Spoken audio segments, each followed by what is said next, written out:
Welcome to Pets in Paradise TV. Here's what's on this episode. We'll witness how one dog's incredible journey home survived the odds. Then we head to Maui, where one man's love for animals actually saved the love of his life. Plus, a surfing swine sensation takes to the waves, and more. Pets in Paradise TV starts now.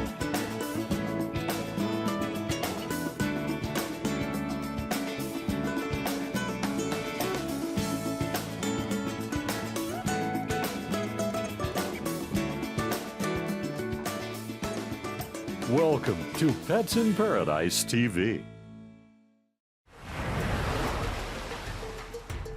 In our first story, we'll discover how one dog's love for his owner helped him survive a 12-hour swim through waters known for its shark population. But first, let's head to Kaneohe Bay to set the scene. Located on the east side of the Hawaiian island of Oahu, Kaneohe Bay was formed in ancient times when a volcano cataclysmically slid into the ocean depths, leaving behind a steep, jagged mountain range on land, and the bay itself, which is the largest sheltered body of water in the main Hawaiian Islands, 8 miles long and up to 40 feet deep. If you like rooting for the underdog, then this story is perfect. It has everything you'd find in a Hollywood thriller. A dark and stormy night, jagged reefs, and sharks lurking in the shadows. Up against all of this, one brave pup who was determined to find his way back home. It all began innocently enough. A man, his little dog, and a boat. Duke usually sits in the foredeck of the boat. He kind of acts like a lookout up there and looks around. Duke is a mixed-breed Chihuahua, a breed known to be lively and adventurous. We had lots of great road trips with Duke until the winter day in 2008, where we had a little incident. Up until now, Duke's biggest challenge was how to scratch those hard-to-reach places. That was about to change. I had just purchased a new head sail, and I was anxious to try it out. So it was late in the afternoon, but I wanted to catch the open sea. The weather out there was real rough, and I wanted to see how she would handle, how she would do going out the Sampan Channel. On Kaneohe Bay, a sailor has to always be watching the horizon for changing weather conditions. A rain squall can appear in minutes, where winds can go from 0 to 40 miles an hour in a heartbeat. It was getting rougher as we were going out. It was getting kind of choppy, and weather was getting worse and blowing harder. Halfway out there, about 3 miles offshore, I did an accidental jibe. Honey! An accidental jibe happens when the wind shifts in such a way that the stern of the boat accidentally passes through the eye of the wind. This causes the main boom to violently swing across to the other side of the boat. Duke, weighing just barely 12 pounds, was knocked off the boat by the force of the shifting sail. I didn't realize he'd gone over. I was adjusting my sails, and then I realized the dog was gone. My wife said, "Where's Duke?" And no dog.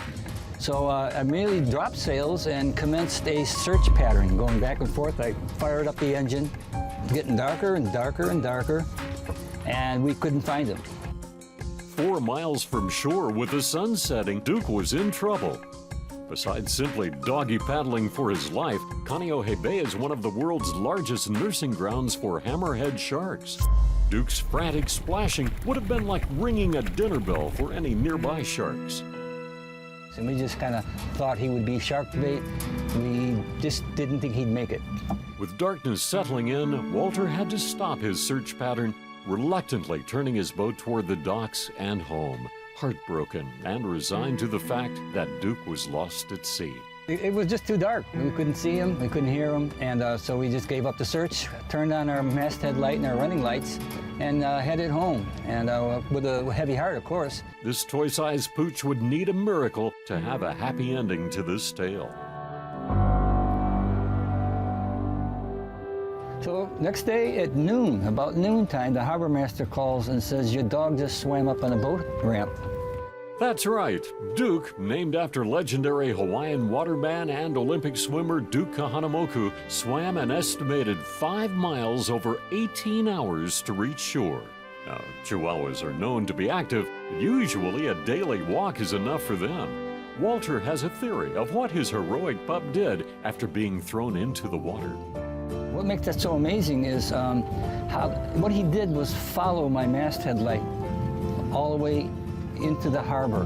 And how he swims is bouncing up and down, like he's trying to climb out of the water. So he had to bounce up and down all night long and half the next day, remembering where my masthead light, and then followed me into the harbor. He was fine. It's like he'd never been, wasn't breathing hard or anything, just glad to see us. To make sure there's no sequel to the story, Duke is now equipped with a canine life vest. Coming up later in the show, find out why Kama is much more than just some pig.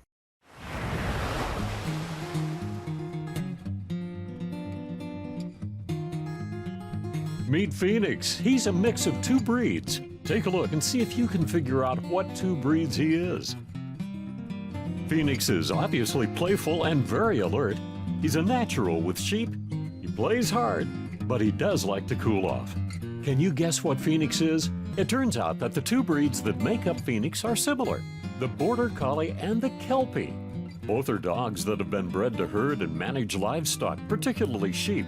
The Border Collie, originally from England and Scotland, is known for being very smart and considered by some to be the most intelligent of all dogs. The Australian Kelpie has also been bred to work livestock and is noted for his ability to work with little or no command guidance. A Kelpie can drive a herd of livestock long distances in extreme climate conditions. In addition to sheep, Kelpies also work well with cattle, goats, pigs, and even poultry. Now you know Phoenix, a Border Collie, and a Kelpie. Coming up, more Pets in Paradise. Now, more Pets in Paradise TV. You may have heard the phrase Maui no Ka'oi. It means Maui is the best. Long regarded as a favorite destination for humans, Maui is also a haven for many other species. Aloha! Welcome to the Boo Boo Zoo! I'm Sylvan, and this is our place of refuge for all of Maui's orphan, injured, and sick animals. Come on in and let me show you around. This particular facility, also known as the East Maui Animal Refuge, is an all-volunteer, no-kill, non-profit sanctuary for injured or orphaned animals. And these are our kids running around the house. Most of the animals here were brought because they were orphans from hunters, like that little guy there. This one here was blind. This one right here is arthritic, and when she lays down, she can't always get back up. Oh, George was just found in somebody's backyard out in the country one day. George is a character. Doogie was brought as a baby because he also was born blind. And he's a lover. Yes, he's a lover, I know. Luckily for these animals, Sylvan has an unlimited supply of love and aloha, and his nurturing ways extend far beyond the animal world. Met my wife Susie 30 years ago. She was the girl next door. We were living in a condo in Malaya. And then I found out that she had come to the islands to live out her life because she was diagnosed with terminal cancer. Part of the treatment was that Susie had a very strong mental drive to survive. So knowing that she was most happy when she had sick little critters to take care of, I started collecting sick little critters for her to take care of, and that was her occupational therapy. Occupational therapy became our addiction. And as it turns out, that drive was found in helping those who, just like her, need the best prescription that all the money in the world couldn't buy: love. So together they began adopting animals who needed some TLC as part of her occupational therapy. And as it turns out, for all they gave and continue to give, they received something much more valuable. Susie has been cancer-free for almost 30 years.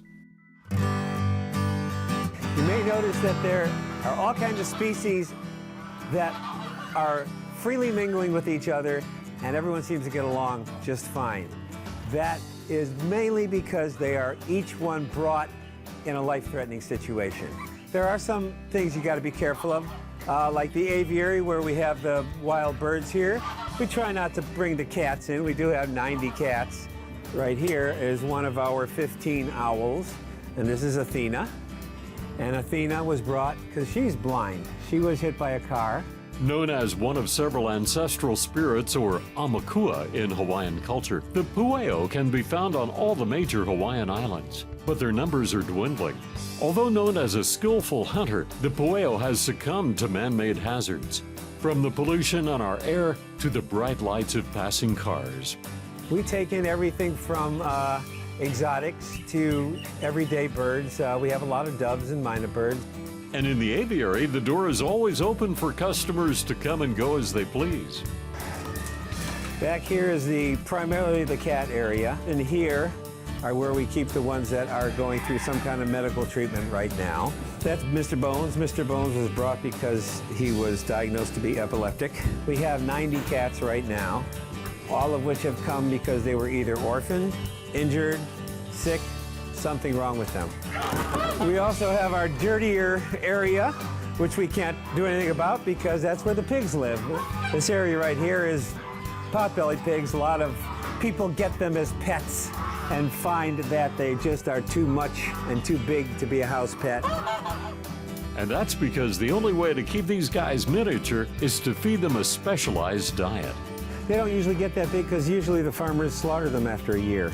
We are giving back now, taking care of all of these guys, trying to save their lives the way they saved ours. Today, this Pied Piper of the animal world continues to be a savior for the island's injured and abandoned animals.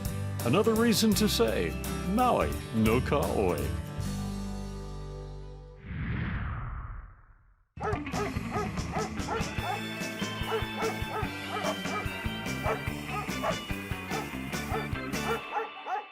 A mixed-breed dog is usually referred to as a mutt, but in Hawaii, they've got a special name for a dog of many breeds. Can you guess what a mutt is called in Hawaii? A coconut dog, B, a poi dog, or C, a beach dog. If you picked B, poi dog, you're right. Poi is usually associated with the edible paste made from pounding the taro root. But in this case, it's because in Hawaii history, there was a breed of dog that ate poi. Unfortunately, the dog itself was used as food until foreigners arrived and ended the practice. The breed eventually became extinct, but the name lived on and is now used to describe any mixed breed dog. Coming up, more Pets in Paradise. There are over 500 dog breeds. In this segment, we like to focus on just one and learn all about it. And today, it's all about the French Bulldog. The French Bulldog, the Frenchie, is an ancient breed. It really started in Greece. They were bred with other dogs. The Mastiff was developed. But the Bulldog also made its way to France after the Industrial Revolution and were bred with terriers, which made the breed smaller. So the term French Bulldog is not really correct. But in France, they were considered highly fashionable and were sought after by high society. In the United States, they were prized by society ladies too, and were first introduced at the Westminster Kennel Club Dog Show in 1896. And because the Frenchie has restricted airway capacity, they're unable to stay cool in some conditions, and that's why many airlines will not allow Frenchies to board. Airline cargo spaces where animals are kept experience extreme temperatures while sitting on the runway. Frenchies are also known for developing back and spinal problems, plus some eye diseases, including cataracts and glaucoma. In addition to their owners loving the breed because of their easy maintenance and temperament, lots of famous people have made the French Bulldog their pet of choice. They've even made it to Hollywood a number of times, starring in the movie Bored to Death and the TV show Modern Family. And now you know all about the Frenchies.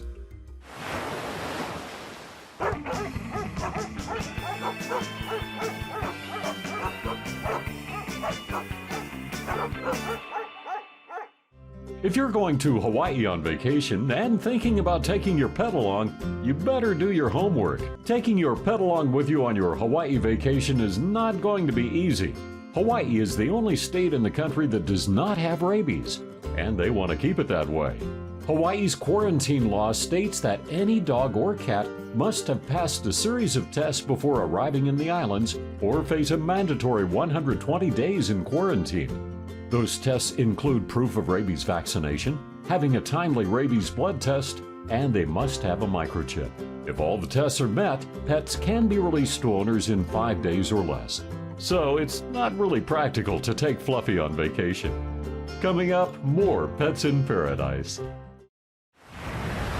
Welcome to Pets in Paradise TV, and we invite you to sit back and enjoy this sublime surfing swine. When you hear the word pig, you might think of this, or even this. But a surfing pig? Well, that's a new one. Meet Kama, the surfer sensation. Kama was abandoned by his parents when he was just a little guy.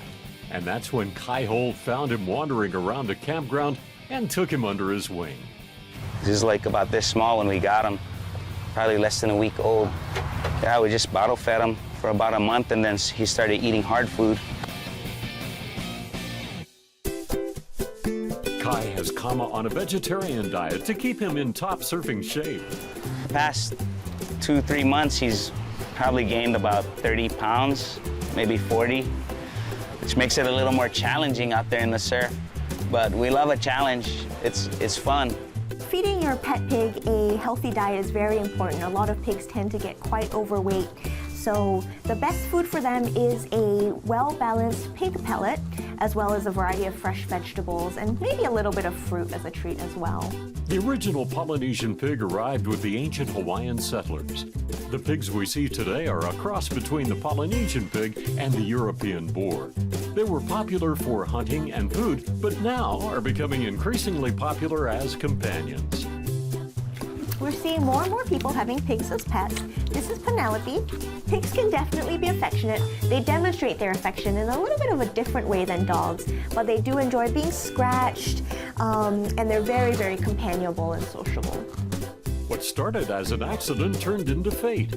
At just 1 week old, Kama fell into his backyard swimming pool, but instead of needing to be rescued, Kama was a natural in the water. Soon enough, he was following Kai to the beach and jumping onto his board. He likes it when it's like 3 to 4 feet Hawaiian style, flying down the line, wave hog coming through. It's kind of funny, the saying sweat like a pig doesn't actually apply to pigs that well. They don't sweat. That's why you often find them rolling around in the mud to cool down, although they will also enjoy a nice dip in a kiddie pool full of clean water. Kama has found his calling and a better way to stay cool. It's been a trip. Like everywhere we go, people know him. So it's hard to go anywhere with him. The media has picked up on this awesome surfing swine. News of Kama's surfing skills is spreading viral through social media and blogs worldwide. Kama now has several surfing sponsorships and gets calls all the time. Everyone wants a piece of this piggy. Everybody's jumping on the Kama train, and it's a blast.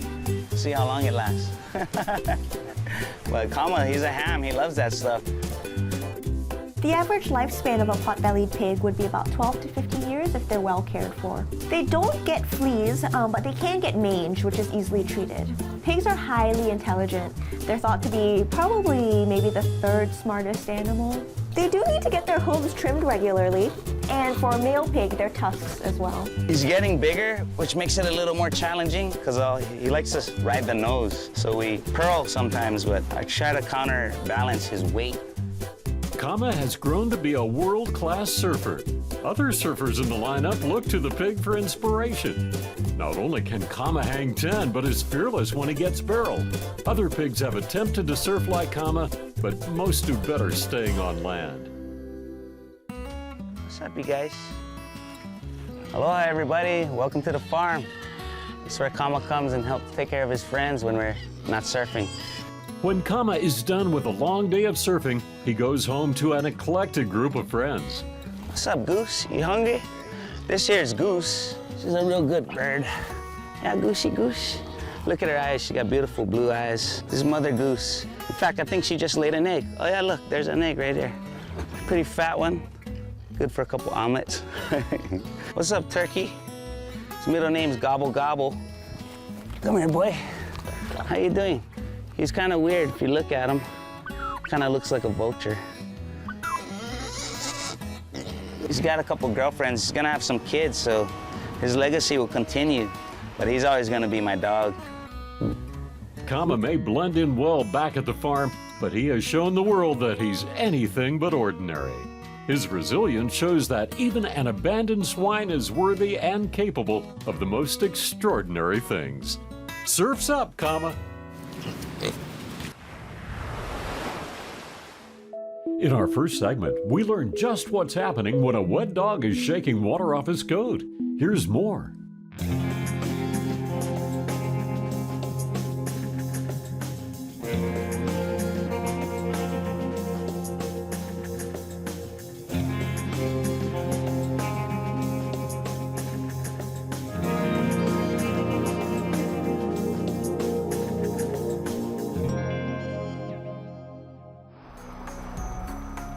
We know that when a dog shakes, it's nature's way of drying off, and drying off quickly. An average-sized dog can shake off 70% of water accumulated in its fur in as little as 4 seconds. Getting dry quickly is an important survival technique. In a cold situation, a dog needs its fur to stay warm, but it can't if its fur is wet. Fur keeps a dog warm by trapping air between fur fibers. If water gets in, the insulating properties of the fur goes away. Just letting the fur air dry would take too long and would be far less energy efficient than shaking it off. It was not completely understood how dogs can dry themselves so quickly and efficiently until some researchers at Georgia Tech began studying it. Using slow-motion cameras, the researchers were able to see just how a dog does it. The process starts with a quick turn of the head, followed by the spine rotating from front to rear.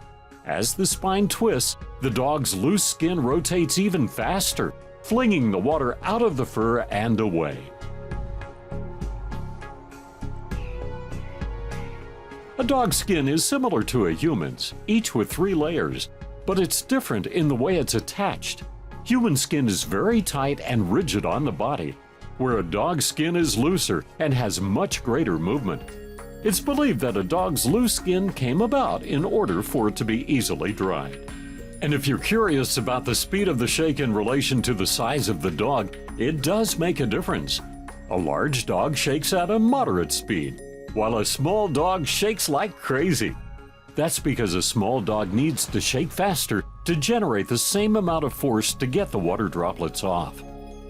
The shake is not exclusive to dogs. Other animals use a similar shaking technique for the same reason.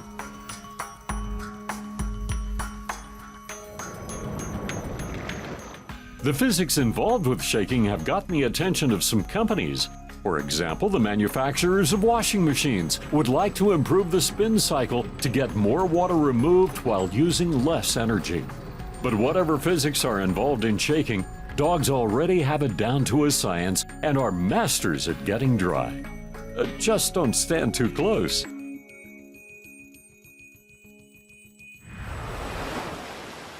Coming up later in the show, we learn all about the world's smallest breed, plus find out what motivates these dogs to take to the air and just how far they can go.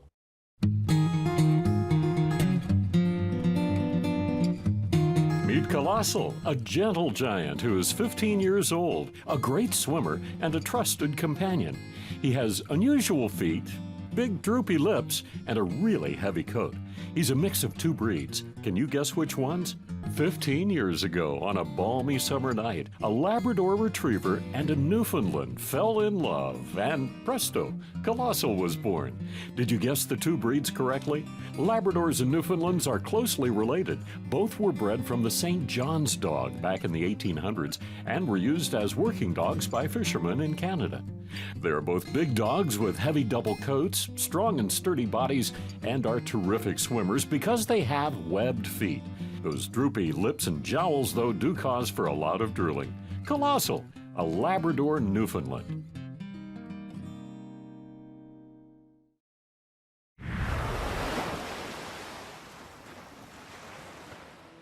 In this segment, we focus on the wild zebra dove. We learn how some view them as a nuisance and others see their beauty, and how something as simple as your loose hairs can be harmful to them.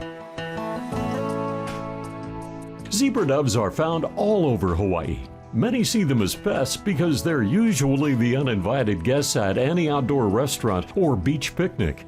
But there are a few people who take these invasive birds under their own wing. These birds are variously called the zebra dove. That's the most local name here. There were 3 separate populations: China, Indonesia, and then Australia. Dixon Smith sees the beauty in these invasive creatures where many people don't. These birds are very clean, and I think that's one of the reasons that they were so popular with breeders in that parts of the world that they came from. They're not excitable, they groom themselves thoroughly, don't carry insects.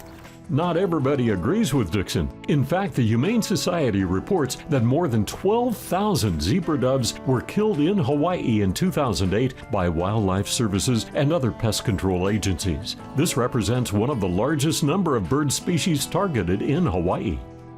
While different methods have been used to keep this population under control, something as simple as human hair has been shown to have detrimental impacts on this bird population.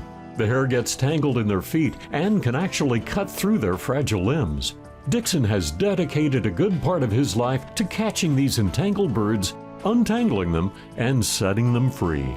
So the first thing I do is just set up a little feeding spot, let them know there's food here, and that as they're coming in, I take a survey of who is sort of a triage situation, who needs the most help. We can fix this on the spot, and about 50% of the time we can. Just snipping hairs, putting a little antibiotic on the foot, and then releasing. But not all birds are that lucky. Some of them have wounds beyond Dixon's first aid ability. Those are brought to his friend Laverne Fitchett, who knows just how to get these birds back on their feet. Okay, after Dixon brings me the birds, I wrap their feet. I look at them and I wrap their feet. The easy ones, I remove the hair. This one has hair and it's embedded in there. It's starting to become overgrown. And sometimes if the hair stays on too long, the toes fall off, like this foot. I find all kinds of hair on the bird's feet. Sometimes it's thin gray hair, blonde, and sometimes dark. The thin hair, the blonde or gray hair, I find that more difficult to remove because it's so fine and you have a hard time seeing it. The birds are also known as the barred dove and peaceful dove. They were reportedly brought to the Hawaiian Islands in 1922 from a Singapore dealer. By the late 1930s, these doves grew to be one of the most abundant bird species in the islands. They can be found in dry lowlands, agricultural fields, suburban and urban areas.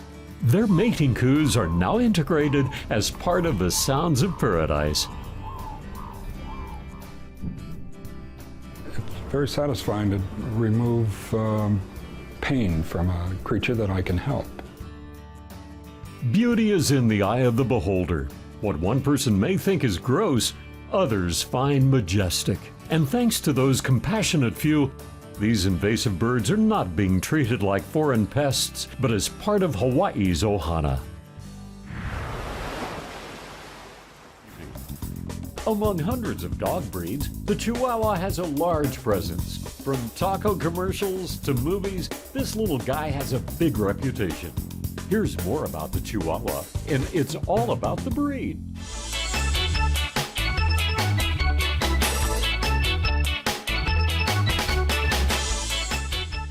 Today, it's all about the Chihuahua.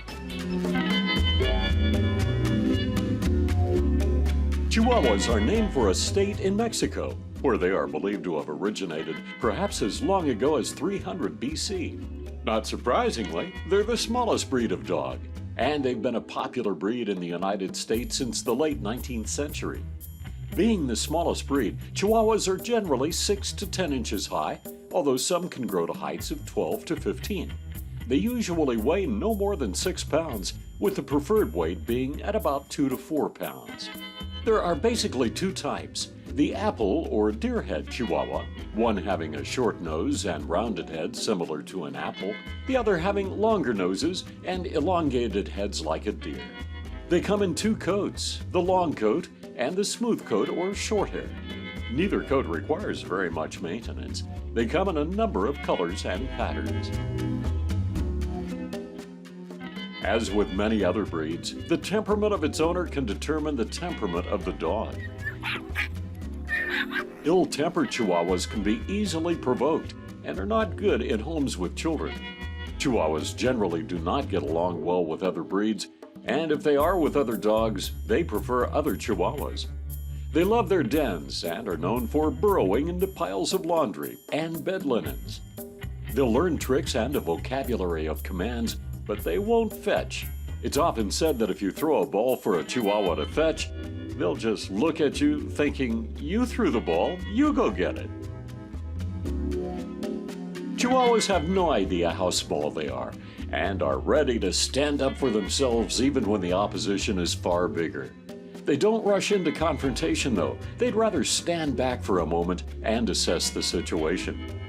As for health problems, Chihuahuas are prone to dental problems, epilepsy, and seizure disorders, and sometimes are born with hydrocephalus, an overly large head that can often be fatal.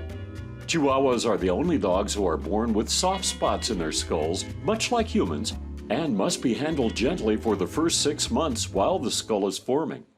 The trembling you see in a Chihuahua is not a health issue, but simply brought on by stress or excitement. They can also suffer from low blood sugar, but that condition can be easily remedied by diet. Chihuahua puppies are adorable, but because of their size, they require some special attention. They have small bladders, which makes potty training a bit more difficult than other breeds. They are also prone to having fragile legs, so it's best to keep puppies off tall furniture where they could be injured by jumping to the floor. Because they prefer to be around their own kind, having more than one Chihuahua is not a bad idea. They love to play together, snuggle, and even groom each other. And now you know all about the Chihuahua. 10, 9, For centuries, dogs have been more than just man's best friend. 8, They make us laugh, keep us safe at night. 7, They've been our eyes, help us walk. 6, We've used them to sniff out bugs and bombs. 5, And just when we thought they could do it all, we found another amazing thing they can do. 3, 2, 1. They can fly. In this segment, we explore the sport of dock jumping.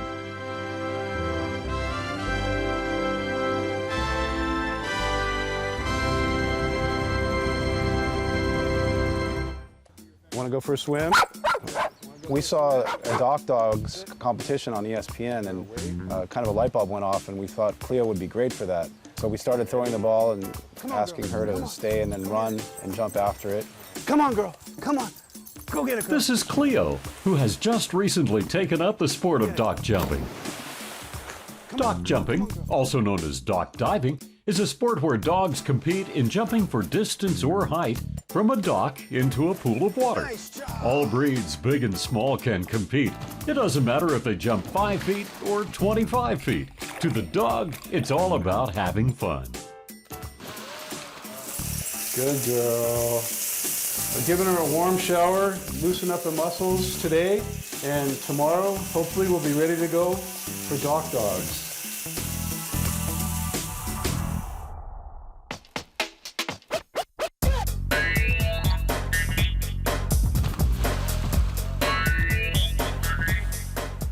There are a number of dock diving clubs around the country, including Ultimate Air Dogs, Splash Dogs, and the club that Cleo belongs to, Dock Dogs. We're here at the big day, ready to go, see how she does. She's pretty excited looking at the water, so wish us luck. A dog's skeleton was built with the ability to jump and leap. Their shoulder bones are disconnected, allowing them to have a greater stride length. Dogs have powerful muscles, and their legs can propel them forward, leaping to chase and overcome prey. All right, here we go. First practice jump. Ready? Come on, girl. Go get it. Not too good, but it was her first time. I'm happy that she went in. Some dogs, I think, stop and and don't do it. So we'll see if she can get a little more air, a little more distance this time around. While Cleo keeps practicing, let's learn more about the sport of dock diving.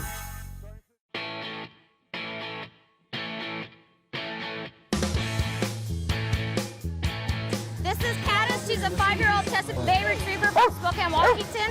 And my name's Julie J, and this is her favorite sport. So I'm gonna set her up at about the 36-foot mark. This is a 40-foot long dock. She's gonna sit and stay, hopefully. I'll go to the end of the dock and I'll release her. And she'll chase the toy through the air to try to catch it. That's what she's trying to do. One thing all these dogs have in common is an insatiable drive to chase after their favorite toy. When you watch most of the top dogs in the world, they're nuts like this, some even worse. So you want a dog that will do anything for that toy because they have to jump on a dock that's 2 feet off the water into a pool. And dogs are very detail-oriented. So in order to be successful, toy drive is a must. Dogs have an inborn desire to hunt. That same animal instinct comes in handy in this sport. The key component to training your dog in dock diving is to encourage them to love the water. That's the element that makes this sport fun. Then find ways to harness that obsession to chase a toy, whether it's their favorite tennis ball or stuffed toy. Once the dogs fixate on that make-believe prey, they'll go to great lengths to get it. After that, it's a matter of working on their sit stays and timing to make sure they're leaping to their greatest potential. ESPN a few years ago made a system that they used to do the long jump in the Olympics, I believe. And it's a computerized system where it records the dog taking off and where they hit the water. Once the dog jumps, you can stop it like this, replay it, and the system's already pre-calibrated, so as soon as he lands, you can see that. Go back and forth. He landed right here. You can click on the screen, and right down here, it shoots out your number at 16-7. Unbelievable.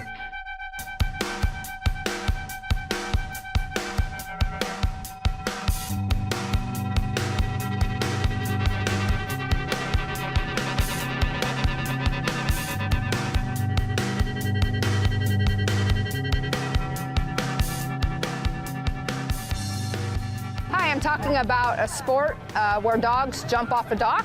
We tease them up and you let them jump after their favorite toy. There are 2 different methods. There's the place and send where you throw the toy before the dog jumps, or the catch method where the dog tries to catch the toy as you throw it in the air. It's a great opportunity to have a huge relationship with your dogs and let them fly.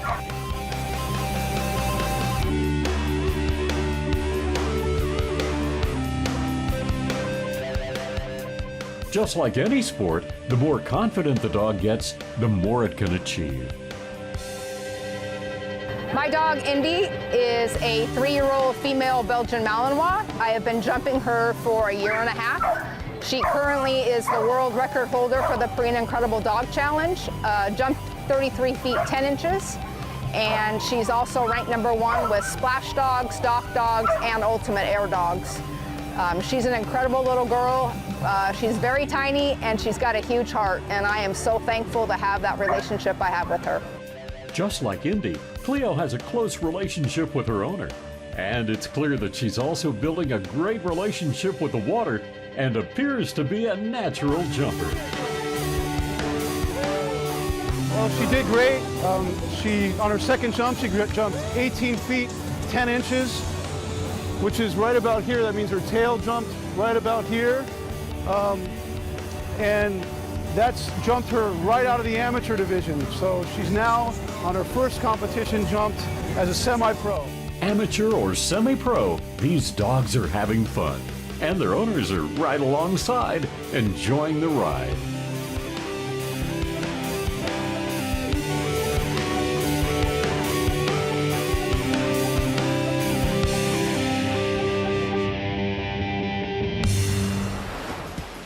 It may surprise you, but ducks are near the top of the list of animal companions to humans.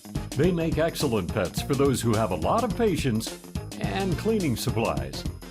Aloha, I'm Kathy, and I'm unique because I have a pet duck.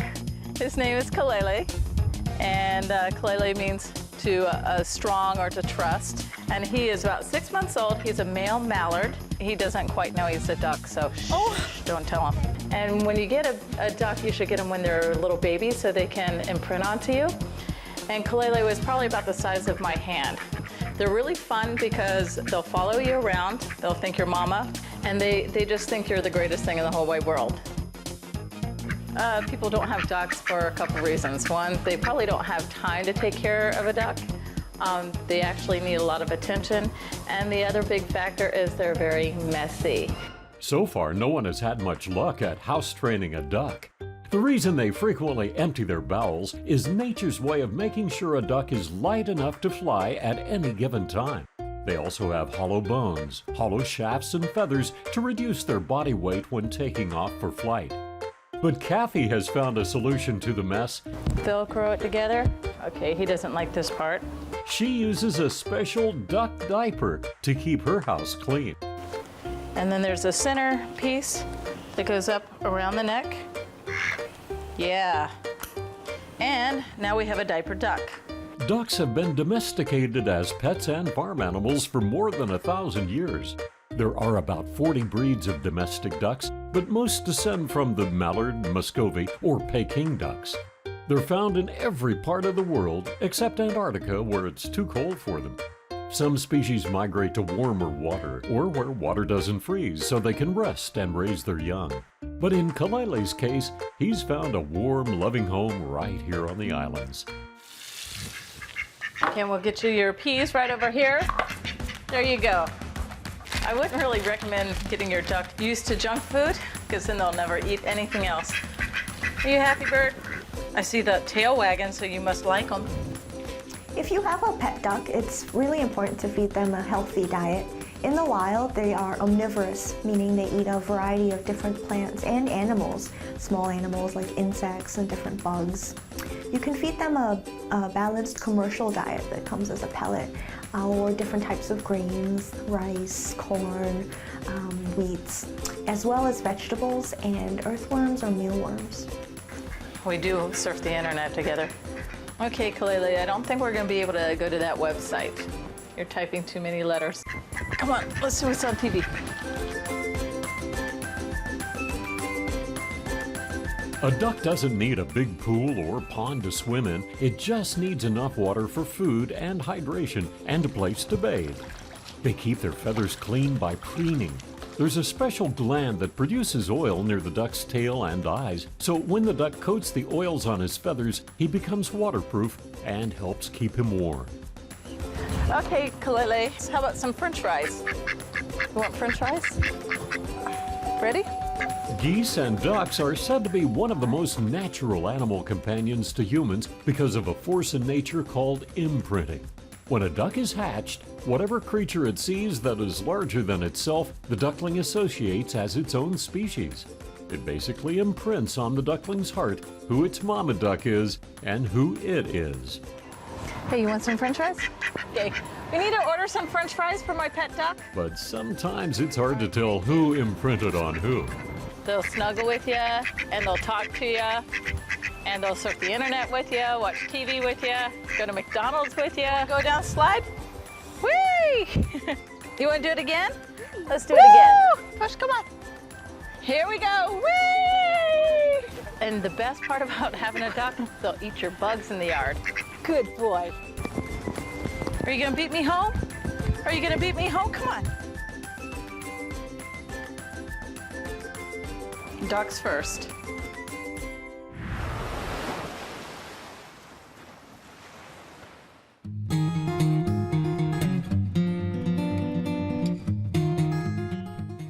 Meet Lexi. She's a cute little thing and is a mix of two breeds. Look at those ears and those playful eyes. She's also quite talkative. Think you know what she is? If you think about it, Lexi looks a little like a Doberman, but she's not. She's half miniature pincher, a distant relative of the Doberman. But she's also half Chihuahua. Both breeds love to bark, so that's why Lexi is a little vocal. Both the Pinscher and the Chihuahua are similar in size, with the average height of both around 10 inches at the shoulder.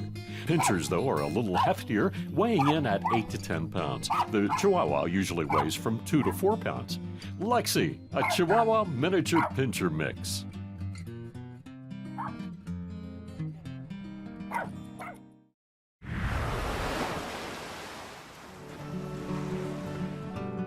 For hundreds of years, horses have helped us get around, but they've also been helping us physically heal. The benefits of therapeutic riding date back to 17th century literature, where it's documented that riding was prescribed for gout, neurological disorders, and low morale. Today, horses are still helping people who suffer from physical and mental debilities.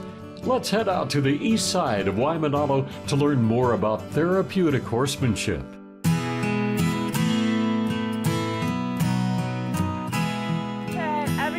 Tell their horses to walk on.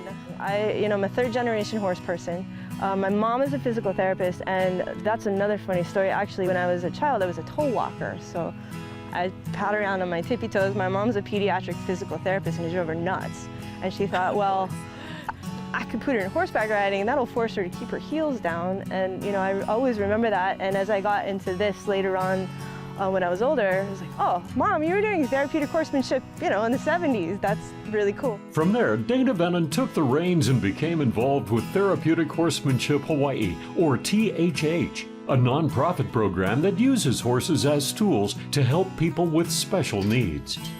Teresa, can you turn your thumbs When the horse walks, it moves the body through a natural walking gait, and there is no other way to duplicate that in the therapeutic setting. There is no therapy ball that can do that. There's no therapy tool. There's no exercise on the mat that can do that. The horse is the only thing that can improve the human body's working gait like that.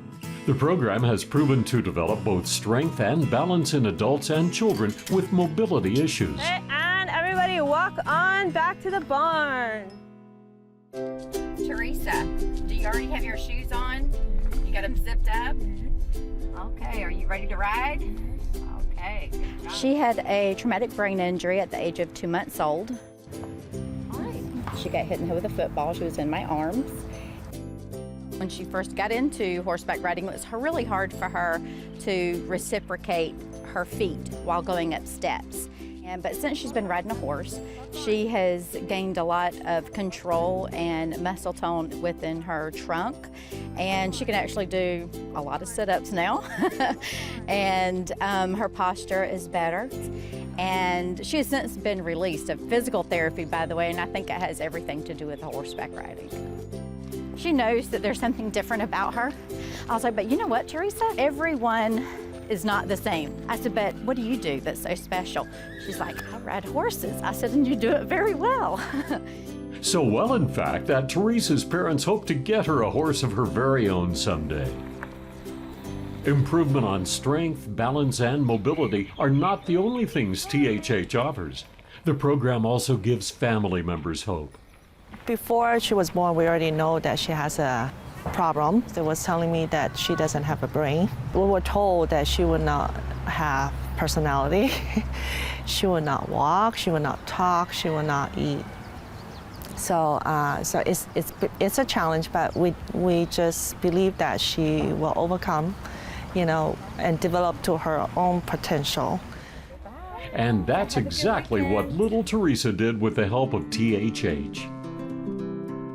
I took her here the first day, met up with Dana. So Dana put her on the horse just to go walk around the barn, and she would not get off. And at that time, she doesn't talk, but she signs. That's the first time she learned how to sign more.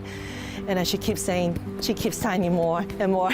And when Dana took her off the horse, she kept going like this. It's now been over 12 years since Teresa began riding therapeutic horses at Dana's ranch.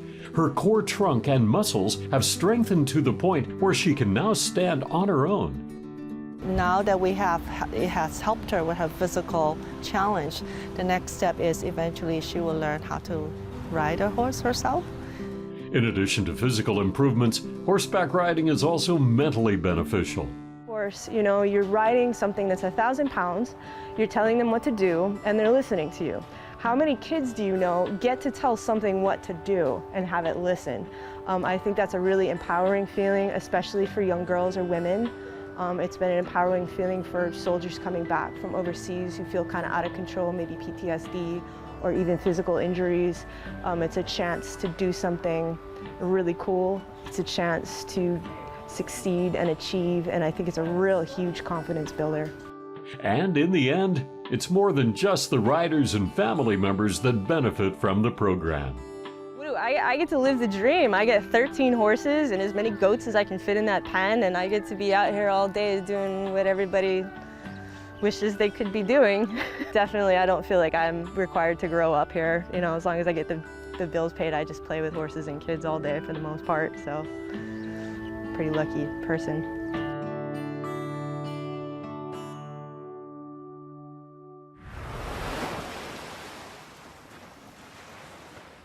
There are over 500 dog breeds. In this segment, we like to focus on one and learn all about it.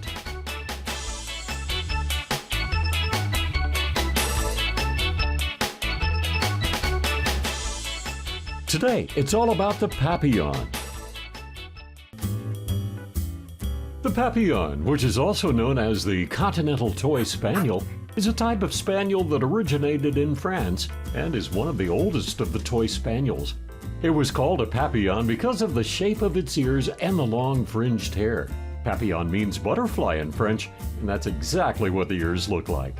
But not all Papillons have erect butterfly-like ears. Some are droopy, but that doesn't matter for show or deter from the quality of the animal. With droopy ears, the Papillon is called a Phelene, or French for moth. Their lineage goes back hundreds of years, with its popularity documented in paintings from Spain and Italy, and have long been associated with royalty. The breed was brought to the U.S. in the 1800s and made it to the American Kennel Club in 1935. A Papillon is a small dog, usually weighing between 6 and 10 pounds. They're usually white with markings of red, sable, black, or lemon. They're single-coated dogs, which makes them ideal in warm climates, not so good in cold weather. They do require moderate brushing up to 2 or 3 times a week. They have dark, medium-sized round eyes with thin black rims. The life expectancy of a Papillon is from 12 to 15, but up to 17 years is not uncommon. As for health issues, Papillons are sometimes prone to problems with the kneecaps, a condition that can be corrected by surgery. Papillons ideally do best with a fenced-in yard where they can romp freely, but for apartment dwellers and homes that don't have enclosed areas, daily walks are essential to take care of their exercise needs, and those that do are less likely to display behavioral problems. Papillons are excellent companions. They get along great with children and other pets. And even though they have a high energy level, they do become calm and can fall asleep in your arms or in your lap. They're very intelligent, self-confident, and great at learning new tricks. And now you know all about the Papillon. Surfers have taken the sport to new levels over the years, from classic nose riding to cutting-edge maneuvers like aerials. But now there's a whole new breed of surfers entering the arena.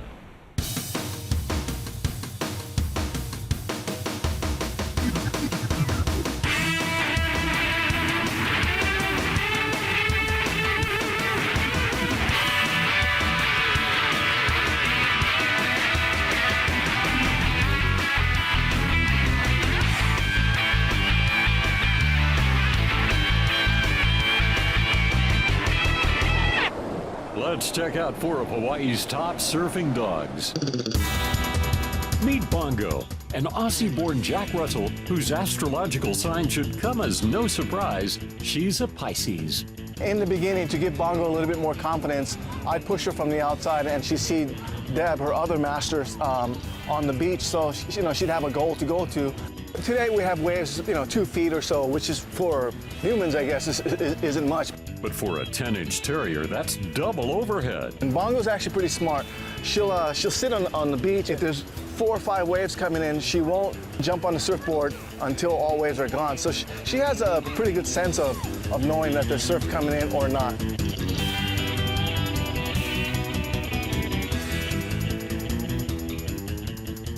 You can catch Bongo riding the waves of Waikiki near the Waikiki Wall.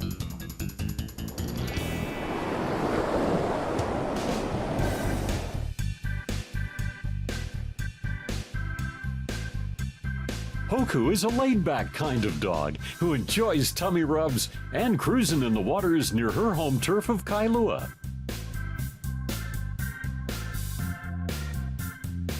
This is my dog Hoku, and I like to take him surfing when I go to the beach.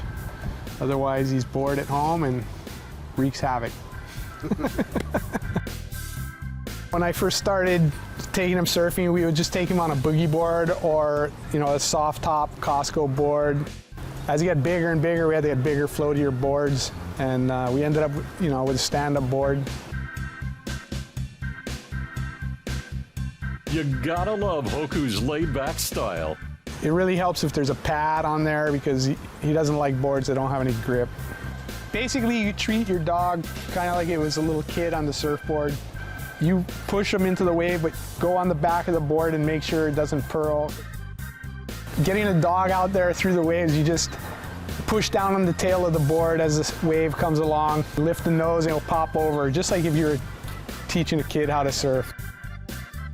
It's pretty fun to take your dog surfing. It's kind of a novelty act, and the tourists are like, wow, look at that dog surfing. Yeah, it's a lot of fun. Conversation starter.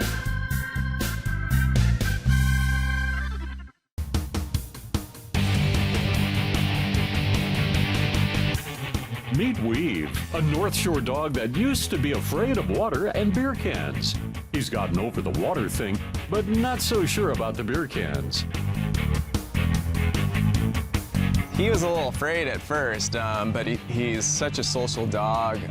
He has to get involved, and as soon as he sees me paddling out on boards, he had to get on the boards too. So he's like the perfect partner in crime. I tell him to move on the board. Sometimes he's a little too far back, so I tell him to move forward. Or I tell him when the waves are coming, like if he's not looking and we have to sort of, for him, duck diving, it's like the wave could be over his head. The biggest wave that he's ever surfed has got to be triple overhead or more, probably quadruple overhead. But that doesn't scare Weave. He's a little dog with big plans. Future Weave is just going on the world dog surfing circuit, so I think he's going to be killing it on there. So come on, all dogs, and come on out to the North Shore of Oahu.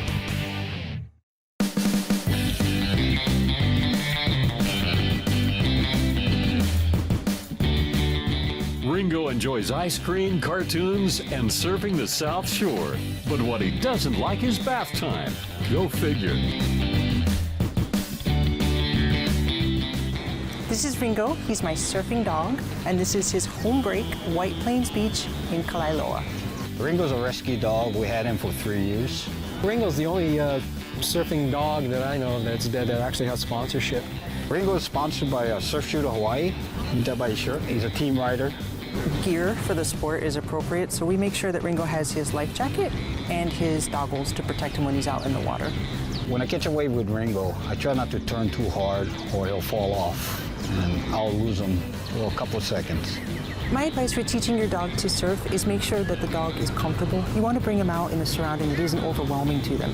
The way we can tell when Ringo's had enough is the excitement factor starts to go down a little bit. When we first start out, he's bouncing, he's full of energy. And towards the end, you can see his little feet get a little slower, and he starts hopping off more, and he starts swimming to shore. And then we know it's time for him to come in and drink water. Just like anybody else, he gets tired out there. My job as a sponsor is to get the exposure for, all my team riders so they can obtain additional sponsorship. And we even do this for Ringo. Ringo has some sponsorship by myself, and we're trying to pull in some GoPro sponsorship with him as well.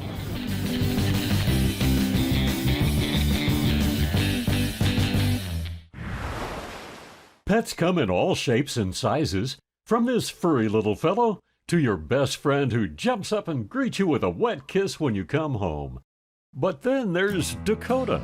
He doesn't fit the typical idea of a house pet, and he's definitely not the kind of pet you want to jump up on you. But he has definitely become a loving part of this family. We got Dakota about 6 years ago. His mom died giving birth to him. Didn't bottle feed him. We fed him milk in a bucket, and he would slop that up and slurp it up in no time flat, 2 gallons. And from there, we weaned him off the milk, got him onto grass, and he's got 68 acres of freedom. He changes where he likes scratch the most every day, so sometimes he'll enjoy it. His throat is one of my favorite things on him. It's like the most jiggly part of skin. He pretty much was raised by my 2 daughters. They mothered him, and they're very attached to him. He's attached to them, and he's just a pet. A 2,000-pound pet, that is. Many aren't used to seeing a bull like this as a friendly giant. We often conjure up images of bullfighting, with bulls being provoked to charge a red cape. But a common misconception is that the color red angers bulls, when in fact, like most mammals, cattle are red-green colorblind. We go through a lot of trucks with Dakota around here. What he does is he likes to play with the truck. Dakota likes to get his aggression out on his toys. He'll tear doors off the truck. He'll get his head stuck in the window. It's just all a game for him and fun for him. So the trucks come in, I get them from friends. They come in decent shape. They just can't get safety checks for them, or they're broken. And then Dakota, he does the rest. For the last 6 years, Dakota has lived a peaceful life, grazing the sweet grass of Kailua Town. But unfortunately, his future is uncertain. Dakota! Hey, not very nice. That was rude. A lot of the animals that we have here, we have rescued. People didn't want them or they were hurt. We've had the 68 acres for about 40 years in our family, but unfortunately now we're gonna have to be leaving soon and are looking to find them a really good home. We have a petting zoo that might be interested in them, but other than that, we're hoping just to get them the best home that they deserve. Dakota just needs time, space, and some tender, loving care. He's a great pet, but he's not like a dog. You can't just pull him on a leash. He comes when he wants to. He does what he wants to, but he does it in the most calm demeanor. He's very laid back. He doesn't have an aggressive bone in his body, but he doesn't understand how big he is. He doesn't realize he has horns, and he just doesn't think he can hurt you, and that's the danger in having a big animal. But he just wants to have the same affection as a dog. The bond that Dakota and his family share is rare. Bulls can be one of the most dangerous farm animals. At more than 10 times the size and 100 times the strength of us, it's not wise to let your guard down. But Dakota's owners have done a good job showing him who's boss, while at the same time cultivating his peaceful nature.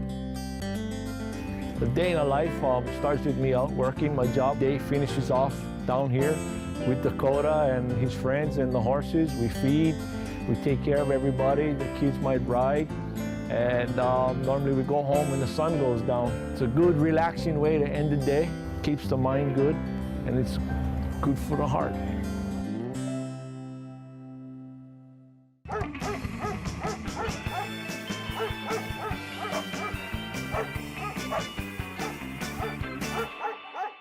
There is a constant argument about fur and hair. What's the difference? And is hair really hypoallergenic? Some dog owners believe their pooch has hair because it doesn't shed much and is therefore hypoallergenic. But in reality, there's no chemical difference between hair and fur. The difference is in the phases of a coat's growing cycle. Some coats have fast-growing phases, and they tend to shed often and are considered fur. Other coats have slow-growing phases and seem to hardly shed at all. Their coats are considered hair. But neither is really hypoallergenic. Allergies are triggered by dander, which are tiny flecks of skin that become loose when an animal sheds. If they shed often, there's lots of dander aroused, and that leads to lots of sneezing and red eyes. If they seldom shed, there's less dander produced, and as a result, fewer allergic reactions.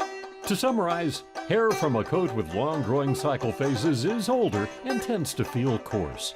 Fur from coats that shed often is newer and softer, but neither are truly hypoallergenic. Now, more Pets in Paradise TV.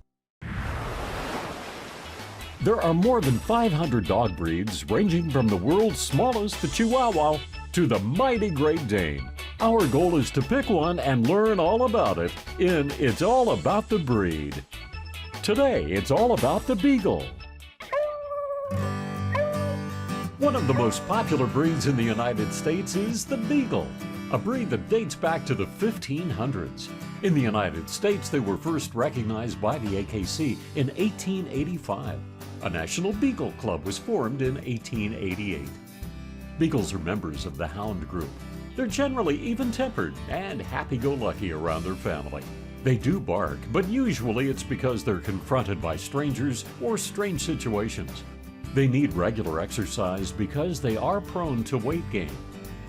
If you're a family that also has cats, good news! Beagles are considered to be one of the best breeds to get along with cats. Other facts about the Beagle: their lifespan is generally 10 to 13 years. Beagles don't drool. And in addition to barking, Beagles also howl or bay. They got their name from the French word for bugle. That's because they do howl, and their bay can be heard at great distances.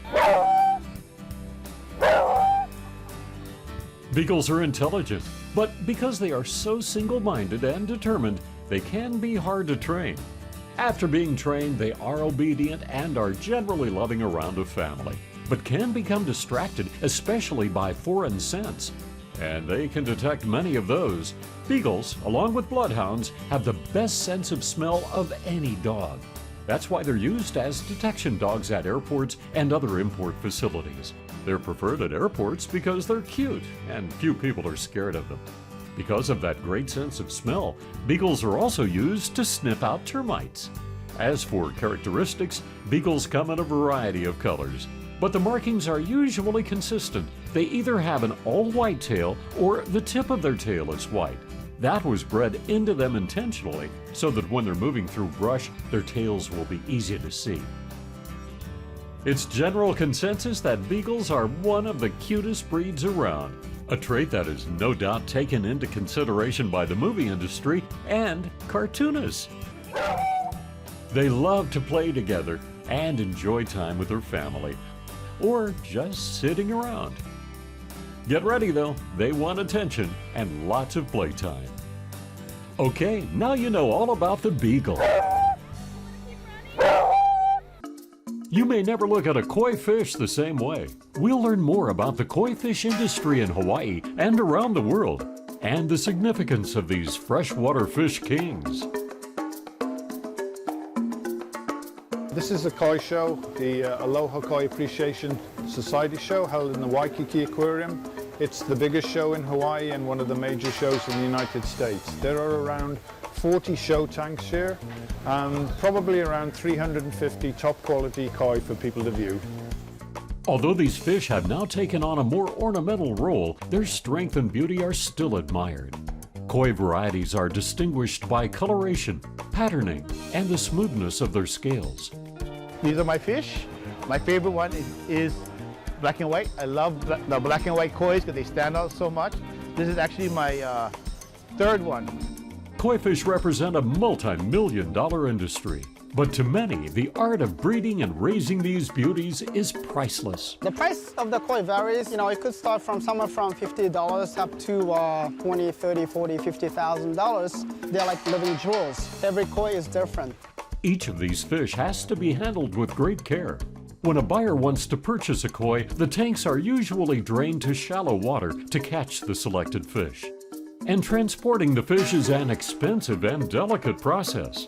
The fish are put into large plastic bags, just like a goldfish, but from there, it's a little more complicated. This is how we ship fish, are in bags like this with pure oxygen in them. What I'm doing is I'm taking out all of the air, the ambient air out of the bag so I can put pure oxygen in there. Putting pure oxygen in the bag is better than just the regular air because there's no CO2. Yeah, without the oxygen, fish in the bag will last maybe at most 10 minutes. With the oxygen in the bag like this fish will last till tomorrow morning. The art of raising koi has been refined over the years. The fish's history can be traced millions of years back to South China. But the Japanese were the first in recorded history to take the naturally occurring mutations and breeding them further for aesthetic appeal. Now koi fish lovers span the globe. I am from Chicago, and I'm here in Hawaii taking care of the fish that I bought in Japan last October on a koi hunting trip. They were shipped here because they grow better in Hawaii than they do in Chicago. Hard to believe, I know. Hawaii's tropical climate makes it the ideal place to raise koi. The art of raising these fish has been a Kodama family secret. Yes, Japan, when you got that, might be the best place to breed koi, but Hawaii, in our opinion, is the best place to raise koi because, first of all, water. The water is perfect, and the weather, the climate is also perfect. You know, koi, they don't eat during the winter time, but here in Hawaii, you know, we have literally no winter. In other words, we can keep feeding them throughout a year. They handpick the best koi fish in Japan and perfect them on their farm on Oahu. The results are beautiful. This is a very popular variety because this is kind of a remind us of the Japanese flag. This is another koi that I purchased as 2 years old, but I already sold them. So this is why I raise my customers' koi. The food is a very important part of the koi beauty because, you know, they are what they eat. You know, we had our own, my father's original recipe, which has raised 5-grand champions when we were in Japan. So we kind of picked the recipe and developed from there. So it took us 3 years, you know, trial and errors, but now we're very happy. And this will bring the white and will make the red really red. And, you know, I know exactly what they are in it. So, you know, I can taste it and it's really kind of sweet. The time and care that goes into these fish can last more than a lifetime. Koi fish can live over 200 years, and their beauty can be passed on for generations to come. There are many urban legends as to who invented the Frisbee. Some say it started with college students who tossed around pie plates. But one thing is for certain, as the disc caught on, it also became popular with our furry friends. You guys want to play with the Frisbee? Huh? You want to play with the Frisbee? Okay, get it. In this segment, we learn the art of teaching our pooches the sport. So Australian Shepherds are working dogs, and they can just go all day. They can run, etc. So Frisbee is a really good game for them. They're really excited when they get to work. And something about the breed is that they really need something to do, and you need active, active family, active lifestyle if you have an Australian Shepherd. Want to get the Frisbee? Here we go. Often the dog that is best at the Frisbee is any breed with lots of energy. So Gus was on death row. He was a Reno street dog, and he was going to be euthanized the next day because he has a pit bull in him. We asked if we could take care of him for the weekend, and as soon as he came into our house, he jumped on our bed and fell into our hearts. We realized he was going to be a great Frisbee dog because we kept losing tennis balls in the wintertime in Tahoe. So we switched to a Frisbee at the dog park one day. And just threw it up for him, and he jumped and caught it, and we both looked at each other and like, we were whoa. amazed. We were like, Let's wow. try this now. Yeah. So he was a complete natural. Gus, the Frisbee dog. At a beach near you. Everybody tells me, man, that looks so cute. Your dogs run out there. They catch that disc. They're smiling. They're happy. They're having a good time. And let me tell you what goes through that dog's mind every time I throw a disc out of my hand. I'm going to kill it. That's what they think. They think I'm going to kill that disc.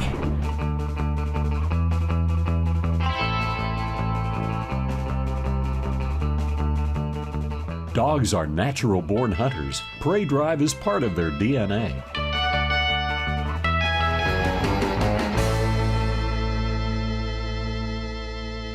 Frisbees were originally designed for humans and meant to be caught with your hands.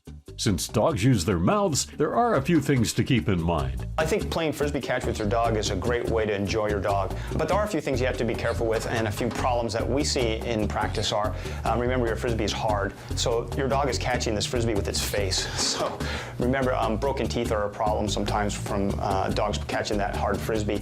So you can try to get a soft frisbee, that'll help with that a lot. Remember also when your dog chews on the frisbee that it leaves little grooves in the frisbee, and those little sharp bits of plastic that are left behind on the frisbee can cut your dog's lips, can cut your hands, things like that. So be a little careful with that. The other thing is that because your dogs are jumping, we get a lot of jumping injuries, which in particular lead to torn cruciate ligaments in the knees or hip problems. That's just with any athletic dog, we see those kinds of injuries. But all in all, I think it's an awesome sport because it really brings owners and their dogs together in a team sport kind of way. You don't want to ever jump a dog until it's done growing. It's not done growing until it is a year old. I've got a soft frisbee here. This kind won't hurt their teeth. I throw it low so that they don't jump up too high because they're very enthusiastic, and that high jump they could fall and hurt themselves. You guys want to get the frisbee? Huh? Okay. When you want to teach a dog how to play frisbee, there are a few things to remember. Number one, you want to be excited. You want to be animated, and you got to ignite the pursuit like this. And the next thing is to develop the pursuit of it. So here we go. We're going to go on a short drive, 3 teases and she's got it.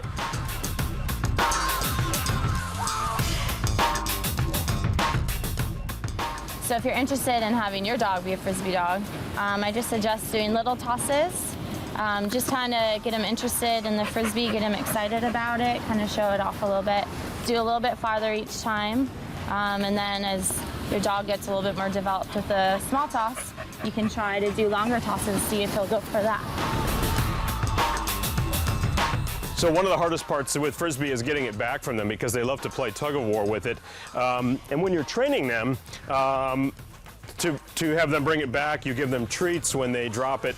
And with Ito, for example, if he drops it a little bit too far away, I tell him, get the frisbee, and I reward him when he brings it right to me and drops it in front of me.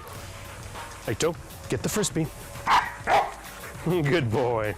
Body language is the first line of communication, so we got to remember moving backwards to the dog means come to me. So if I move backwards, she comes. Keep in mind, not all dogs are the same. Some may be more laid back and need extra motivation, while others may be hyper and need help with their focus. Either way, it's a great way to build a bond with your dog. Remember, the key point for progress is making sure that you leave the game while the dog is still hungry for it. Never work the dog to complete exhaustion because that's what it'll remember the next time you come back out. So make sure you quit as the dog is going up. Practice makes perfect.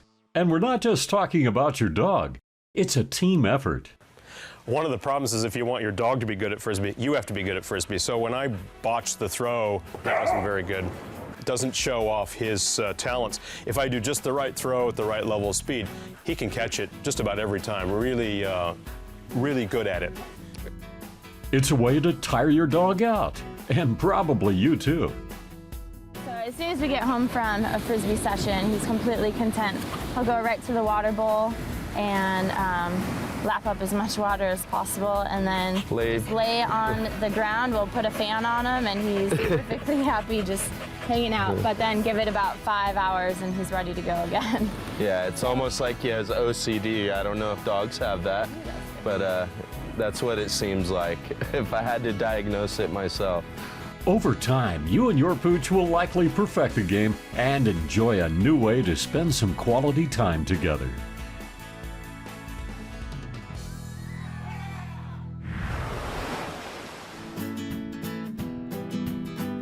These hiking partners were both at the right place at the right time. Billy. So Billy's a little goat, and we found him and rescued him while we were out hiking one day. They may seem like an unlikely pair, but their two worlds collided, and now they scale the slopes together like they were meant to be family. So Billy's actually a feral goat. They were brought to the islands by Captain Cook and the Europeans in the 18th century for food source. So they brought them and let them, reproduce. And fate would have it that Billy would be rescued by someone who rescues animals as a profession. Lydia and her friend were hiking a ridgeline along the Waianae Mountains. The military installed fencing to keep animals out of areas where there are endangered native plants, but that's where Billy's mom ran into trouble. In those fences, the goats can actually get trapped, so we came across Billy's mom, and she was trapped in the fence with her horns kind of, keeping her stuck in there. She was frantically trying to escape. And we freed her. We maneuvered her head out of the fence, but she took off the instant she was freed. And her little baby, he must have been about a day old. He was just standing there crying after her, and he couldn't follow because she had gone down too steep of a path. So we waited and we watched to see if she would come back, but he was just crying the whole time, so we couldn't leave him. So we picked him up and hiked back with him. We carried him the whole way back. Lydia spent hours carrying Billy along dangerous cliffs to get him to safety. Soon, Billy would find a new mother in her. I wasn't surprised that he latched on to me as his mother. I mean, I was feeding him, and so he got very, very tame.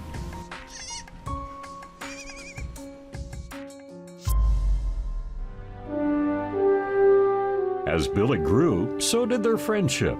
Goats are herd animals and can have a hard time on their own. They've been known to form a lifelong friendship with their companions and will mourn for them when separated.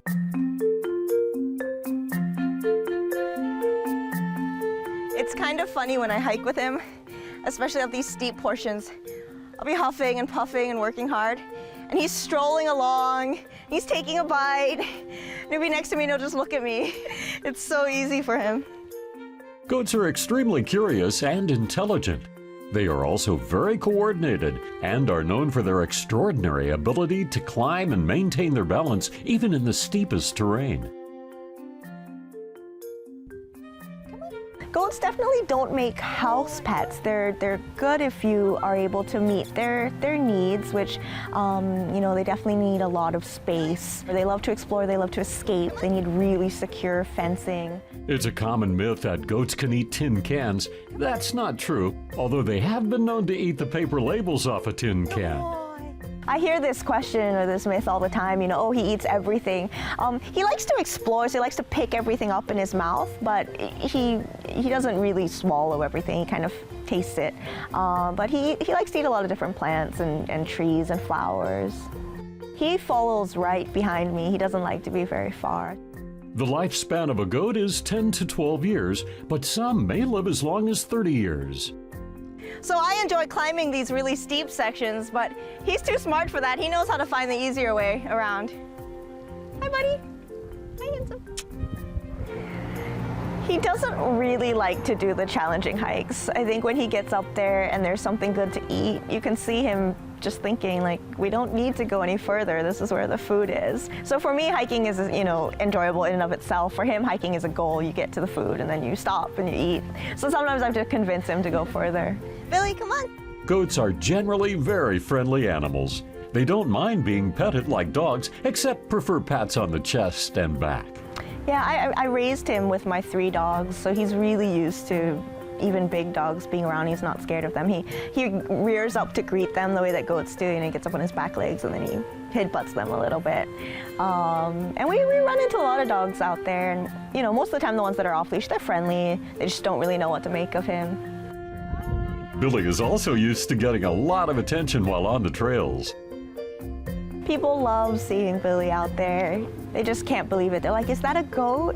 And then, I tell the story. He doesn't, the way that a dog would go up and greet somebody, he doesn't really do that. He just kind of wanders around.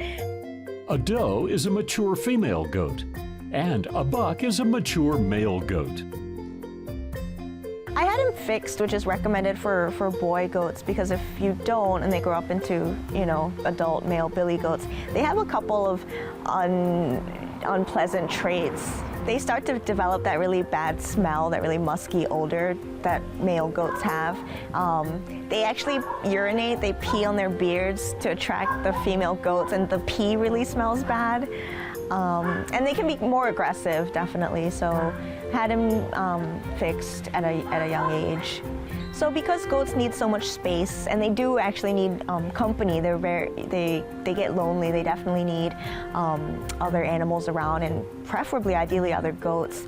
So after raising him, he's about 6 months old now, we realized that the best place for him would be on a farm. So he's on a farm kind of by the North Shore there's another goat there to be kind of his little girlfriend, and there's sheep and geese and just a lot more space for him. So I think he's really happy out there. I'm definitely gonna visit him. I'm pretty sure he'll remember me, and we can take him hiking. So while chance brought these two together, hearts will keep them friends.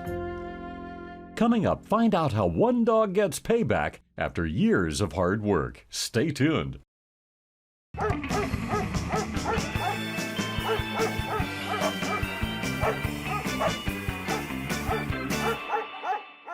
It changes through the years, but right now, do you think your dog is one of the most popular breeds?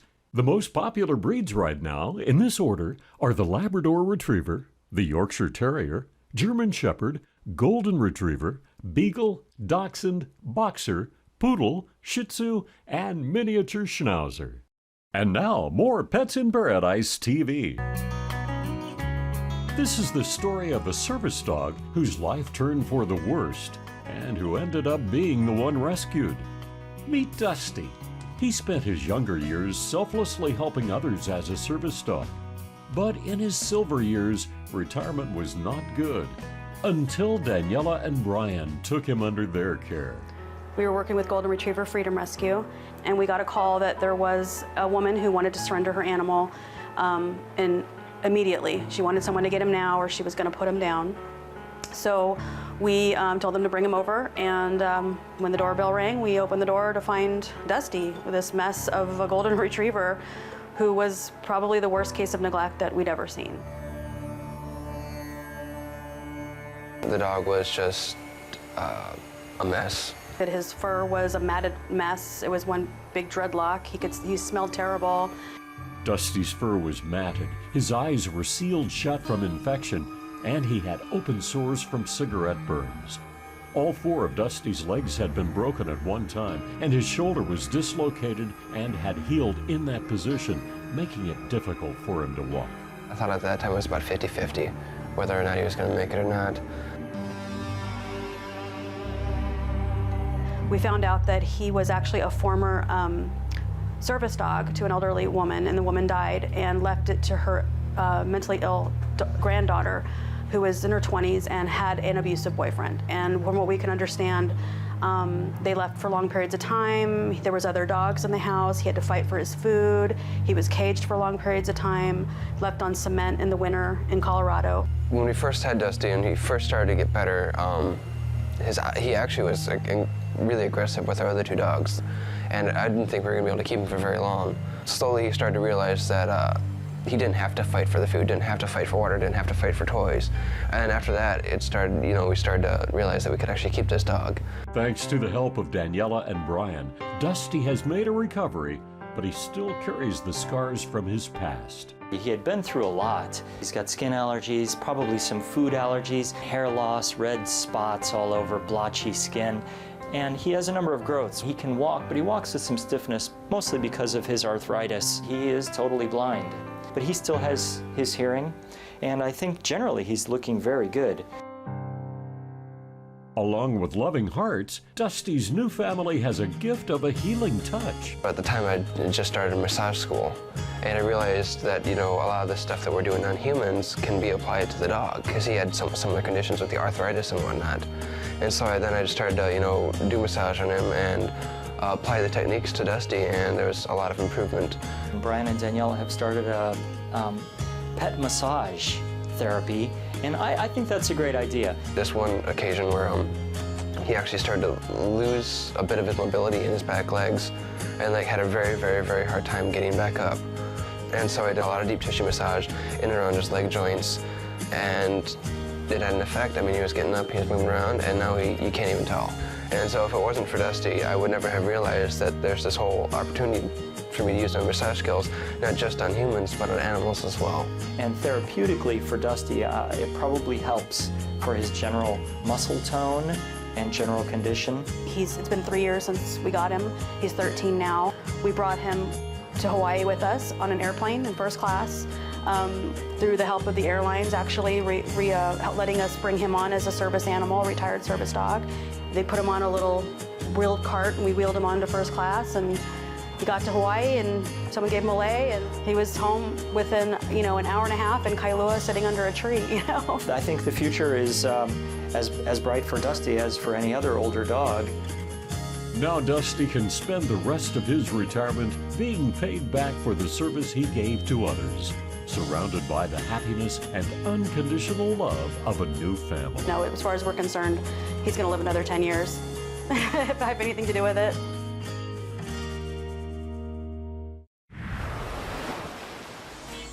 There are more than 500 dog breeds, ranging from the world's smallest, the Chihuahua, to the mighty Great Dane.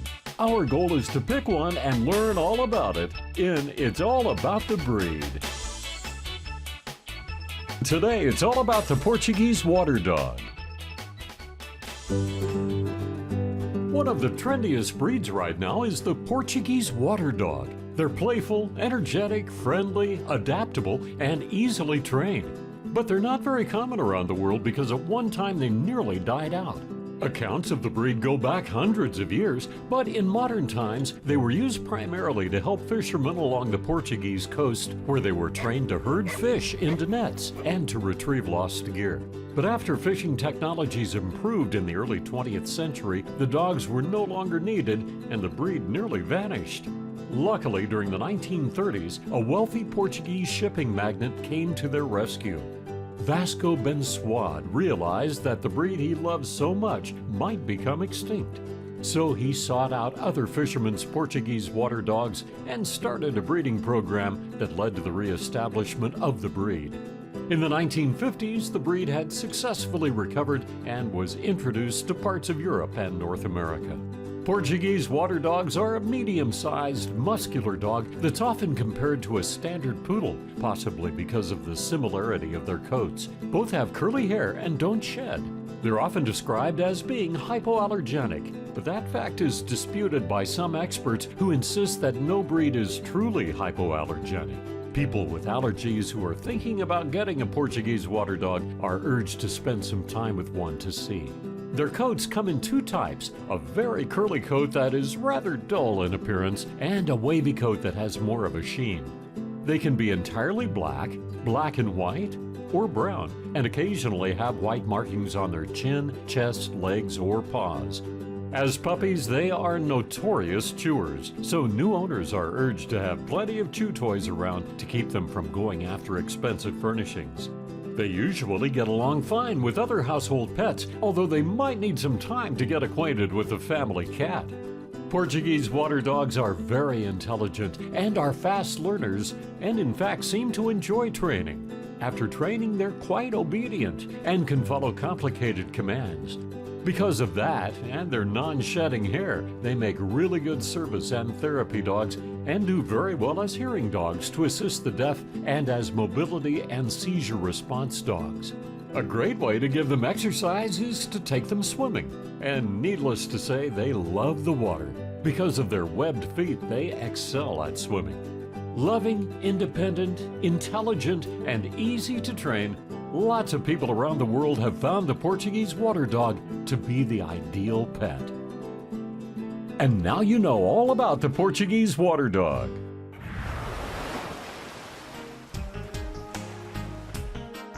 English Bulldogs are one of the most popular breeds in the U.S., but there is one who stands out from the crowd.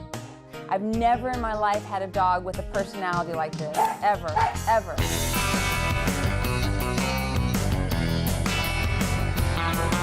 Meet Diesel. He's not your ordinary family pet. He has an addiction.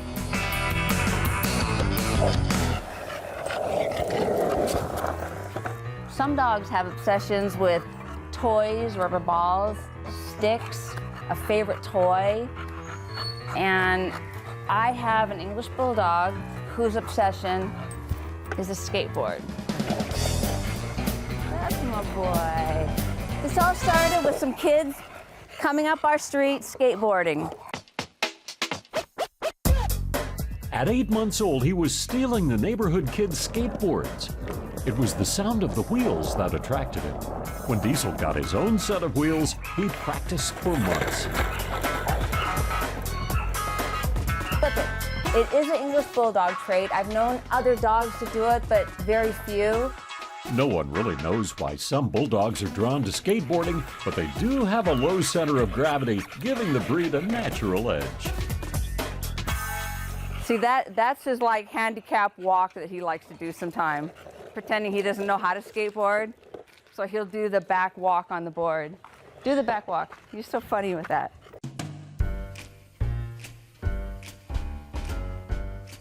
Not only has Diesel taught himself to skateboard, he's also learned how to problem solve.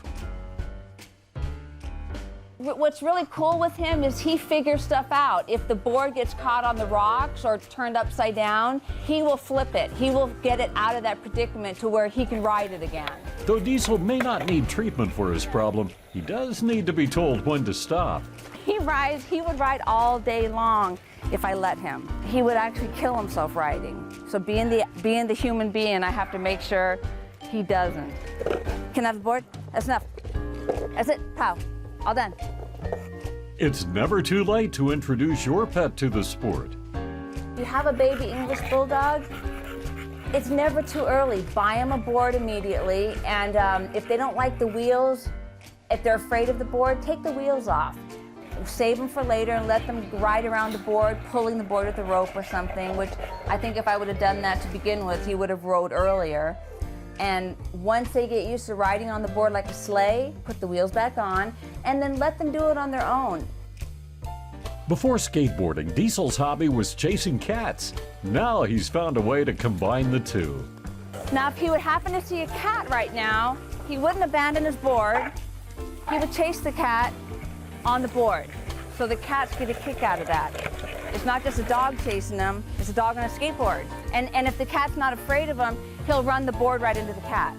Like he runs the board into his brother. Come on, push it with your back foot. English Bulldogs are typically low-endurance dogs. They need only a moderate amount of exercise and do well in apartments. If somebody, thinking about getting an English Bulldog, in this climate, this is the biggest thing is hydration. Don't ever take them out of the house unless you have water. The Bulldog's anatomy makes it so they are sensitive to heat. Their short snouts make it difficult to keep their bodies cool. And they actually do most of their sweating through the pads on their feet. You have to keep them wet. They're underneath their belly, not so much their back, but they're underneath their belly, their paws, underneath their chin. You need to keep it wet. Bulldogs are good skateboarding dogs and good for taking naps with too.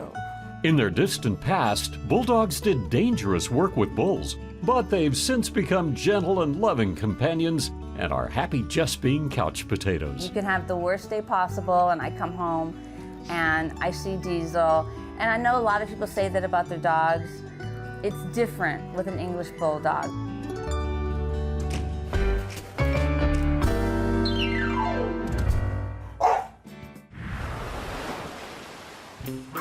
The average size of a chicken's brain is about the size of a man's thumbnail. And if you can learn to train a chicken, you can learn to train just about any animal. Let's get those chickens out, see if they're still interested in the game. Chicken's name? Featherfoot. See? Go. What we train the chickens to do are exercises that transfer to dog training or parrot training or any kind of training. The only requirement is to have a lot of patience and leave your ego at the door. When you train a chicken, it gives you a clean slate.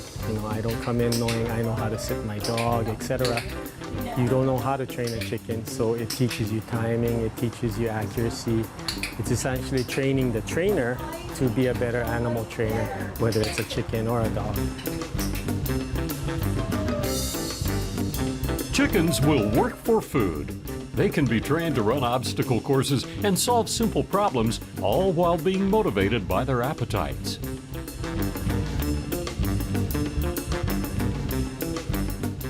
the training that the students are here to learn is all science-based training. So whether it's a chicken, a dog, an elephant, or an orangutan, the training techniques that they learn here are all the same on any of these species.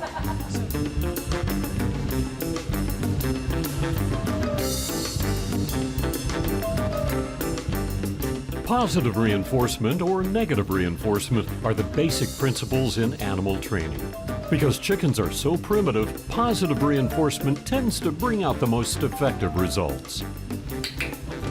An animal trainer can also use conditioned reinforcers like clickers so that an animal will begin to associate a sound with a positive behavior and response.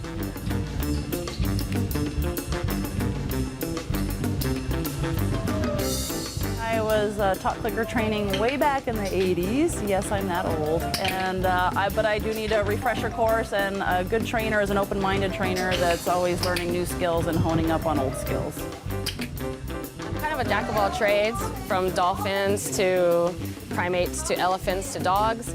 I came here to do chickens because they can do the most basic components, and I can sharpen my skills and be able to use that to work with my larger animals.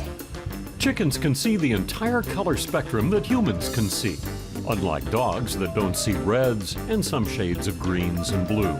The trainers use the chickens' keen eyesight to their advantage, teaching them specific responses to color stimuli as well.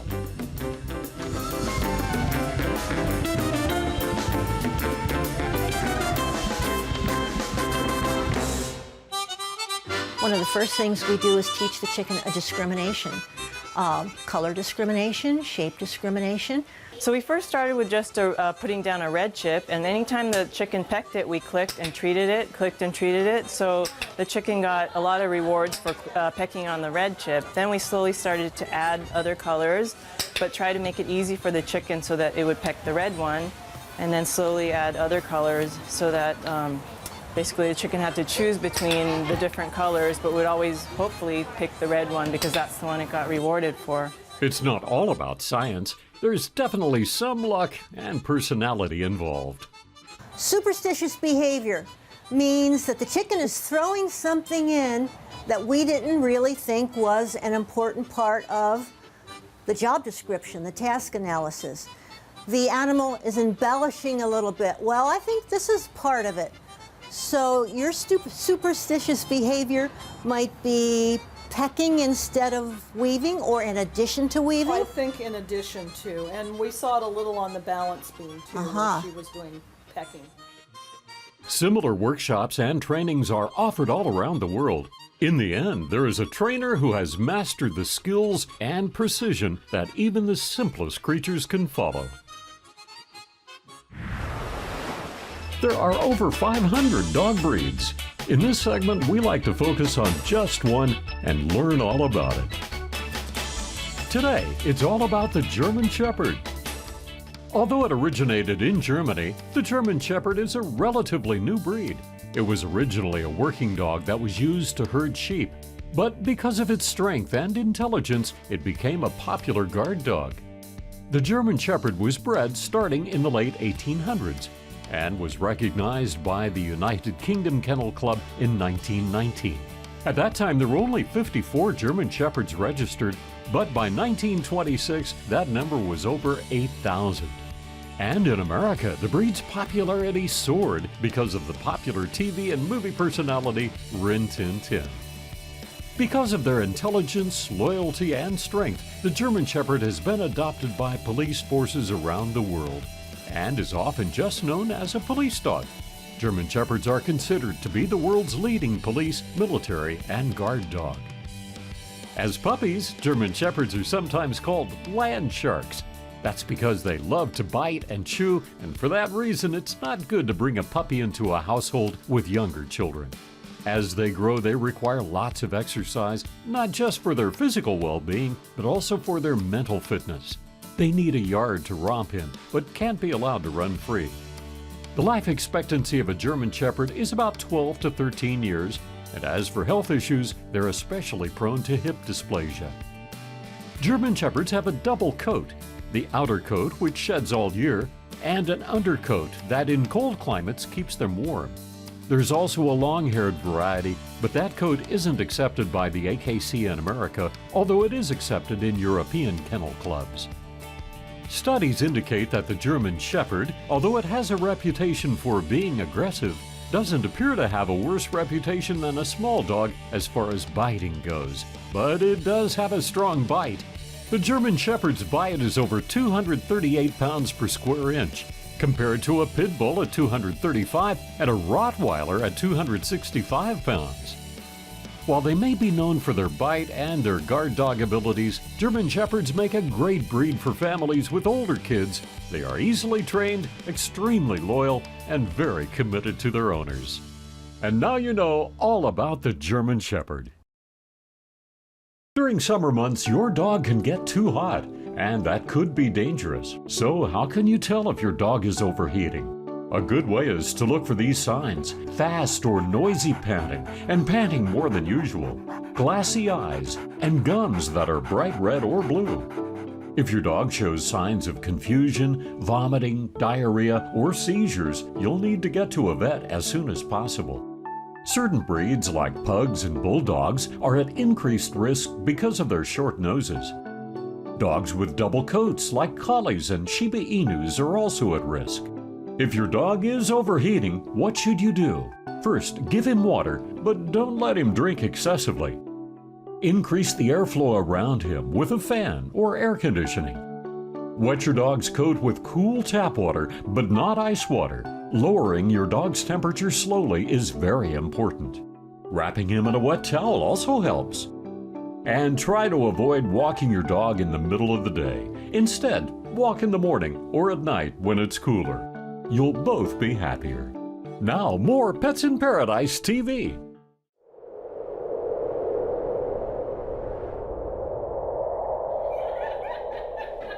In this segment, we see how a dog can bring out the gentle side of people in almost any environment.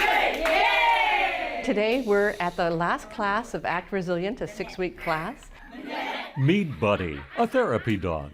He's not only providing comfort to the inmates here at the Women's Correctional Facility in Kailua, but he's also the incentive for many to complete the 6-week Act Resilient program, a program aimed to treat those suffering from post-traumatic stress disorder.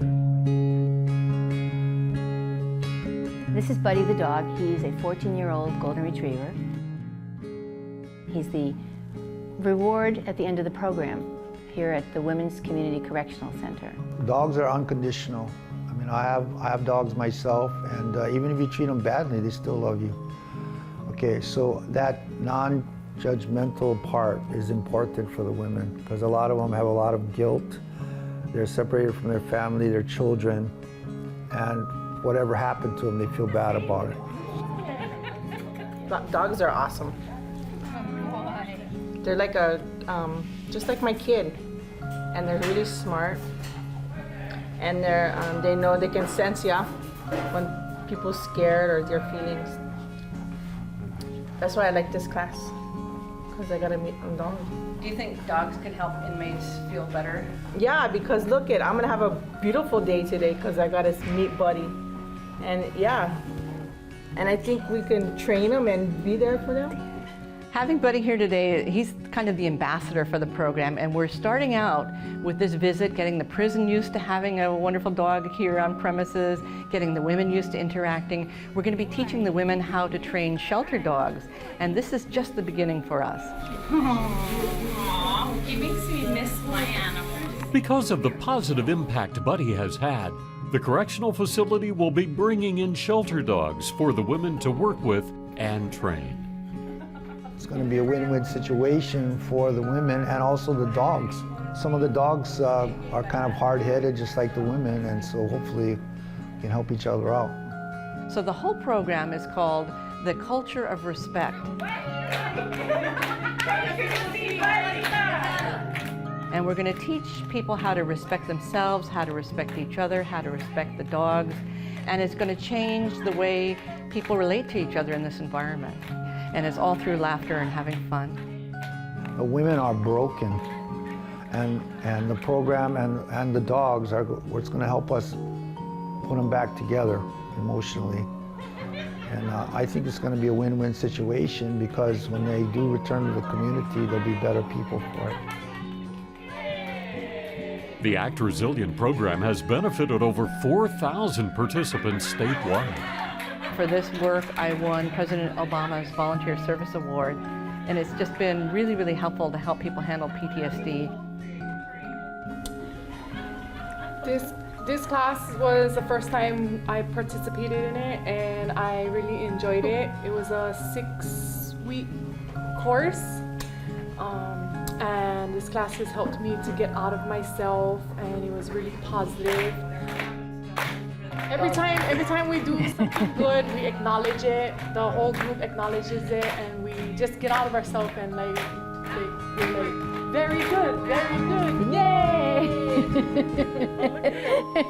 He likes that. He knows it's positive.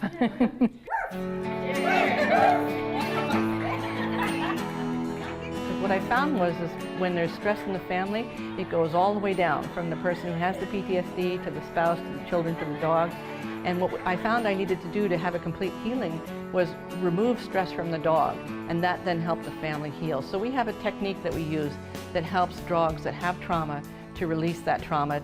It's kind of like acupuncture, but it's just tapping on the acupuncture points without using needles. So we use different parts of our hand, so not necessarily just your fingertips. This is the therapy we do, and we're going to be teaching the women inmates how to do this therapeutic touch that we do with the dogs. My dog has arthritis, right? So I have arthritis too, so we all have issues. I don't know. I can bear with it.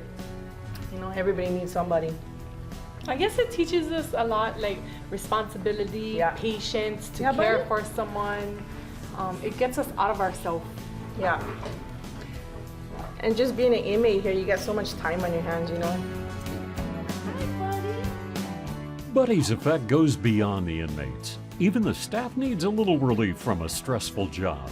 Just having a therapy dog around just opens people's hearts, it mellows them out, it makes them happy, it makes them feel the love, and it's just a wonderful therapeutic activity to interact with dogs. And through healing, many can find freedom again. The best way to heal yourself is by giving to someone else, helping to heal someone else. So a dog that may be a challenging adoption, we're going to bring them over here, we're going to help the women heal themselves through healing the dog.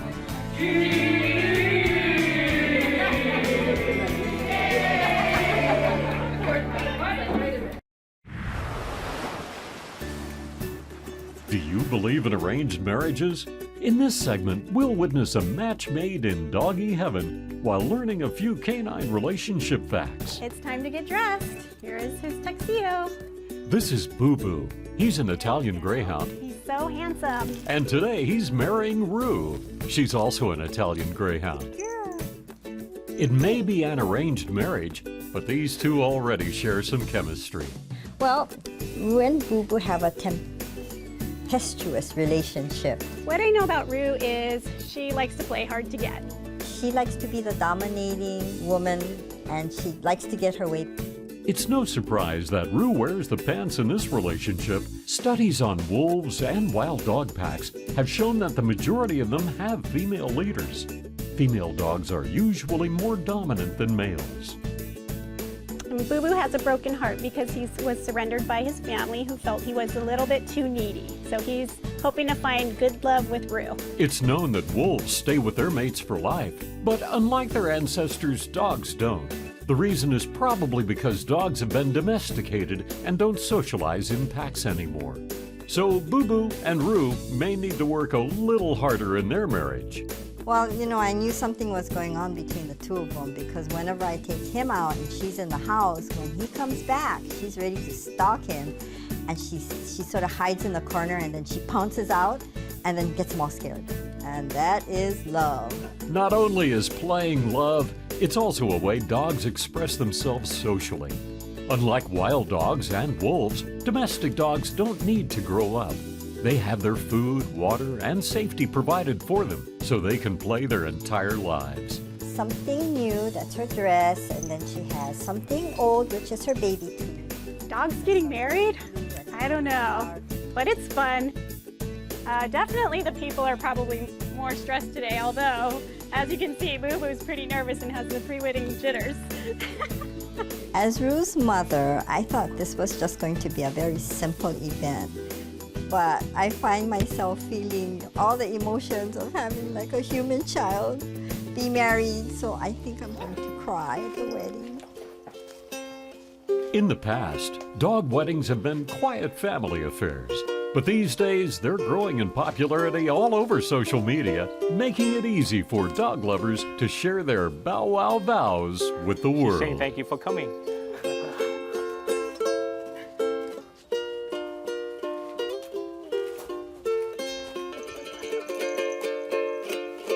The big moment has arrived. Rue and Boo, do you accept each other as BPAs, or best pals always?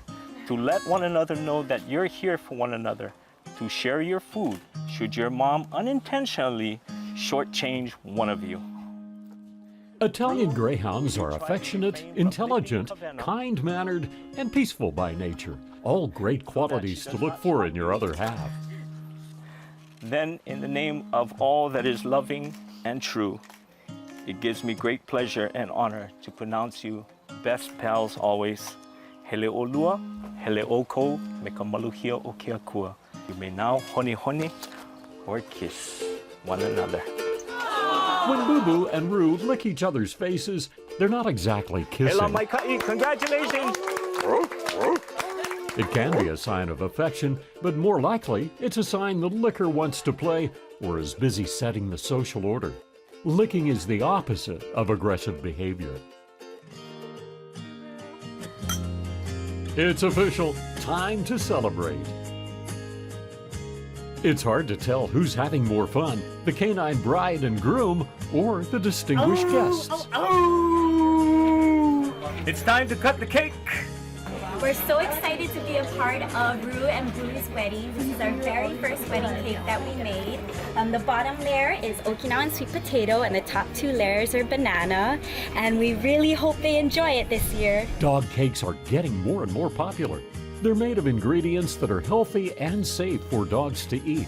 The ingredients range from peanut butter, sweet potatoes, eggs, and other yummy foods that dogs love. And they usually taste good to humans too. Boo Boo, how's married life? When it comes to Boo and Rue's love, only time will tell. But one thing appears certain, their passion for cake will last forever.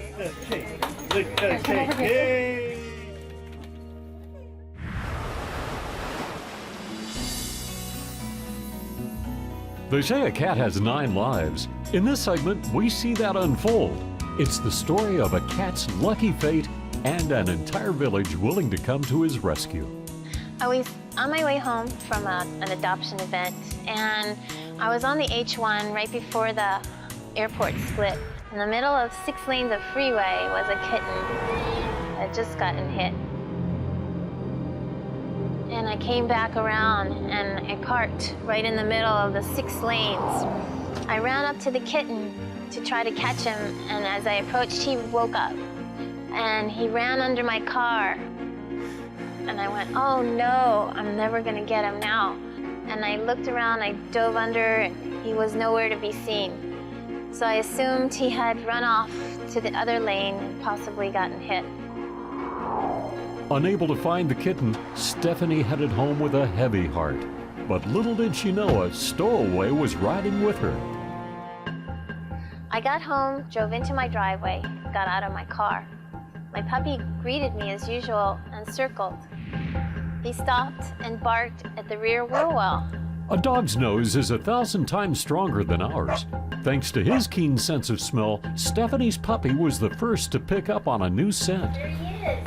I looked up, and there was the kitten. So I quickly closed the garage door and set a trap with fresh tuna so that it would entice him out of my car.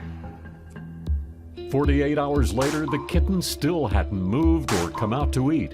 A kitten has to eat frequently, like a newborn baby does. In a kitten's first weeks of life, it needs to eat once every 3 hours. An abandoned kitten can't survive more than a day or 2 without nutrition. I realized he wouldn't survive for much longer and had to take drastic measures.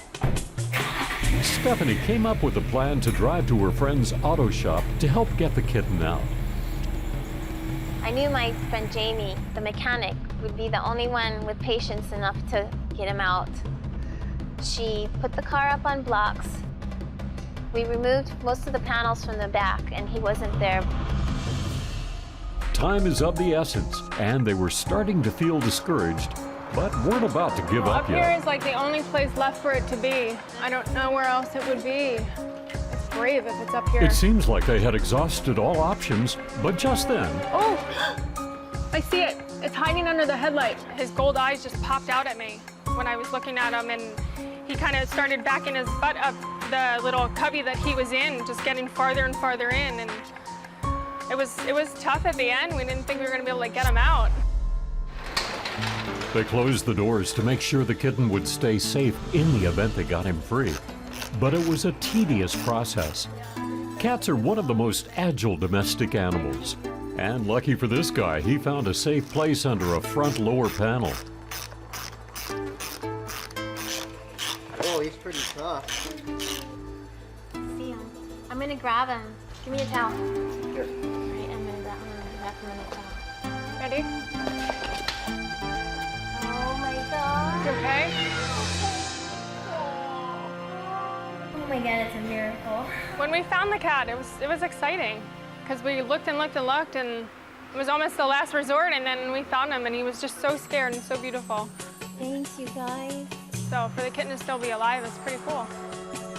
Now that he was set free, he needed immediate medical attention. Stephanie rushed to the vet. It's common for cats injured in car accidents to have internal bleeding. The vet got him straight on an exam table to help give him every chance at life.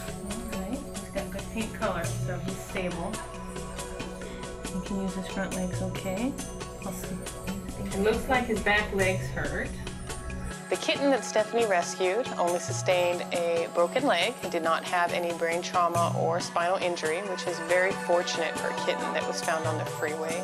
Most cats who get hit by cars don't survive or have to be euthanized because their injuries are too severe.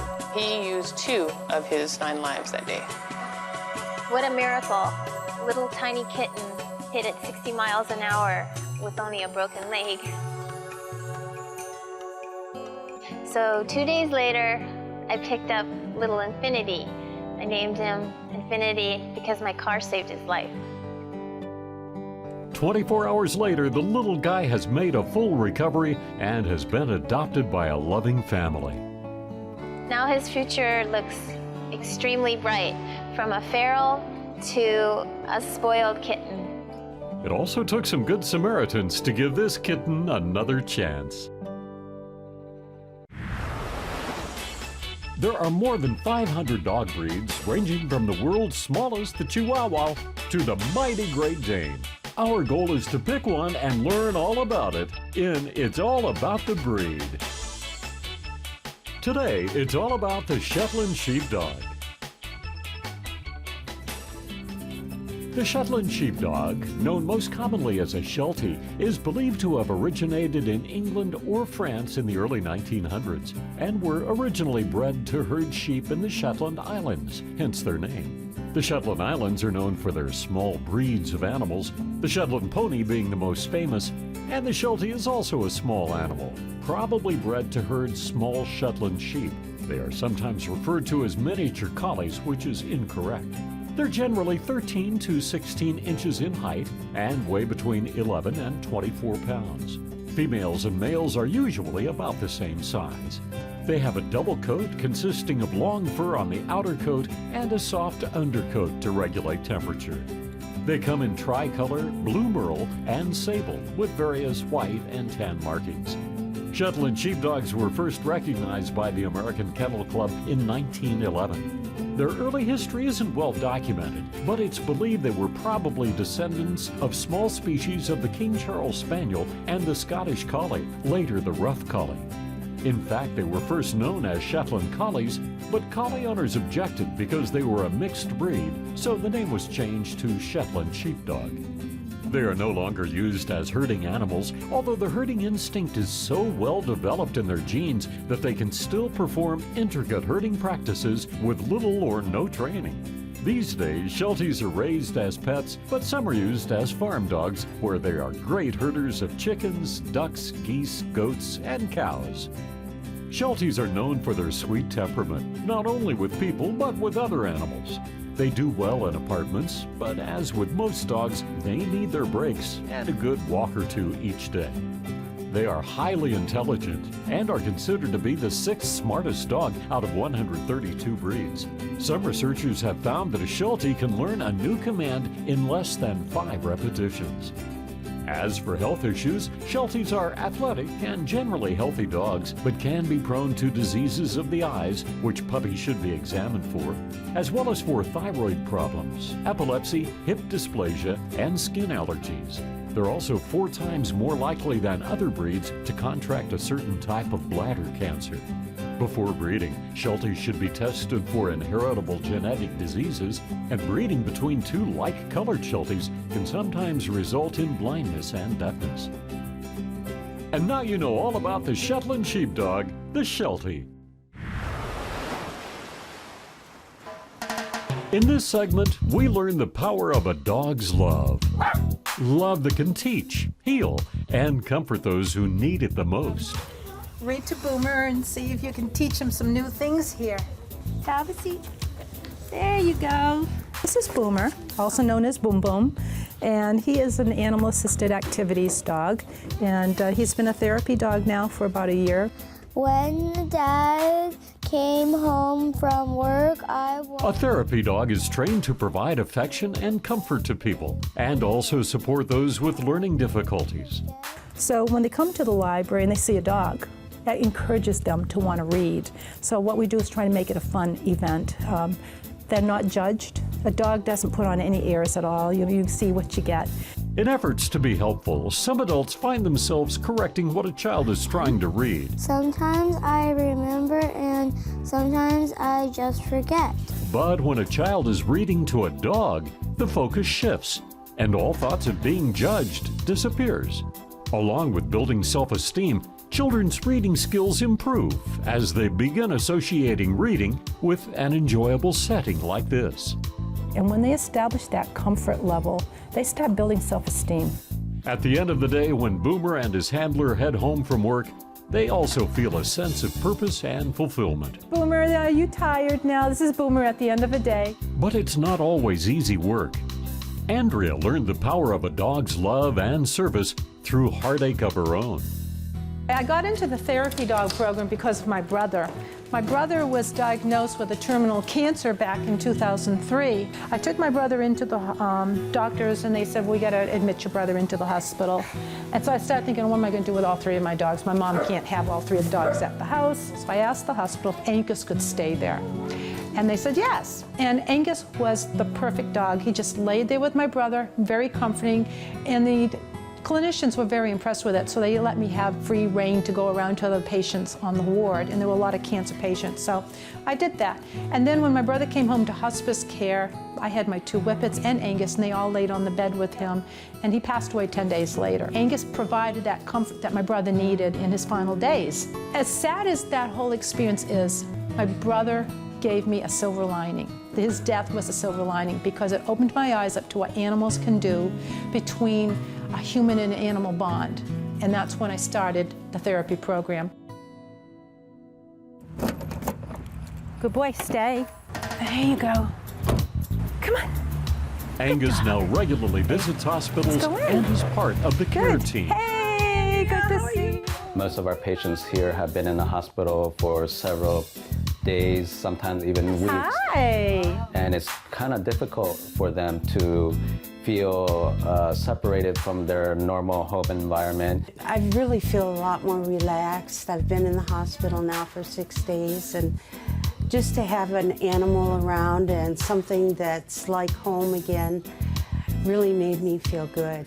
Not only do therapy dogs help patients feel good, they also provide physical benefits, ranging from decreasing blood pressure, heart rate, and even increasing hormones associated with health and a feeling of well-being. Oh, you like that? He goes, oh yeah. Angus made me feel good. It's hard to believe these are therapy dogs. When they are working in a hospital setting, they mellow out so much, but they can get into so much trouble when they're together. What may seem like an ordinary dog can be used for extraordinary things. Good catch. It may not be a glamorous job, but someone's got to do it. We're going to meet a professional pooper scooper who actually makes this dirty job look fun. Hey, I'm Allie, the Poo Princess, and my title is Fecal Matter Technician. Today I'm going to show you a day in the life of a pooper scooper. Come on. In this segment, we'll follow Allie around and get the scoop on poop. People often ask me, are you the pooper or the scooper? I am the scooper. I scoop up the poop and I move on to the next challenge. There is 40 million tons of dog poop in the world every year, and my job is to clean the world up one poop at a time. And out of that 40 million tons, a lot of it ends up in your local landfill, where it often makes its way into the groundwater supply. Allie may joke around, but her job is important. Hey, this is my first house with 2 dogs. Let's check it out. It's safe to say Allie has job security. The average dog poops about 3 times a day, totaling about 3/4 of a pound. Puppies poo about 8 times a day, but lucky for Allie, their mother usually cleans it by eating it. Ew. So the dogs usually follow me around and watch me clean up the dog poo. It's something that their mother did for them when they were kids, so I guess mom gets stuck with the dirty work again. 1 house down and 2 to go. Being the Poo Princess, I've heard it all. Being in the top would be, you have a crappy job. Another one is my friends calling and saying, hey, just thought I'd call and shoot the poop with you. Another one is, hope you're making a poop load of money. House number 2, they have 2 big dogs with 1-a-week pickups, so I'm expecting a lot of poo today. As you can see, there are lots of jokes in this industry, but there are also some serious facts. Just 1 ounce of dog feces contains 23 million microorganisms of bacteria, nearly twice as much as human waste. But that doesn't stop Allie. It's like being at Easter and I'm a little girl again. It's the Easter egg hunt.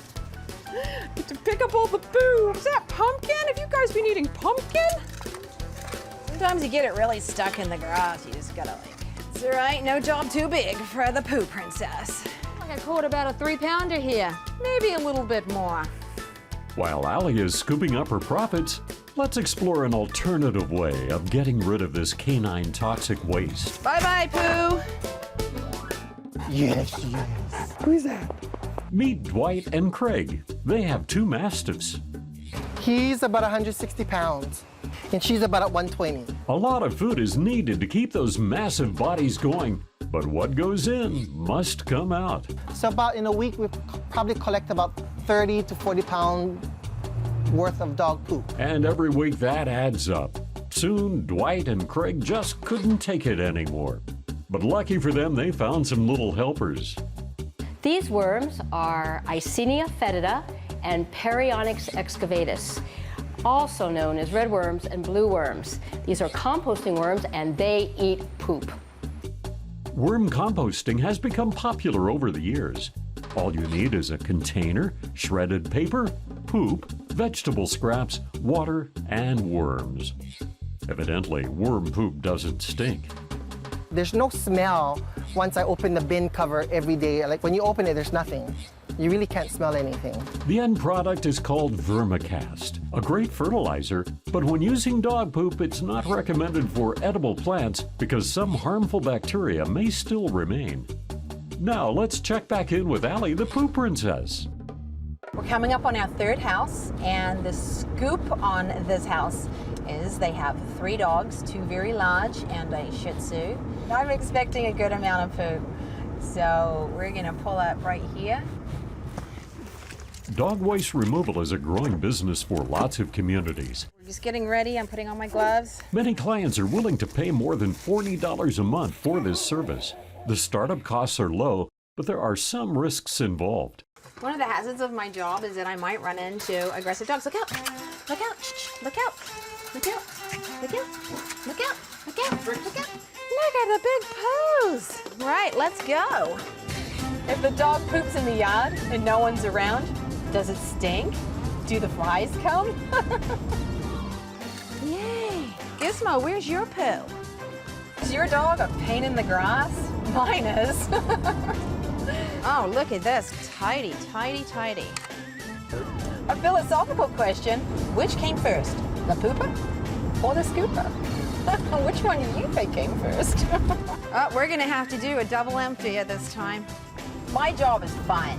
You can make a lot of jokes about my job. How many jokes can you make about your job? It's the world's most glamorous job. Poo. But poos and giggles aside, the U.S. Center for Disease Control and Prevention confirms that pet waste can spread parasites like hookworms, ringworms, tapeworms, and salmonella. So if you're not cleaning up after your dog's waste, your family, dog, and water supply could be at risk. I am the poo princess. Bricks, you keep eating. You're giving me good job security. Bricks, the big mastiff, he just gave me the biggest wet willy. Thank God this is the last job of the day. I can go home and have a shower. The most popular way to clean up dog poop is to pick it up with a plastic or biodegradable bag. And the safest way for our environment is to simply flush it down the toilet. Well, it may not be that simple. There you have it, the day in the life of the poo princess scooping poo. And tonight, hundreds of dogs will be pooping across the island, and tomorrow, I'll be there. Holy crap!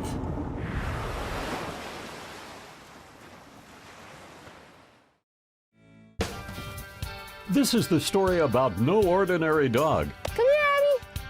Her name is Abby, and she was trained to be a champion show dog. But in this segment, we see her put through the true test, a test of love, instinct, and survival. Nikki and Abby grew up together. Nikki had a big hand in training Abby since she was just a puppy. And as she grew to win dog shows, they collected a lot of ribbons and medals along the way. But there was only one real prize that Nikki had her eye on. My mom and dad promised me that if she becomes a champion and she's really good and everything, that we can breed her and we can get puppies from her, because she has such great little puppies. Well, Nikki got what she wished for. Abby became a champion, and her parents kept their promise.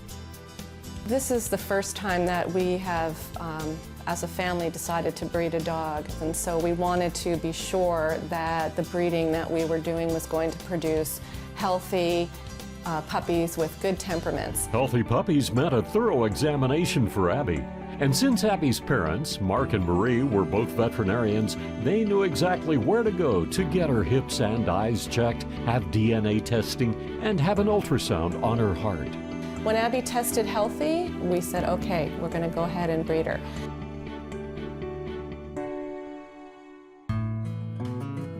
It only took a few days to find Abby a father for her new family. Meet Saba. He's a handsome Labrador Retriever who's about to change Abby's life forever. So today's the big day. Abby's in heat, and we have brought Saba over to meet her and get to know her. And hopefully they're going to breed, and we're going to have some puppies. Blind dates can be challenging, but the timing is just right. Saba's behind the door here, and we're going to give it a try. Here he is. And Saba's ready. And they're going to get to know each other a little bit. Saba here really likes Abby, you can tell. He's willing to go in the pool for her. They hit it off right away, and the magic happened. Okay, so now we're gonna take Saba home. We've had a very good and productive day. We start the waiting game now to see what happens and see if Abby does become pregnant. It's been 4 weeks since their romantic date, and everyone is wondering if Abby is expecting. We're here to find out if my puppy, Abby, is going to have puppies. And we're at my dad's office. I can't wait to see if she's got babies. So we're gonna roll her over. Now they're getting their first peek in Abby to see if their family will be growing soon. So there's a puppy right there, you guys. Hooray! At this stage, it's a little puppy blob in the center, like right here. See the little puppy At in 4 there? weeks, the fetuses start to develop their spines, eyes, what? and faces. Pregnant or not? Yes, pregnant, pregnant. How many? 6. They counted up to 6 puppies, but at this stage, the fetuses are the size of a kidney bean. They'll have to do another ultrasound at 7 weeks to be sure. Remember when I thought babies came from your tummy? Because that's what got big, your tummy. No, right, but you know better now. That's for sure. Sadly. It's week 7. Abby's puppies have grown another 21 days. And now the waiting game continues. Wait, do we get to tell if they're boy or girls as soon as they're born? Oh yeah, yeah. As Abby's pregnancy grows, so does Nikki's curiosity. In their embryonic sac. They're in their sac, yep, they're born, and then she should clean them up, and she eats them. No! Oh, that's the gross part. While Nikki learns more than she wanted to about the facts of life, they're getting ready to take Abby for a 7-week checkup to make sure all is going as planned inside her. So now we're getting ready to do another ultrasound to see how many puppies, because first my dad thought there were 6, but we can't totally be sure because it's kind of hard to see them because they're just little dots. At this point, the fetuses should have toes, claws, whiskers, a tail, and actually look like a puppy. So this is the head, and then we're going to follow the neck up, and so that's a body. And now it's time to count the puppies. And 2, and 3, and 4. And then this is number 5, and that's number 6 underneath them. And I think I can make a 7. Yes, I can. All right, let's go for 7. Oh, 7. Excitement filled the air as Nikki found out about lucky number 7. But look, you can see little paws. You're right. Look at that. There's 7. The average gestational period for dogs is about 9 weeks, so they're not far from meeting the new puppies.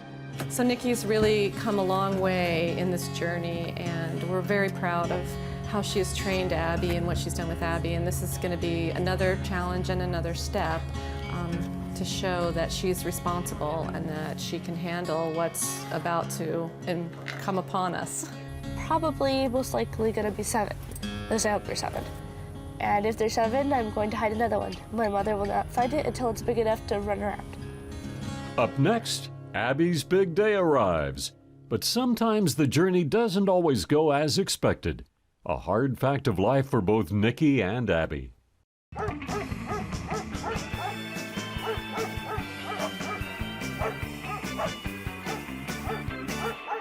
If your dog isn't spayed and unbeknownst to you has had a night on the town, she may be pregnant. You might suspect something, but how can you be sure? If you think your pooch may be pregnant, there are some signs to look for. She may not be eating normally. She may be off her food and just not interested. If this is her first pregnancy, her nipples will swell dramatically. Her disposition may change. She may act insecure or want more attention. She might be less energetic and not interested in playing the way she normally does. Of course, the most obvious indication that your dog is pregnant is that she'll start showing. And the last way to find out if your dog is pregnant, believe it or not, you can buy a canine pregnancy test. Abby's been pregnant for 8 weeks, and today's the day.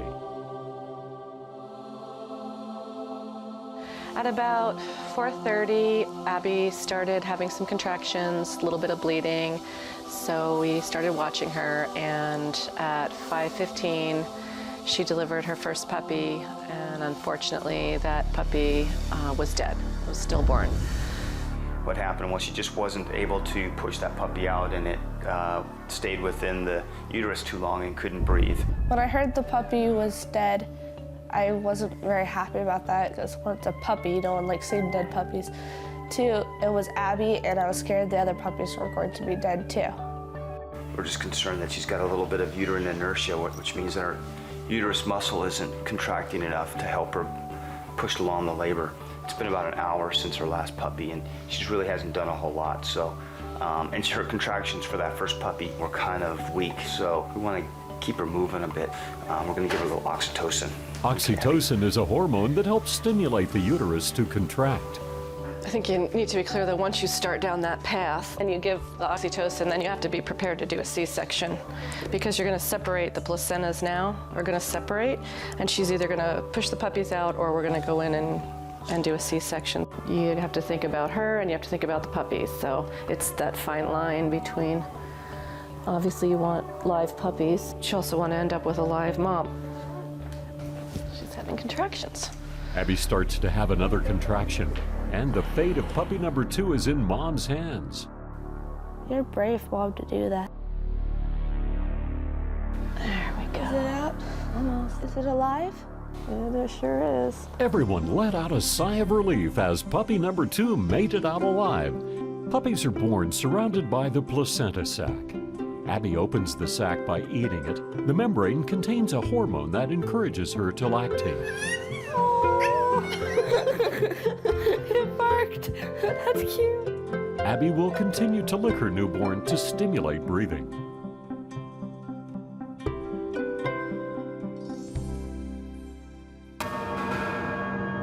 It's been 30 minutes since last puppy, and 30 to 45 minutes since the last oxytocin. So they gave her another shot to help her push a little harder. My dad gave her a shot of that stuff to help her like a while ago. Nothing's happening and I'm kind of scared about that. Definitely, natural birth is always better than a C-section. A C-section is surgery, and with surgery there are risks. We want her to have these puppies naturally if she can. Mama, she's pushing. This isn't going as good as that one went. No, it's not, is it? No, Mom, it's not. Well, I don't want another dead puppy. No, none of us do. One more time. One more time, Abby, come on. Despite their efforts to help Abby, puppy number 3 doesn't make it. Is it dead, Barbara? So it doesn't look like this one is alive. So we're gonna go ahead and take Abby in, and I think we're gonna go ahead and do a C-section and see if we can save any of the other puppies. With 4 more puppies inside Abby, they didn't want to take any chances. It's time to head to the hospital for an emergency C-section. All right, so we're gonna load her up. What? Yes, you can bring the puppy. Studies show that 20 to 30% of puppies do not survive the birthing process, and a C-section is usually the last resort. Mark is preparing Abby for the major surgery, and time is of the essence. So the day is not going as planned. At this point, we're just trying to do what we can do. The medical team is working fast, and the little sounds of life are filling the room. I said he's got a heartbeat, and that's a good sign. Here you go, Nick. While they're setting puppy number 4 in the incubator, the team is working on getting the other 3 out. Each puppy is carefully pulled out of Abby's womb by hand. The nurses are swinging the puppies back and forth to get the amniotic fluid out so they can start breathing on their own.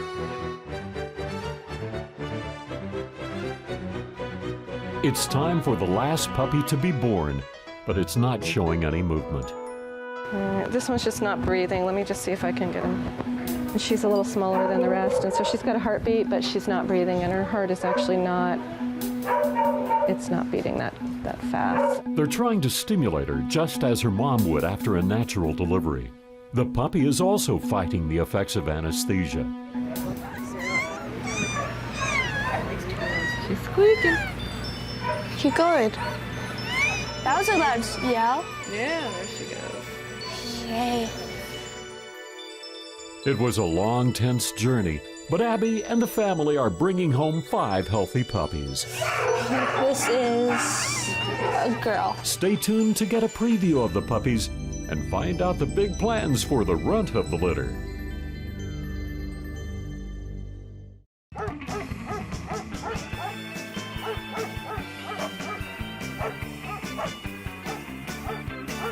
What's the difference in the length of a pregnancy between a big dog, say a Great Dane, and a little dog like a Chihuahua? Surprisingly, the gestation period for most dogs, regardless of size, is between 58 and 64 days, with the average being 63. The length of a pregnancy is most likely determined by the size of the litter, not by the size of the dog. It's good to know the date because premature puppies don't often make it. Those born before day 58 are usually stillborn or die within a few days. If you're breeding on purpose, you'll know the date of conception, or very close to it. If you don't know, make an educated guess. Count 63 days, and you'll have a good idea of when the big day is coming, whether she's a diminutive Chihuahua or a mighty Great Dane. And now, more Pets in Paradise TV. Early in the show, we witnessed Abby giving birth, but things went from bad to worse, and she had to have an emergency C-section. At this point, things weren't looking good for Indy, the last puppy out. This one's just not breathing. Let me just see if I can get him. But Indy didn't give up. He had a bigger calling. She's squeaking. To give someone else a second chance at life. Here are Abby's puppies at just 5 weeks old. While they were all enjoying carefree lives, Indy was chosen to go to Hawaii Fido Foundation, which is a service animal organization. He had his work cut out for him. 6 months later, we met up with Indy on one of his training exercises. Training the potential service dogs to get the phone off the holder is the first step in training a phone retrieve for people who have limited use or can't get out of the wheelchair. This is called target training. First, we start with the dog by just touching something like a plastic lid. And when they do it, touch, yes. They're supposed to bump it with their nose, and that earns them the reward so they know that what they did was right. The next part of the training is getting them to do it hard enough so that we can get maybe pushing a button out of a soda machine to get our can of soda. When he hits this, he's going to hear a noise to let him know that he did it hard enough. Touch. Yes, good boy. The button pushing skill is really important to help people, especially in wheelchairs, who don't have the arm reach. And we can use this skill as the handicap opening door. At barely 6 months old, his constant and consistent training is paying off. He's now working on how to retrieve items off a shelf. Indy, pass up. To take it to the next step, the handler is bringing him into a new environment. Bring it. To put his skills to the test. This is a dog that's barely 6 months old, and he's been having constant and consistent training for the last 2 months, and this is how it pays off. Get it. Bring it. Indy had perfected his skills and was now ready to be placed in a new home. This is Mike, a vet who was diagnosed with Alzheimer's and was suffering from depression. He was beginning to lose hope. My life was not really a living life. You know, I was more of like a plant. I didn't have anything to do. So being alone was a problem. He would have blackout type of spells, which are part of the seizure relations. Well, he'll just black out and pass out. I'd become more depressed and think about how much time I'd have left with my family. Before Indy came along, Mike volunteered at Animal Care Foundation, where he was welcomed by 50 furry friends every day that looked forward to his visits. There was a bond that was built there immediately, and it helped me to feel better, because now I had something to do each day. So that's when the light came on that I needed more in my life. And you know, my family's great, they take care of me, they watch out for me, but there's something about cats that it inspired it and turned it into this relationship that I have with Indy right now. But Indy was a friend that could give back in a big way. Can you get my shoes? Get the shoes. Yeah, Mike's quality of life has improved greatly with Indy here with him. He's much happier. I think his depression is a lot better. Thank you. With simple commands, Indy could help Mike get through everyday tasks that were once very difficult for Mike to do alone. Indy is trained to know where home is, so if Mike says, Indy, let's go home, Indy can help him get back here. With the additional responsibility meant more freedom as well. They've done research showing how pets increase your quality of life and lifespan for people, but it's amazing that they can train them to do so much more. Bring it here. Indy has given Mike the ability to be more mobile, and together they've established a new daily routine. my alarm goes off, he gets the medicine for me. He can go over and tug on the refrigerator. He'll get my water for me so I can take my medicine. Thank you. And he likes to pick up dirty clothes, and he'll take them to the basket. We have a laundry basket in the bedroom. If I'm laying on the floor, he lays beside me and keeps his head on me like he's listening for something. So he's truly an amazing dog. Can you put it back? Huh? Put it back. Indy is a... Put it back where it goes. Motivator. Put it in there. A partner. A worker. And a friend. A friend who ultimately saved Mike's life. You know, he likes to play like a normal dog. And he has his playtime. He loves to go to the park and play with the dogs there like a normal dog. But when it's time to come home and he puts his vest on, then he knows where we go. He can pick our car out in the parking lot. I mean, it's amazing what these dogs can do and what they can bring into a life. From the runt of a litter fighting for his life to helping someone else fight for their life, Indy is truly an extraordinary dog. Get set, go! Over the years, humans have been developing sports for their dogs. Competitions ranging from dock diving to sled racing, agility tests, surfing, hunting, and many more. But if your dog isn't an athletic jock, there's a new sport you may want to enroll him in. It's the most fun I've had with dogs in 25 years, so. There's no pressure, don't have to spend money on it, it's easy to do. My dog enjoys to smell things out. Her nose is very strong, so we thought that this would be an activity that would be perfect for her. Introducing canine scent detection, also known as nose work, scent work, and search work. So you see what's happening with it is going under the vehicle a little bit. The little dogs have to work it out just tight. Good. It's a fairly new sport that focuses on your dog's nose abilities.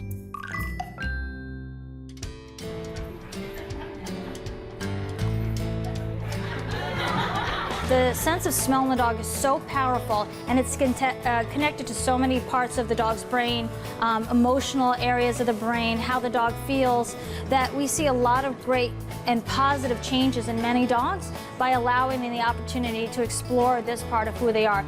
Also helping in their search is a secret weapon that only animals have, the vomeronasal organ, most commonly known as Jacobson's organ. It's located near the nasal cavity and gives the dog an additional receptor, almost like they're tasting the air. You can tell that a dog is using his Jacobson's organ when he holds his mouth in a semi-open position that resembles a grin. The sport is essentially like hide-and-go-seek, where a dog uses their nose to search out a certain odor. In this case, it's birch oil, paired with a doggy treat for a reward.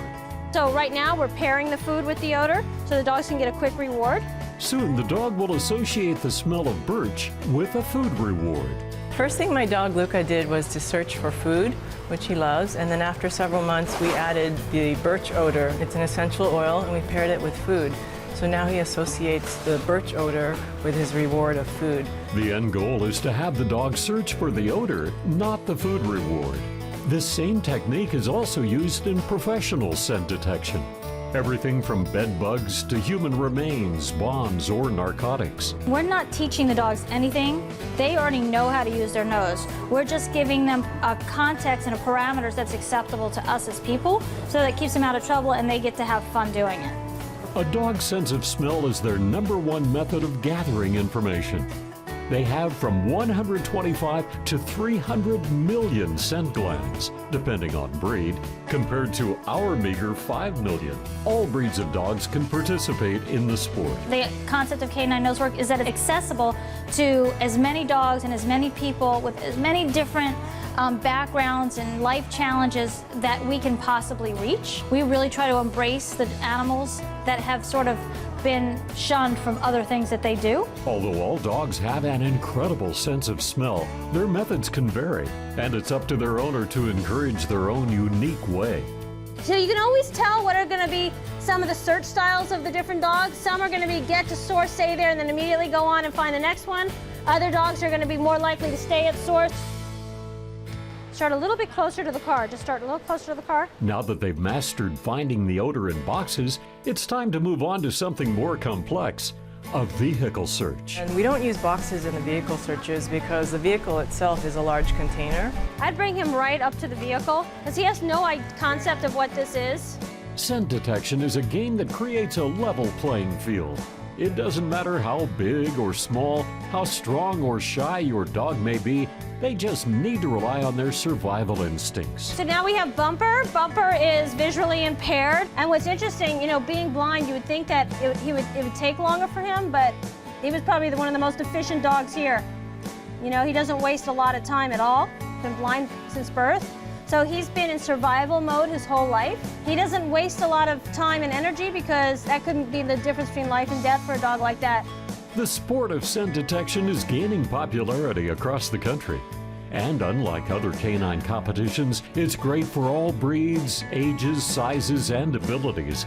It promotes confidence and gives the dog mental stimulation, which is ideal for shy, disabled, or older dogs. It's a sport that could be just right for your dog. Ah, good dog. Up next, find out what it's like to have a pet horse.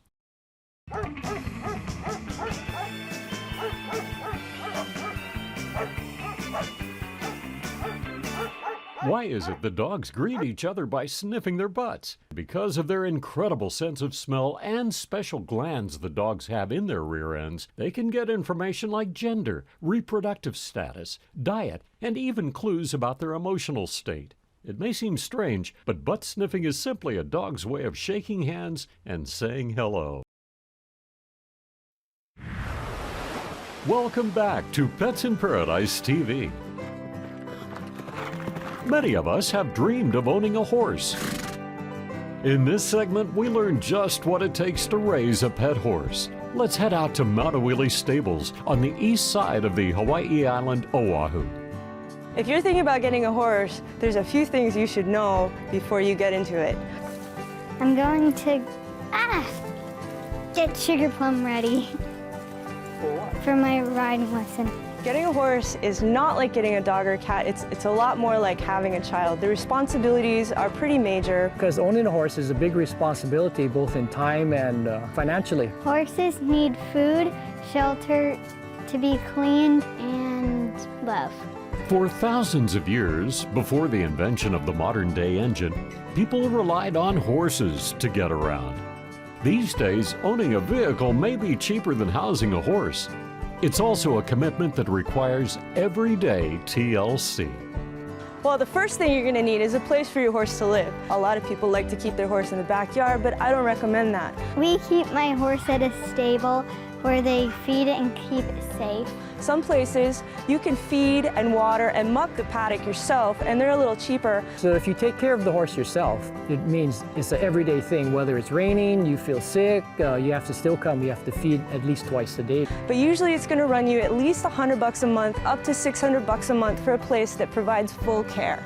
The average 1,000-pound horse eats 15 to 20 pounds of food each day. Horses eat a lot. As you can see, their feed comes in bags that are about 50 pounds. They cost about $15 a bag. Your horse can go through anywhere from 3 to 5 of these a week, usually. Horses also require regular medical attention. This is a wormer. Horses get a variety of worms. They have really delicate digestive systems, and they need to be wormed every 6 weeks to 3 months. Depending on what type of wormer you use, it's best to consult your vet to find out what kind of system you should be on for your horse. Water is really important. Horses need at least 15 to 20 gallons of fresh water per day. If they don't get it, they can have a variety of health issues. So you want to make sure your horse always has access to plenty of clean water. There are also various safety measures to be familiar with. This is how you park your horse. This is a special knot. It's a quick release knot. In case of an emergency and you need to untie your horse, you can untie it really fast. Another thing that's really important about horse ownership is foot care. The saying goes, no hoof, no horse. So getting your horse shod every 6 weeks is very important. Also keeping your horse's hooves clean, free of dirt and rocks. Horses are notoriously delicate in health issues. A vet visit can cost you anywhere from $50 to over $1,000. But it's not all work. There's time to play too, which makes owning a horse worth it for many. If you're still interested in getting a horse, here's some myths that you need to know about. First of all, a common myth is that getting a young horse for a young child is a good idea. Sugar Plum is 30 years old and I'm 10 years old. That's a big difference. Horses have an average lifespan of 25 to 30 years. However, young horses require special care and training that most people need to be very qualified to give. It can be extraordinarily dangerous to get a young horse if you don't know any training issues, and especially a young, inexperienced rider stands a chance of getting pretty seriously injured. One thing I've learned is that all horses have different personalities. Like Sugar Plum, she doesn't like to be brushed in her stall, and she's very friendly. Within a breed, there are individuals just like there are in any group. So it's really important to check the age of the horse, the personality of the horse, the training and the background of the horse before you think about purchase. It's different than owning a cat or a dog, which are predator animals. Horses are naturally prey animals, so they have behaviors unique to them.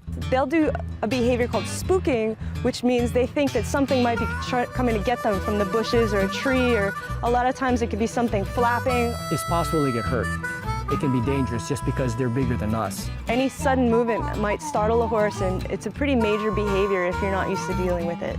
Maybe before you consider buying a horse, perhaps take lessons or volunteer at a local equestrian facility or therapeutic riding center. At the very least, be sure to do your homework. Consult professionals on every aspect of horse care, feeding, management, and riding.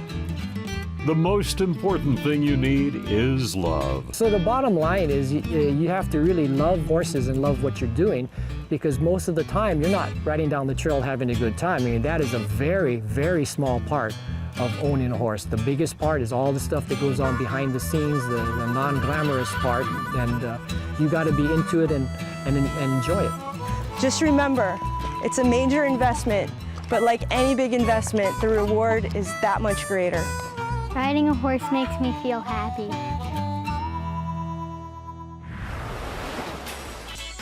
There are more than 500 dog breeds, ranging from the world's smallest, the Chihuahua, to the mighty Great Dane.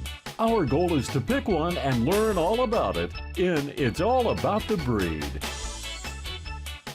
Today, it's all about the Toy Fox Terrier. The Toy Fox Terrier is a descendant of the Fox Terrier, but is now considered a separate breed.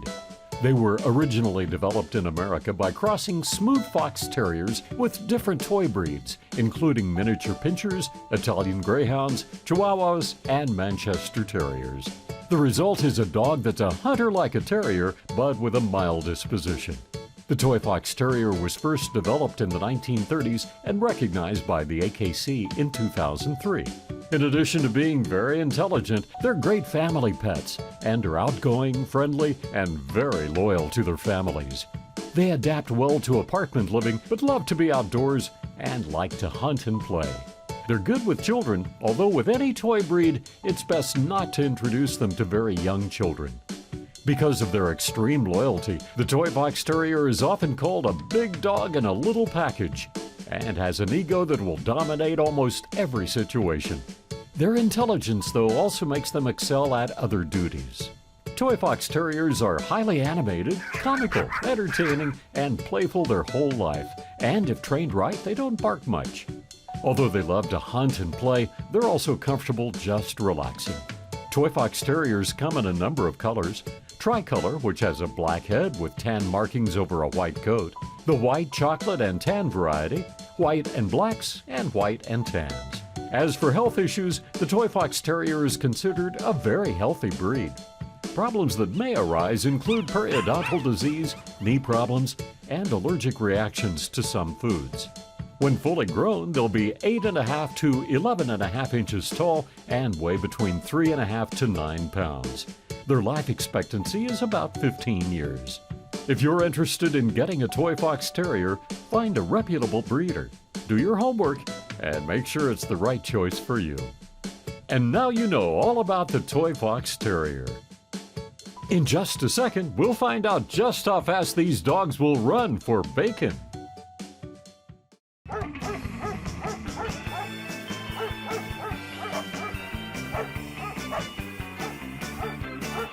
Out of the hundreds of different dog breeds, which one runs the fastest? Not surprisingly, the dog that's used for commercial racing is the fastest, the Greyhound, which can run at a top speed of just over 40 miles an hour. Welcome back. You're watching Pets in Paradise TV. Whoa!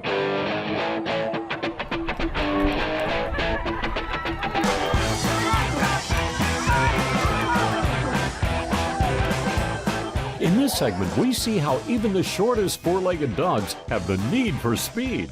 And we learn a few facts about the dachshund as we take you to the annual Hawaii Wiener Dog Race.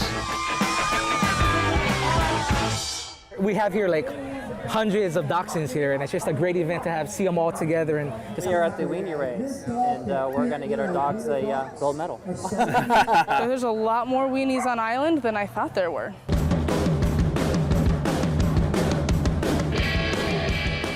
The dogs put their speed to the test on this 70-foot course from start to finish. Some of the top competitors on Oahu are here to strut their stuff. My dog is Frank. He's in Heat 5. He made it to the finals last year, and a dog ran him over, and so he did not win a thing. I'm a pretty competitive guy, and actually we've been training him, so I know he's capable of winning it, so I'd like to see him do it. This is Lady Belle. This is going to be our first Doxy Derby. Our secret to trying to get her to win is to yell as loud as we can. Lady Belle! Lady, over here! Turn around, Lady Belle! Face the door! Bye-bye! Dachshund is a German word that literally translates to badger hound. Because of their shape, they're able to hunt underground and are great at trailing scents. That trait dates back to the 1400s and is just as acute today as it was back then. But as you can see, that can also be a distraction on the way to the finish line. These popular races have over 100 participants and have to be well organized. Here's how it works. The dogs are put into starting gate boxes that match their bandana. Then the owners entice their dogs any way they can by calling their name or waving their favorite toy. And then they try to hold their attention as they walk down to the finish line. Go! From there, the race is on and total chaos erupts. The first wiener across the finish line wins.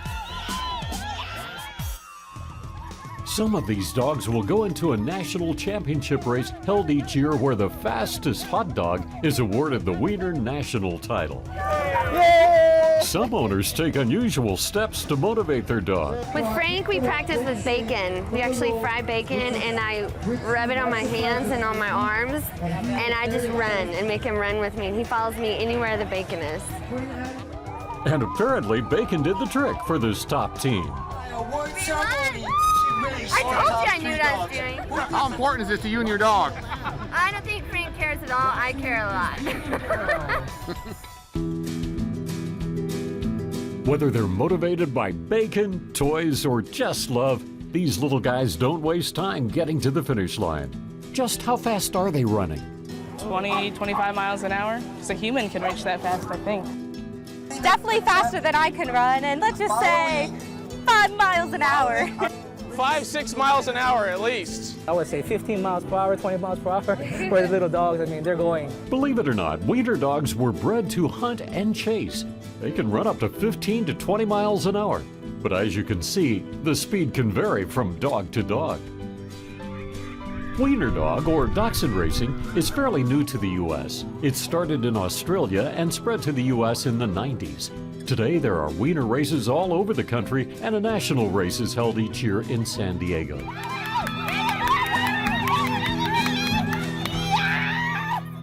These little dogs prove that size doesn't matter when it comes to wiener dog racing. It's all about having fun.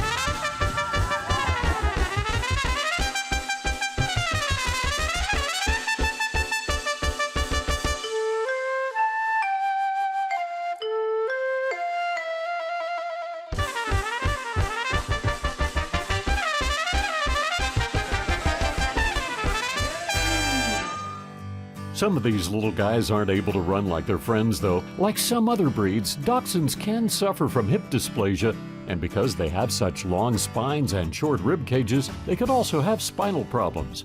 If you're thinking about entering your pet in a wiener dog race, you might want to check with your vet just to make sure everything's okay.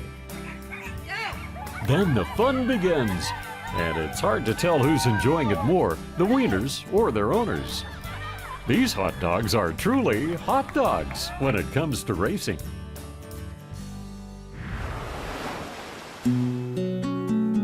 It's a scientific fact that all biological life wants to pass on its DNA through its offspring. So for the last 2 years, the lady's been struggling with really wanting to be a mother. And Lady is no exception. But she was spayed a few years ago and can't get pregnant. But she doesn't know that. She's tried to look for little stuffed animals and toys around the house to try to nurse, and it's been so sad because we can just see how strong her desire has been. Over time, that biological desire grew stronger. Lady's been having some false pregnancies, and because her body's been telling her that she's having babies, she's been lactating considerably off and on for the last couple of years. So it's not uncommon for false pregnancy to happen in dogs and cats both. We were just hoping that something could be done that she could help someone else, help some other lives with that milk that she's been having. The reality is it's a hormonal thing strictly. They are going through the motions of pregnancy even without puppies. Some of it can be short to where they develop some mammary enlargement but don't ever get as far as giving milk, and some will go as far as nesting, acting like they're giving birth, and they'll give milk for 6 to 8 weeks before they break the cycle. So when my grandson was born, Lady was so wanting a baby that she would like lick him all over and try to clean his diaper area and just really treat him like maybe he was her baby. Unbeknownst to her, Lady's longing to be a mother will soon be answered.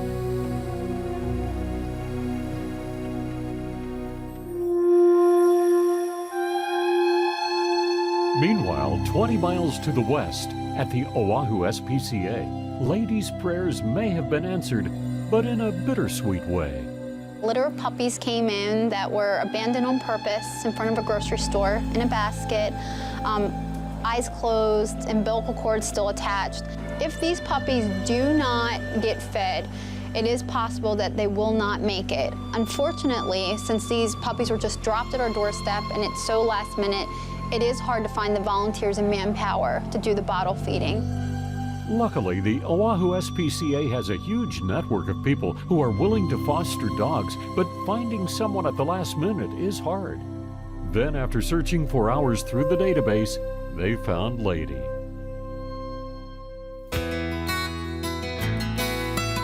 A short time later, Lady met the puppies.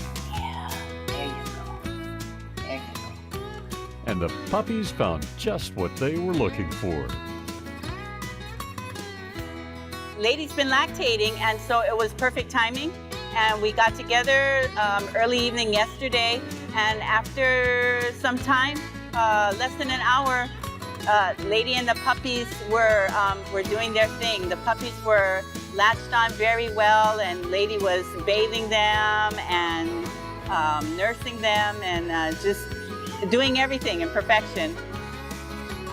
It's a win-win. What's happening is really Lady's dream come true because she's been wanting to nurse. She's had the milk, and her nickname's been Mama. She's finally able to do what she's been longing to do for the last 2 years or so. What a good mama you are, Lady. Thanks to Lady, these puppies are definitely going to succeed and make it and will be available for adoption. It definitely was a happy ending. The puppies were all adopted to loving homes. Lady no longer has false pregnancies and is living a full and happy life.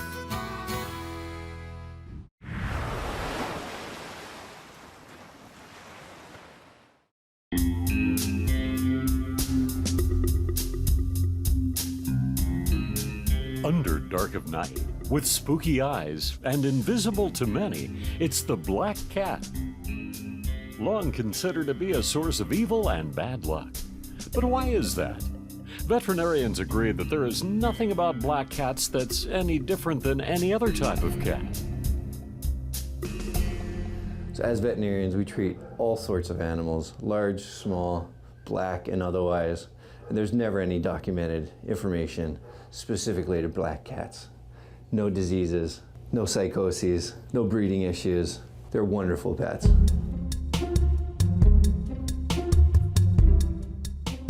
So why is it that black cats get the scary rap?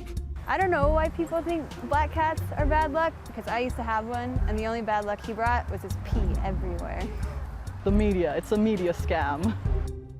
Historically, the link between black cats and bad luck started with an English king. He had a black cat, and when the cat died, the king became plagued with a whole lot of bad luck, some so bad that it killed him. Looking back, it's easy to say that the king's political mistakes, and with his many enemies, the king would have had the same amount of bad luck and would have died even if he didn't have a cat, black or otherwise. On the other side of the coin, people from some other countries, including Asia and the United Kingdom, think the black cat is lucky. Many cultures, though, consider it bad luck and will go out of their way to avoid having a black cat cross their path. Why are these people afraid of them? I'm actually a little scared of black cats, too. It's the way I grew up. Delving into the history books, the superstition about black cats goes back as far as the Middle Ages. Evil spirits were said to be attracted to black cats, who in turn would pass on the evil to humans. Witches got into the act too, and considered black cats a spiritual conduit. In fact, black cats were often burned at the stake along with the witches. Witches or their cats aren't being burned at the stake anymore, but during the Halloween season, animal advocates watch for people who may cause harm by abusing or torturing black cats, thinking they are bad. So black cats historically have had a problem all through October based on the Halloween rituals. They're abused and tortured far more often during this time frame. And of course we see the results, so to speak. Pick your favorite chain massacre, whatever movie, and that or some version of it is what these guys will suffer through. As a foundation, we don't adopt out from October 1st to November 1st, anybody who's black. But additionally, we found that the abuse can extend to white cats, German Shepherds, and now apparently also Rottweilers. So we're not adopting those animals during this month. In addition to being associated with witches, cats are nocturnal. And when you talk about black cats, they're a perfect symbol for a night-based holiday like Halloween.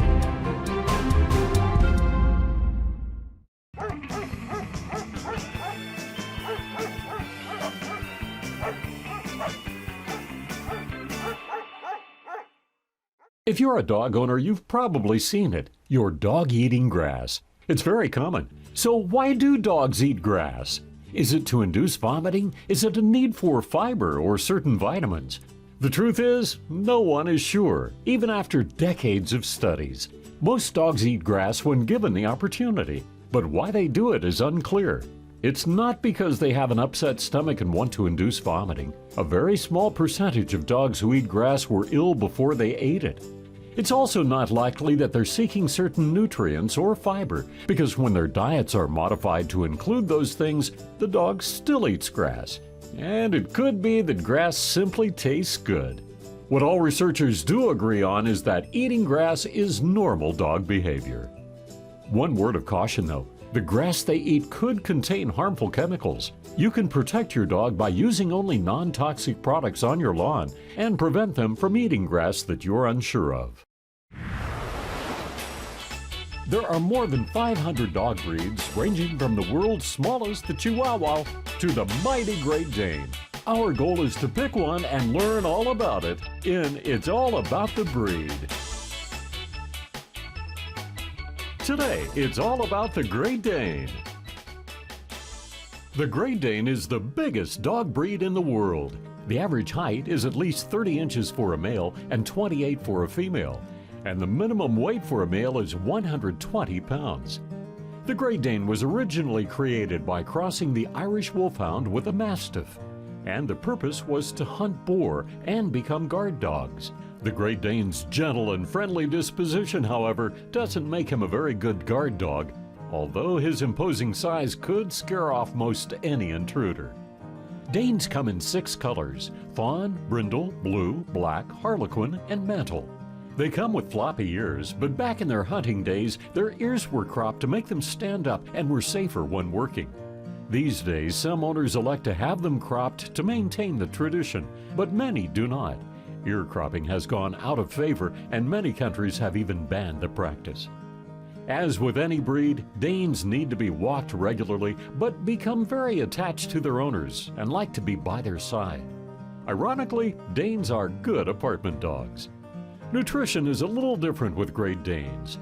Because of their fast growth, their diets are restricted as puppies and as adults.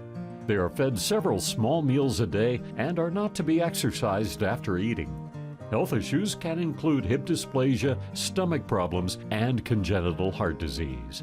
Sadly, the lifespan of a Great Dane is only 6 to 8 years. Even though these gentle giants appear intimidating, they are considered one of the friendliest breeds and are great with children. They generally get along well with other dogs as well as cats and even horses. They love to play together. But because of their enormous size, Great Danes need to be trained at an early age. Otherwise, they can knock over furniture, valuable household items, and young children. They also tend to lean against their owners as a sign of affection and are sometimes called the world's biggest lapdog. In Hollywood, 2 Great Danes are famous: the cartoon character Scooby-Doo and Fang, Hagrid's dog in Harry Potter. And here's some trivia. Before the Hawkeye was chosen, the Great Dane was the mascot of the University of Iowa. And now you know all about the Great Dane. In this changing world of ours, it seems natural disasters are occurring more and more often. If you should find yourself in the aftermath of one and need help, you might be surprised who comes to your rescue. Good dog. What a good dog. In this segment, we're going to learn how dogs are being trained to find survivors in some of the worst conditions imaginable. The Hawaii State Civil Defense Canine Unit is a volunteer organization that trains and deploys search and rescue dogs statewide. My name's Gary Wigan. I'm a canine handler with the Urban Search and Rescue Team here in Hawaii. And my daytime job, I'm an advertising representative. My name is Arthur. I'm from the Big Island. I actually work as a tour guide around the volcano area. In my spare time, I come out here to do the search and rescue. Hey, I'm Donna. I'm a veterinary technician, and I volunteer with the Hawaii Search and Rescue Group. Hi, I'm Juliet, and my passion, what I do full-time now because I'm unemployed, is dog handling. These highly trained disaster search dog teams are becoming an increasingly important component in response efforts around the world.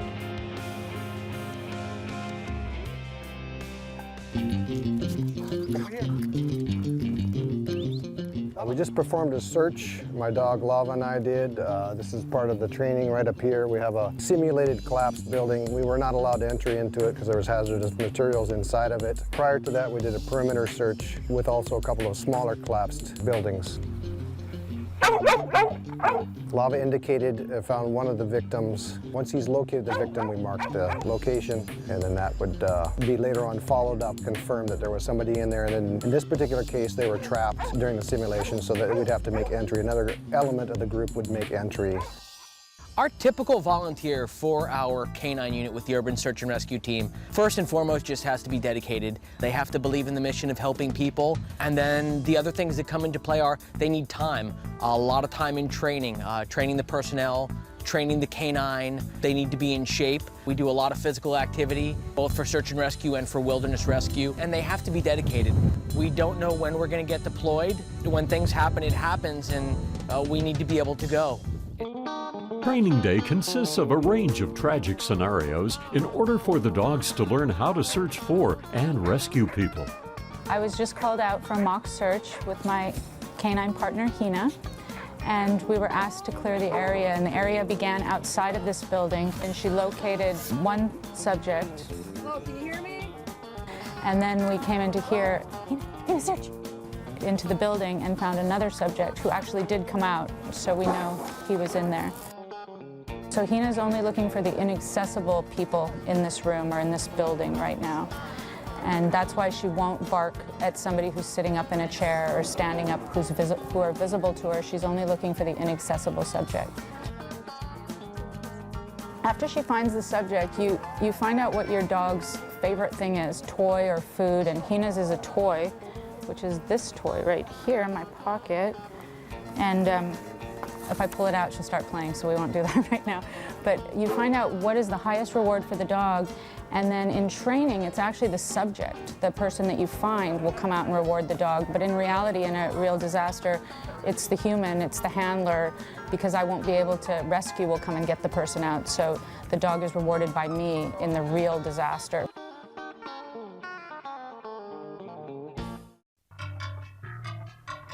One week later, the canine team is back training. The terrain is different, but the goal is the same. Today we're working on our wilderness search and rescue scenario. So we have a subject out in the grass out here hiding and mimicking a person that may have become lost. I'm going to be the subject, so I'll be out in the vegetation. I'll be hiding where the dog cannot visually see me. He'll have to use his nose to find me. And when he does find me, we're going to use a bark alert. Bark alert is when the canine comes upon the subject and finds them and will start to speak and bark. When you hear that alert, everybody has to hustle, get up and go, and catch up with the dog. The dog will keep barking until the handler arrives. So the subject is hidden now, the wind is blowing nicely, and it's up to Nui now to find her. I'm going ahead and start my dog. Sit.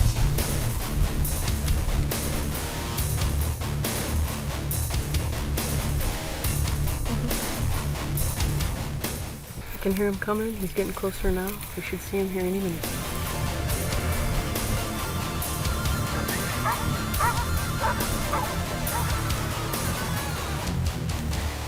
What you just saw is the most basic and rudimentary problem in the grassy field. Now we're going to take it up another level and work the dog in the trees.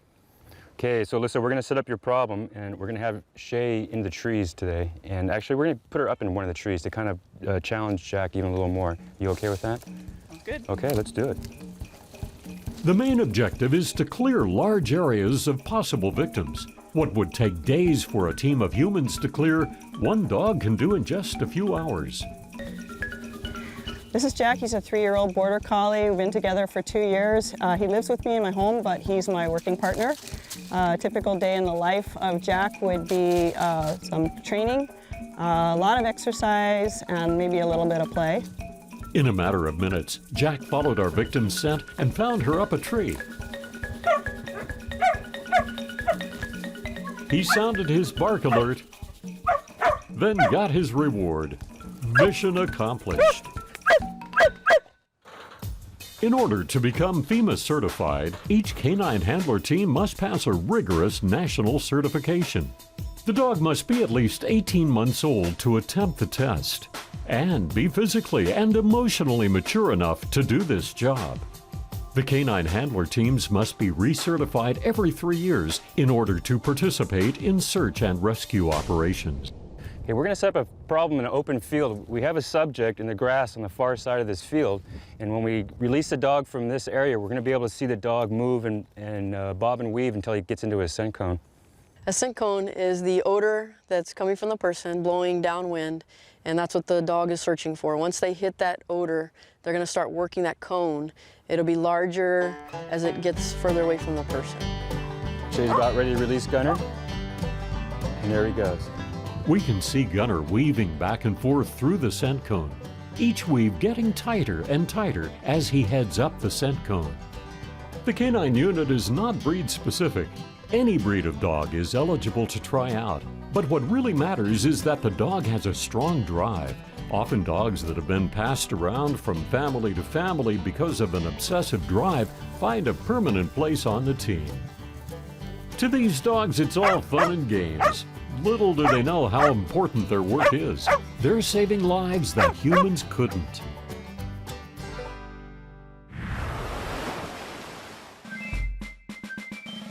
7 days a week, around the clock, there's a special canine team that's helping to keep America's agricultural lands safe.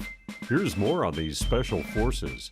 I come in and you might be having a bad day, but there's no other job where your coworkers are that excited to see you. You feel good about your job. When we're working our dogs, we totally forget about all other problems and such. Our primary focus is on our dogs. They may not look fierce, but their noses are trained and keen. These ag dogs can track the scent of fruits and veggies faster than any modern technology. Beagles and Beagle mixes are the preferred breed of dog at the airport because of their extra keen sense of smell, non-threatening size, high food drive, and gentle disposition. Every day, these dogs are eager to get started to work. They break up into teams, monitoring all entry points into the state. Well, here we are, another typical Monday for us. Some of us are getting ready to head out to the mail branch and search some parcels there. Some of us are going to FedEx, and then some of us are going to the airport to talk to some passengers as they're about to fly out to the mainland. So, come on, Flash! And how do these dogs get compensated for their hard work and daily dedication? So this is our big trick of the trade. It's called the pouch of power. Our dogs are all very, very food motivated. So everything they do for us is in hopes of getting a treat. So this is the most important part of our day, is that we fill up with some more treats to make sure that our dogs get paid for everything that they do and they find. And we're hoping that we'll have a successful day, find some fruits and plants that aren't allowed to leave the island. And it's not the fruits and plants that are necessarily harmful, but the little critters that can hitch a ride with the produce. Hawaii is also home to several invasive species, such as coqui frogs and fire ants. And to make sure none of these unwanted critters makes their way to the mainland, the team heads to Honolulu Airport. Leave it, Alice.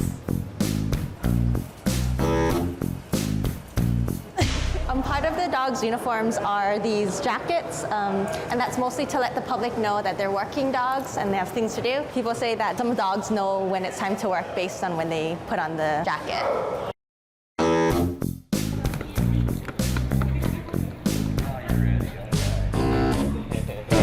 He likes to roll on the carpet, right? He just hit the guano area. But it's not all work. There's some play, too. Okay, now you're in. Now you're in.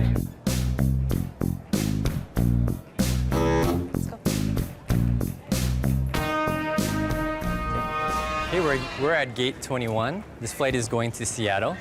Terry is working with Atlas. Right now, she's running down the rows, letting Atlas sniff every bag. Atlas is also a very good air scenter. He can find anything. A lot of the times when they're air scenting, they will be able to pick it up in the air, any particles of the fruit or plant that is in the air. They'll find it and they'll start searching for it, and he won't stop, especially Atlas, because he has a large appetite. He always wants to eat, and he'll work for food. He'll do anything. So if he smells something in the air, he will find it. Even the rookie ag dogs can pick up most scents. It's just discerning between the good ones and the bad ones that takes experience. Okay, gate 21 is all clear. Atlas has done a good job. You got a treat from Terry. He's ready to move on. All right, here we are at gate 22. Jonathan and Bruno ready to go. Bruno has found the flower box. Failing to declare prohibited agricultural products may range up to $1,000 per first-time offense and higher if it's determined the quantities are for commercial use. The same fines apply to prohibited products sent through international mail. Our dogs are very food-driven, so the more food-driven they are, the more attention they pay attention to us, and we can just walk around. Let's go find it, come on. Let's go find it. Go find it, Sam. What you got? What you got, Sam? Good boy, show me. All right, very good. Excuse me, sir. This is an agriculture inspection. Do you have any fresh fruits, plants, or vegetables in your bag? I sure do. In 2013, the output of America's farms contributed about $167 billion to the U.S. economy. And that doesn't count the jobs and related industries that agriculture grows. And I'll give you a good treat, Zen, for finding these fruits. There you go. All right. Good boy. Yeah, it is. All right. Thank you very much, sir. Okay, thank you. Thanks for helping. Okay, good boy. Another good day. We all had a few things that we found, so we know that we've done our job in keeping the mainland safe from some of the pests that we don't want to get there. So, good job, Flash. Time to go to bed. We'll see you tomorrow. There are more than 115 agriculture canine teams providing screening at airports, cruise terminals, mail facilities, and border crossings around the country. They're a critical part of a team that keeps America safe.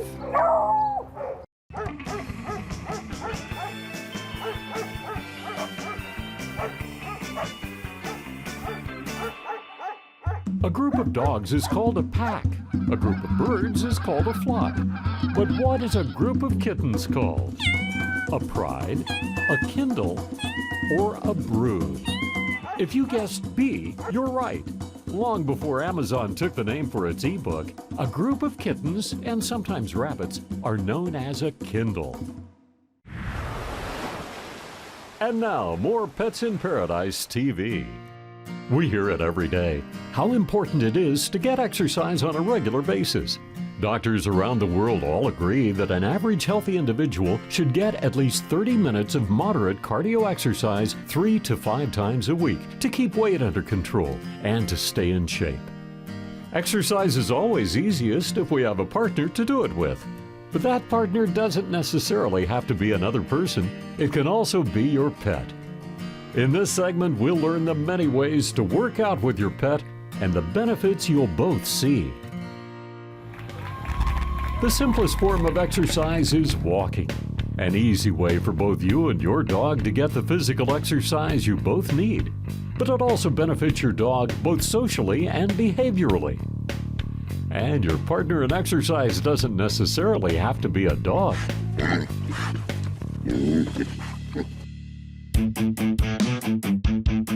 Exercise can be a lot more rigorous than just walking. Okay, my dog Roxy, she's going through an identity crisis. She thinks she's a cat, she poops like a horse, she's got ADD and is the only official parkour dog. Parkour is a training discipline that's generally associated with military obstacle courses. But it's moved into the civilian world many times as part of CrossFit training. It involves running, climbing, vaulting, jumping, and other vigorous movements. I've been teaching parkour for over a year now, ever since I started doing it by my side, and she never ceased to amaze me. Just the way that she moves, she's very exploratory, and it's always looking for a new toy to jump on top of. Roxy and Ozzy both enjoy the benefits of parkour. But if you're the type of individual not driven to such extremes, he's in the zone. There's always something like this. I can go a half hour, but I'll let him go 2 hours, and he'll just barely break a sweat. Bogey loves to work out on the treadmill with his owner. It's safer, and the weather's better. Like any athlete, we started Bogey with a very slow pace, and as we progressed, we found out that the faster he goes, the better he likes it. There's times when Bogey will ask us, he'll look at the treadmill once, and then he'll look at us as if he wants to go on the treadmill, so we'll drop what we're doing so he can play. It looks like a great idea, but a treadmill isn't for all dogs. The noise scares many away. But take your time, and who knows, your pet may enjoy it. For the hardcore treadmill pooch, and if you don't mind parting with about $500, there's even a treadmill made just for dogs. But of course, nothing beats being outside with your dog in the fresh air and sunshine. So in the summertime here on the North Shore, the waves are down, so we like to stay busy, we like to stay active, and the way we do that is we do a lot of stand-up paddleboarding. Exercising with your pet in the water is always a good way to stay cool. So when we're stand-up paddleboarding, I'm the one getting all the exercise, providing the thrust and the ride, and these guys are just kind of along for the cruise. But they enjoy looking out. We'll see turtles from time to time. They like watching fish jump around. Be sure that your dog can swim and get him a canine life jacket because certain breeds aren't very good swimmers. Come on, let's go. However, when we're on land and we're riding the bicycle, our roles are reversed a little bit where These guys do all the pulling. They're like sled dogs. They got the mush command and they take off. And I'm just cruising on my bicycle going about 20, 25 miles an hour. Activities like this, though, come with a word of caution. Hot asphalt can hurt a dog's feet, and heat exhaustion can also be a factor. That's why Rocky and his dogs exercise in the cooler hours of the day. And he knows the signs when his dogs are getting tired. So with these two puppies being quite young, 2.5 and 1.5, we have a lot of great exercising years ahead of us, and me heading into the middle-aged part of my life, it's going to be a great partnership between us and our exercising and what we get to do for the next long time coming. In the end, regular exercise benefits both of you. It controls weight, it fights off disease, improves disposition, boosts energy, and is a lot of fun. Which one of these dogs is the closest ancestor to the wolf? The Alaskan Husky, the Malamute, Shiba Inu, or the German Shepherd? It turns out that the closest ancestor to the wolf is the Shiba Inu.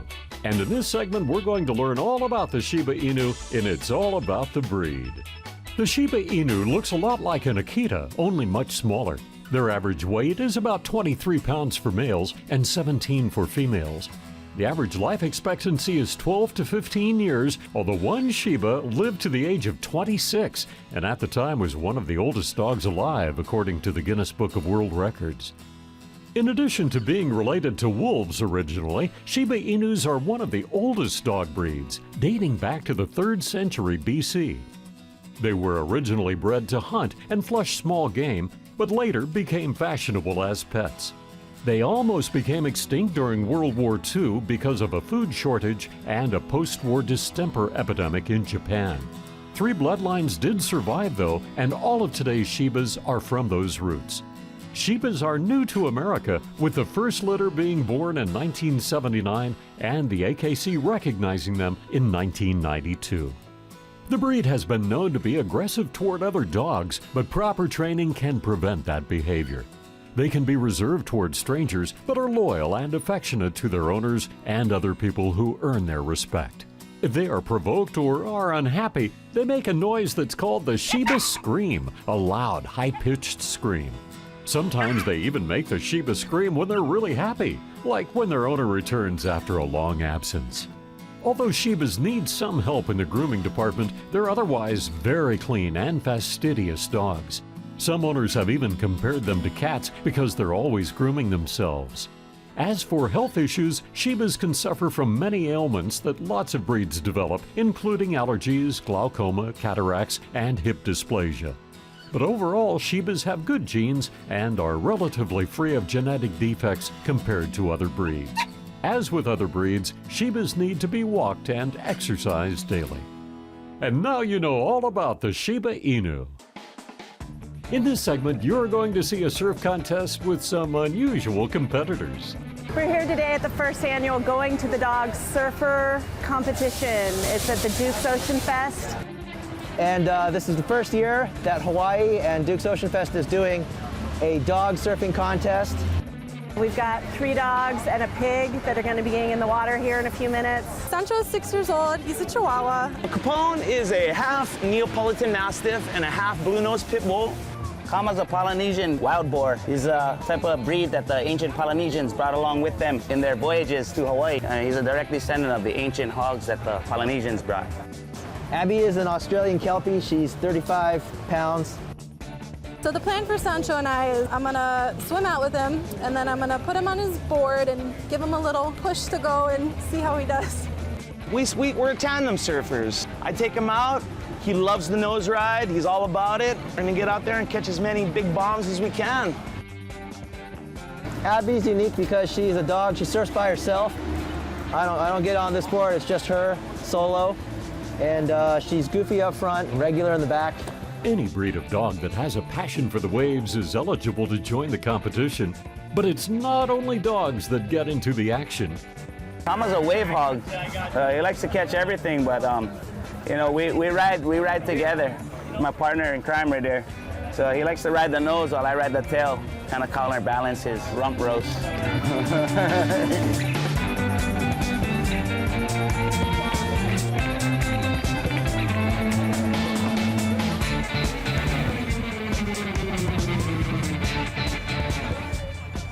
This is one of Hawaii's biggest annual ocean sports events, Duke's Ocean Fest. Held each year in honor of legendary Hawaiian surfer and Olympic swimmer Duke Kahanamoku.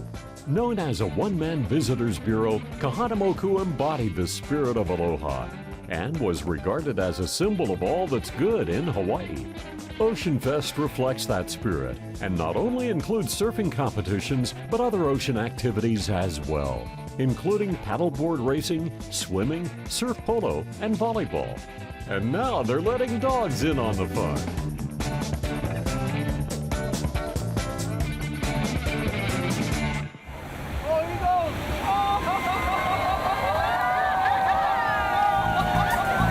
Abby's a 9-year-old Australian Kelpie. We needed to get her engaged in some activities.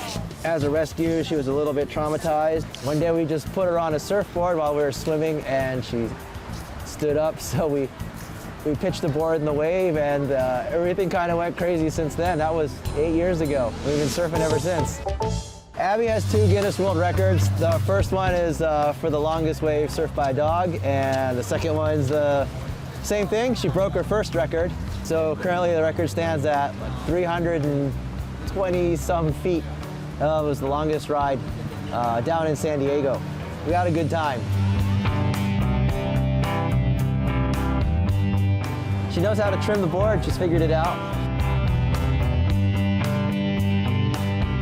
We're just looking for better ways to get Abby a better ride. And our buddies up in Carlsbad, INT Surf Tech, they custom made a board for her, and we kind of like shaped the rails a little bit and messed with the rocker. It's a foam top board, so her claws can get a little bit of grip. Yeah, Abby, come.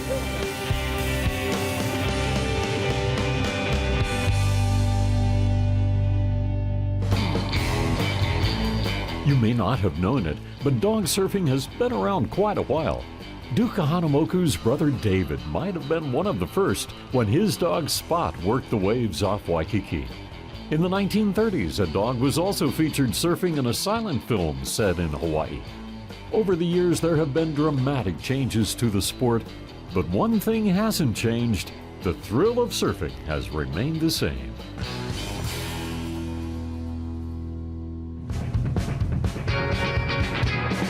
Meanwhile, back at the action, the dogs are having a great time in the surf, and the spectators are loving it from the beach. Oh man, it was hectic. We got pig surfing, dog surfing.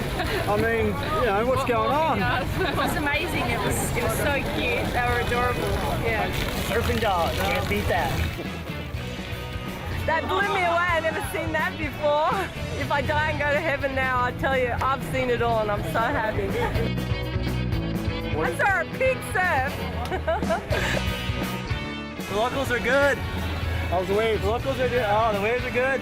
Today, there are dog surfing competitions held around the world, including the big Queensland Surf Festival in Australia. But wherever you go, it's fun. But I think we got quite a few long waves. It was great. It's fun. Capone was definitely representing for the locals, getting some long bombs off the outside and leaving us howlies on the inside to work on our wave selection. So we're going to have to work on it, move over here, and then try it again next year. Even with the glory of the awards and prizes handed out, it all boils down to one thing: fun in the water for some unlikely surfers.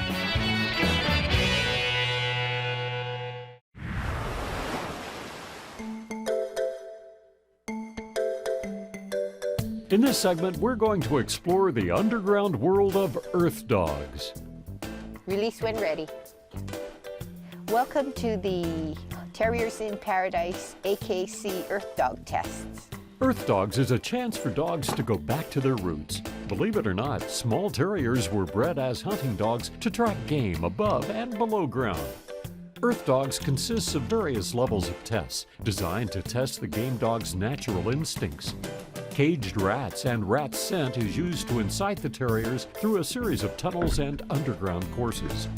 It's a fun challenge for both the dogs and the handlers to master each level, and an outlet for the little dogs to burn excess energy.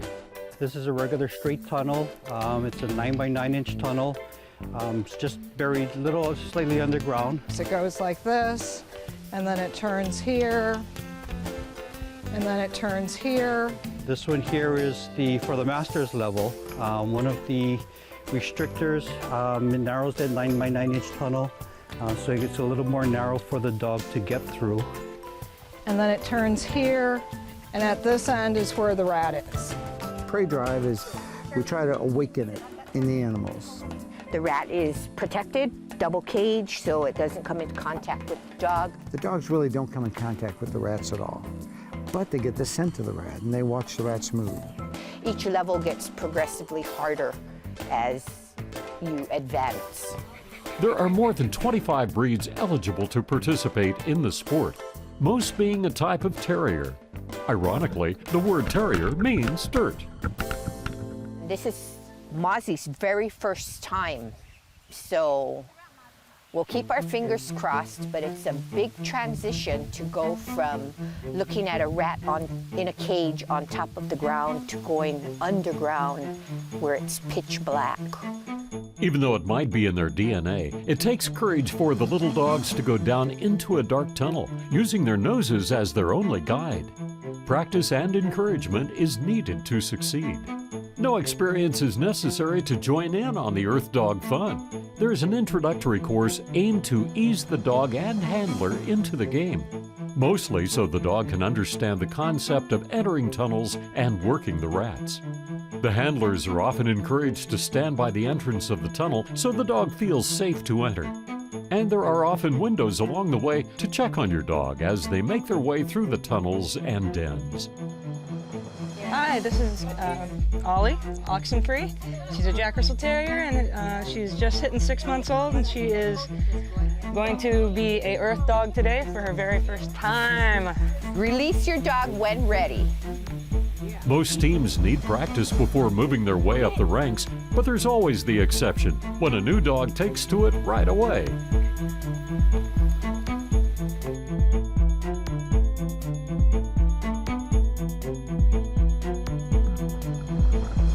The best way to get started is to take your dog to areas where he or she can practice following the scent of small animals. Encourage them to follow the scent. That's the key to Earth Dog success. You can also request a rule book from the American Kennel Club and research the Earth Dog events near you so you can begin the underground journey together. At the end of the day, we take all the tunnels up to preserve them, to keep them from getting too much moisture on them. And then we cover the dig so that hopefully the rain doesn't saturate everything. And then we stack everything up over there and cover everything and wait for the next day.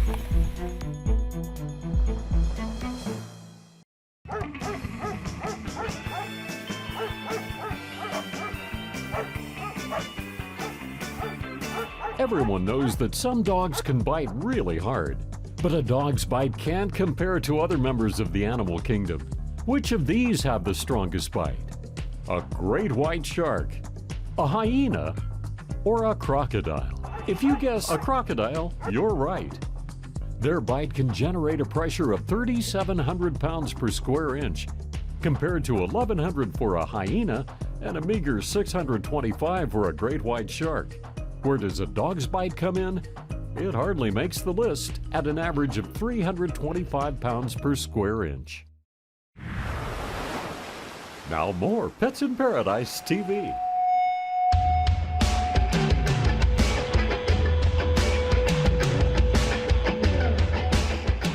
They're lean, mean herding machines. In this segment, we find out how a Hawaiian rancher is teaching dogs how to herd livestock using their natural predator instinct.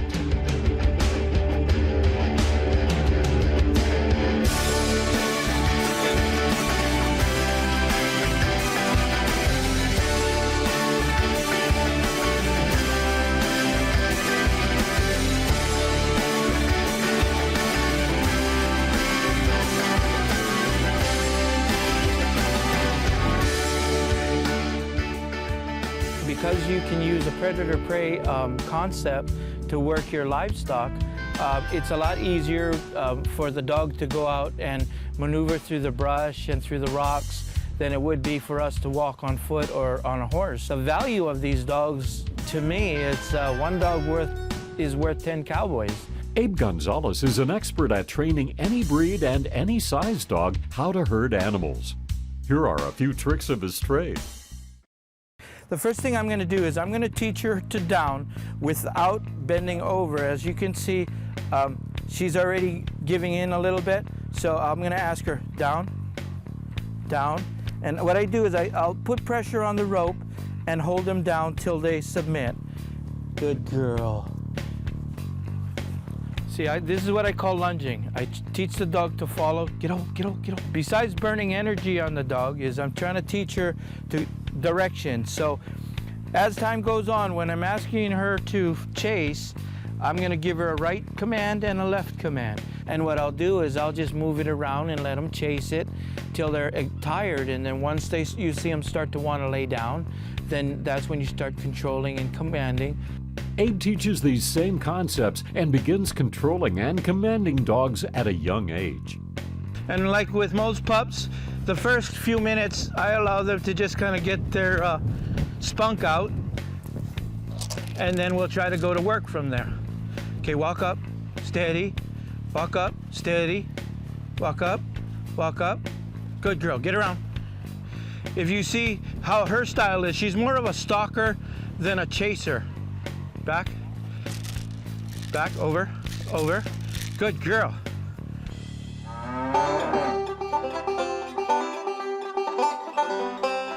Let's kick it up a notch and see how Abe uses these herding skills on cattle.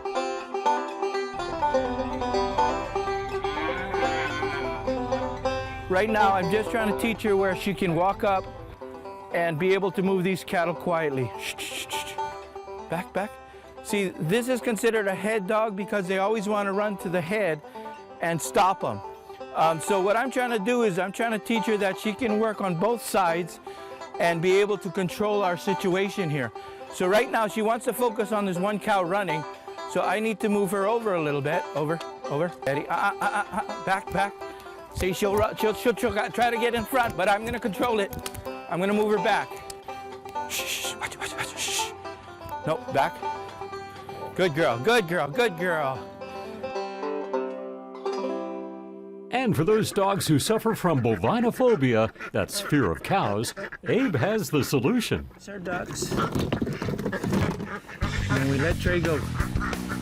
Watch that corner. These are Indian runner ducks. We use them for the smaller dogs, the shorter leg dogs. Try to do with the paddle is to move them off the livestock so that they learn their pressure and distance. And that's what this paddle is for, to keep the livestock safe from the dogs from biting them. Good boy. Bring him back. Abe uses the dog's instincts as their strength. That's why even the smallest dogs can control animals 100 times bigger than they are. I actually have a Chihuahua on the Big Island. His name is Mocha, and he was working sheep. He can work sheep, he can work cows, mama cows, and I also had him working with me down at a feedlot, and he'd drive 30 to 40 head of cows, young cows, from pen to pen. And the majority of the cattle that he was moving ranged from 500 to 800-pound cows. Any type of dog will work as long as they have the heart and the right training and desire. Coming up, which one of these dogs is hypoallergenic? The Beagle, the Poodle, or the Labrador Retriever? So which one of these dogs is hypoallergenic? Well, actually, none of them are. It turns out that it's not the fur people are allergic to, but the dander on a dog's skin. The dander is released when a dog sheds, so dogs that don't shed much create fewer allergic reactions, like the Poodle, which is considered to be the most hypoallergenic breed. So what happens when you cross a Poodle with a Labrador? A Labradoodle. And today we'll find out all about it, and it's all about the breed. There are some mixed breed dogs that don't work out so well. The Yorkie Poo, a hybrid of the Yorkshire Terrier and a Poodle, they look cute but are considered little barking dynamos with too much energy. Or the Taco Terrier, a combination of the Toy Fox Terrier and a Chihuahua. A small combination that has a big tendency to make trouble. But one mix that's really taken off is the Labradoodle, a mix of the Labrador Retriever and the Poodle. What you get is a very smart, family-friendly dog that has the additional benefit of being easy on people with allergies. The Labradoodle is a relatively new hybrid that got its start in 1988.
Meet Caesar. He's a 4-year-old mixed breed, but with a few behavioral issues. Caesar loses control anytime he sees another dog. In this segment, you'll see a miraculous change, thanks to some professional help. So this is Caesar's neighborhood, and this is our daily walk, and there's, 3 pit bulls in a van that are barking at him, and, any dog's gonna get a little apprehensive or nervous around dogs barking at him from a car. But, Caesar might take it to a little bit more extreme. He'll flail, bite at the leash, jump, and we're trying to get him past that. When Caesar sees another dog, his main problem is he gets unpredictable and jumps up and tries to go at the other dog. And the reason he does that is because he's on leash. He can't flee the situation, and he can't hold his ground because the other dog might still be coming at him. And so his tactic is to jump up high and growl and hopefully keep the other dog at bay. It may look like Caesar is the aggressor, but believe it or not, Caesar is one of the nicest dogs you'll find, as long as he doesn't feel threatened by other dogs. When he is, he goes into survival mode, and that's when extra safeguards are needed. I've got a waist harness on for Caesar. He is so strong that the metal pieces on the leash can break off, and so I don't want to put anybody at risk if that happens while he's in the learning process. You notice I have him on a double leash, so if this leash fails, I've got a safeguard. And if you notice, this leash is around his face so I can control his head movements better, and I've got it marked so it's easy for me to see which one is his head and which one is just around his neck, so that I have better control when he's out of control. So I've been working with dogs for about 10 years. Usually I've been able to train them to exhibit better behaviors, but Caesar's been my hardest case. I've never had a dog this difficult to work with and to figure out. The thing about it is he's a fast learner. I could see that, but I couldn't get him past a certain point of training. I'm a dog trainer, but Caesar's problems were extraordinary, and I needed to call in an animal behavioralist, so I called Wendy Ma. An animal behaviorist is someone who is certified to find the underlying cause of behavioral problems. Once the trigger is identified, the dog trainer can more effectively teach the dog the skills needed to learn healthier behavior. How you doing? How you doing? He's doing pretty good. He's still kind of... I was contacted recently by Nancy with a dog that she's been working with, Caesar, and the problems that she presented to me was that when Caesar saw other dogs, he would jump up, flail around, even at times try and bite her. But the weird thing was he would lunge up at some dogs and not others, and Nancy couldn't quite figure out what the problem was. So animal behaviorist Wendy invited Nancy and Caesar to participate in one of her group classes. If you know where your dog's trigger zones are. so she could carefully study Caesar's reaction to other dogs and hopefully identify the trigger that causes his wild behavior. I noticed in class Caesar was paying attention to all the other dogs around him, but very little attention to Nancy. And Nancy was paying very little attention to Caesar as well. Nancy didn't have much trust in Caesar for obvious reasons, and Caesar could feel that lack of confidence in Nancy. So I knew I needed to get Nancy and Caesar to build that confidence in each other and work as a team. So Wendy pointed out that I was looking at the environment more than I was looking at Caesar. I was trying to keep him safe around other dogs, but that took my attention off of him. And he was also doing the same thing. So she pointed out that we needed to form a better relationship as far as eye contact and attention to each other. Caesar, good boy. Caesar, good boy, Caesar. Good boy. Oh, that's a good boy. Wendy recommended to Nancy to change up Caesar's meal times.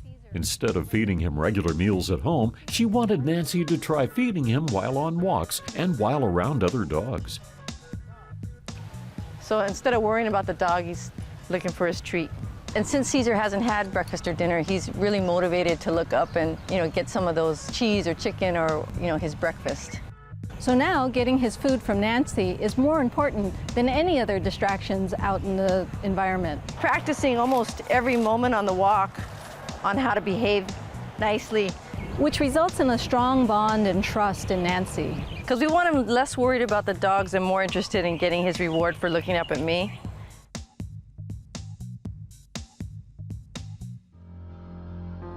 So we were walking past a dog that was barking and lunging at Caesar, and I'm kind of a little reactive.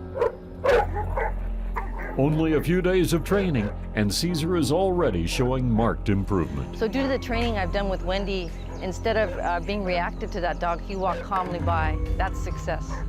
So right now we're using food to reinforce the eye contact, but later when he's doing this habitually without any problem, without having to think about it, the food's gonna disappear and he'll just walk by dogs and look up and just be as happy as can be. So it's been about 2 weeks since I first started working with Nancy and Caesar, and he's made great strides. He's definitely on the way to becoming a well-mannered, good canine citizen. Huh, Caesar Wees? Yes, you are. He's a good boy. Yeah. So when a dog trainer gets stuck on a dog's case and can go no further, they rarely seek out the help of another trainer. And the dog is the one that really suffers in the end. So the fact that Nancy actually sought out help actually could have saved Caesar's life in the long run. The lesson Caesar learned can be a lesson to all of us. Not everyone around us is a threat. There are ways to partner together that can make the walk of life much more enjoyable for all.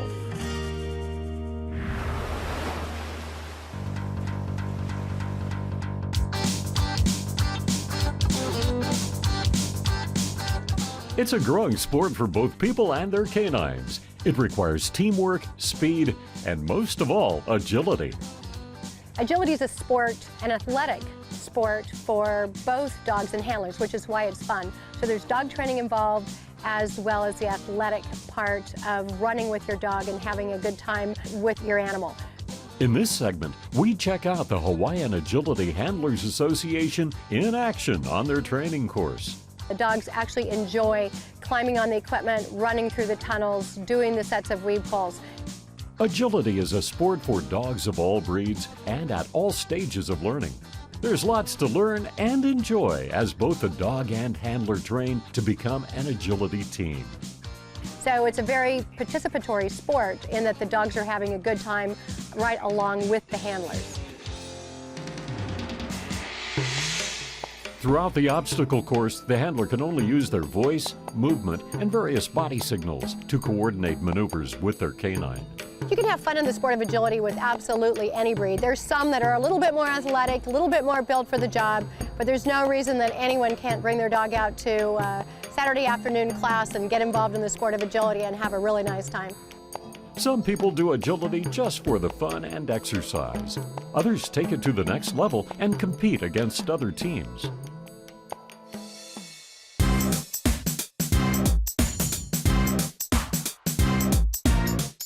It's such a dance between you and the dog, and it's very kinesthetic sport.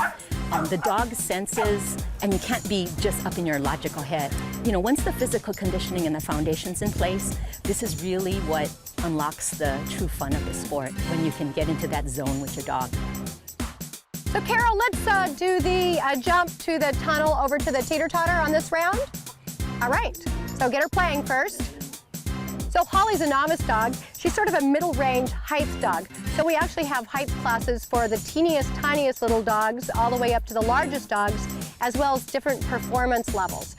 If you are considering agility training for your dog, remember that the foundation for all agility training starts with basic obedience, learning how to sit, stay, and come when called. When those are learned, you can move on to a training course where maneuvers are taught by rewards, both treats and verbal praise. And lastly, have fun. If agility training isn't fun for everybody, it's simply not going to work.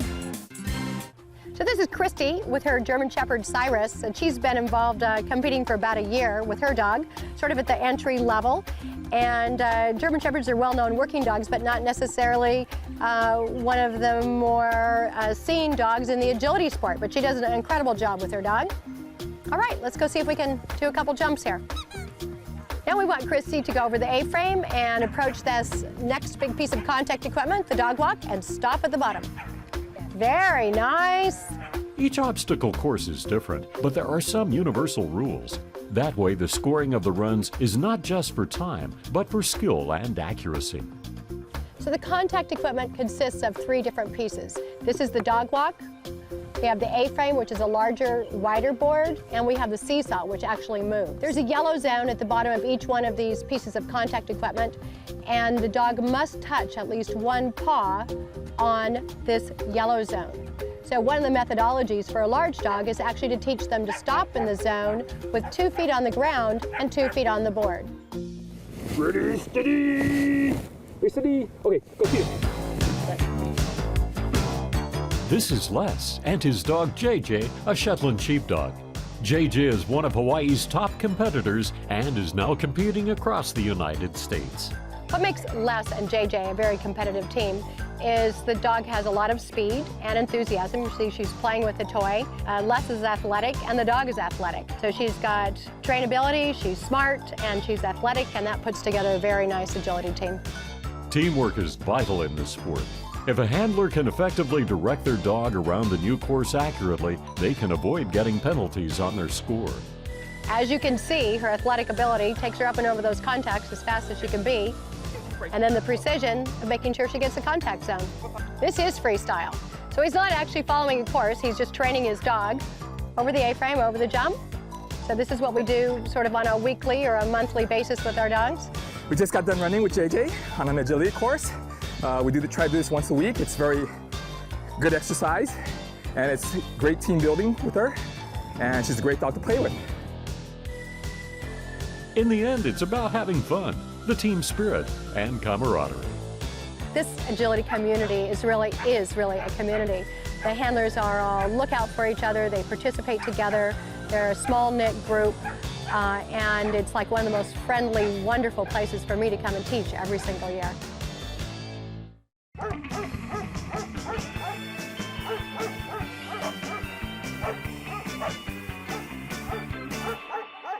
Do you know which of the following animals sleeps the most? A python, a domestic house cat, a brown bat. If you're a cat owner, you probably think it sleeps more than any other animal on Earth. But no, cats are actually down the list at 15 hours a day. A python sleeps 18 a day, but it's the brown bat that takes the record, sleeping an average of 19.9 hours a day. That's a lot of hanging around. And now, more Pets in Paradise TV. Okay, so we're on our way. First patient of the day is going to be a cardiac study. We're going to Ohana Pet. And I'm not really sure if we're doing a dog or a cat, but we are going to image the heart. This is Leo Stewart. She's a registered diagnostic medical stenographer. We're going to see what her day is like scanning pets. When I originally started my business, the ultrasound machine weighed about 450 pounds. And now it's 8 pounds. And this is the machine. It's about $45,000. An ultrasound exam is a way of looking inside your pet's body without having to perform surgery. It sends sound waves into the body, then uses the echoes to create an image. I'm Leo.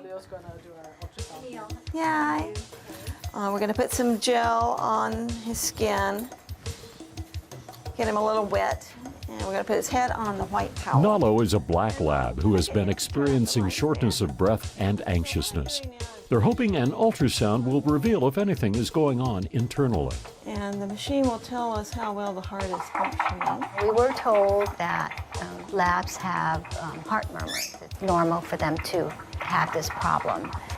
But we're kind of getting some irregular tones there and have a little scratchy sound. This tells us the heart beats a little bit faster than what we like to see for larger dogs.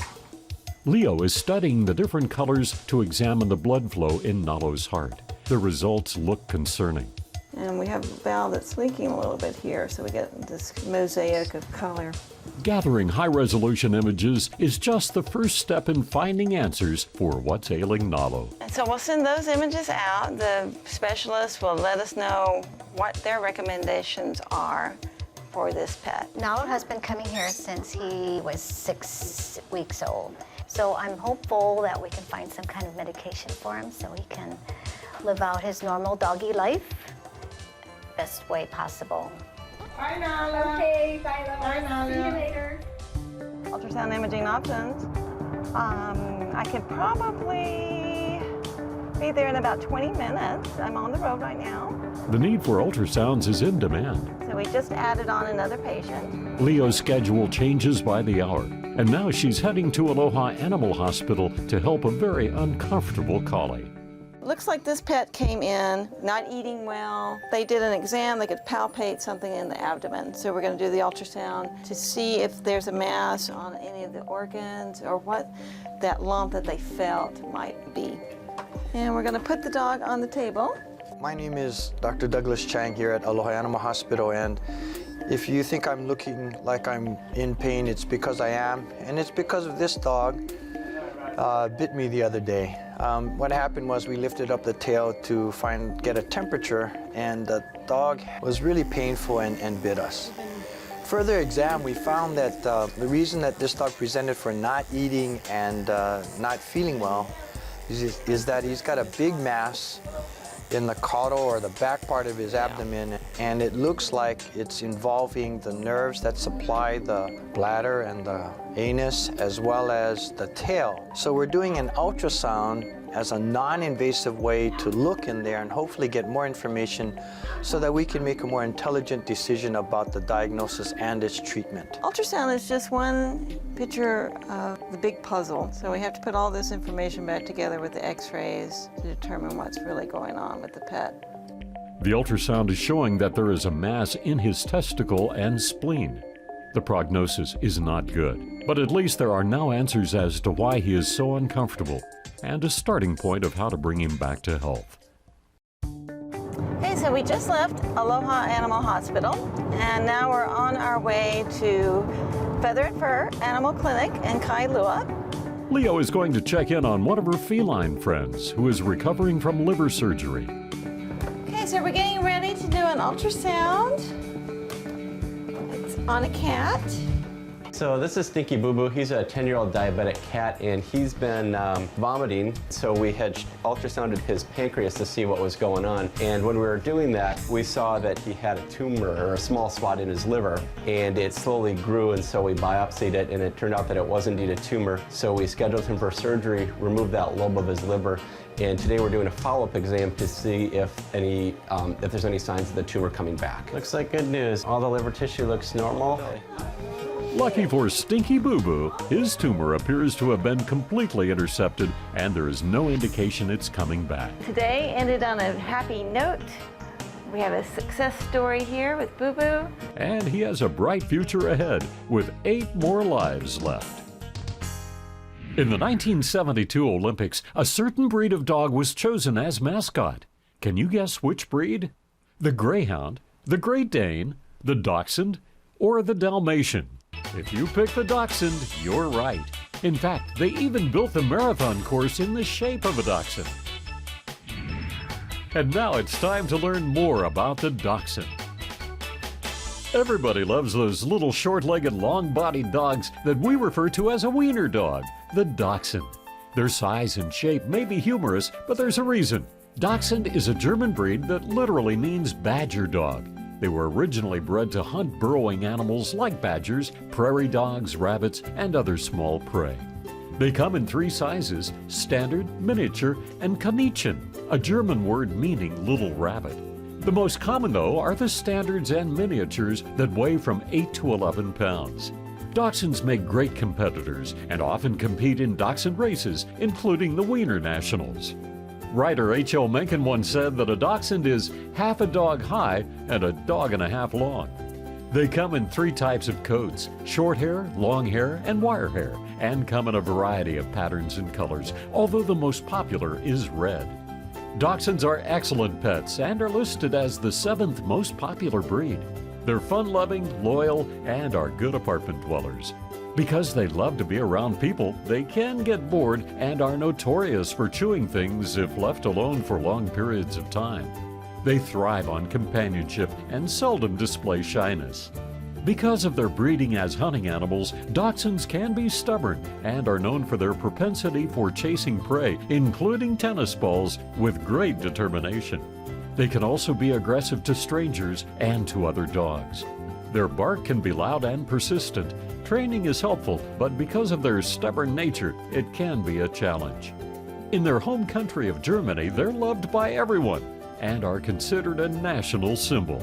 The Dachshund was even made the official mascot of the 1972 Summer Olympics in Munich.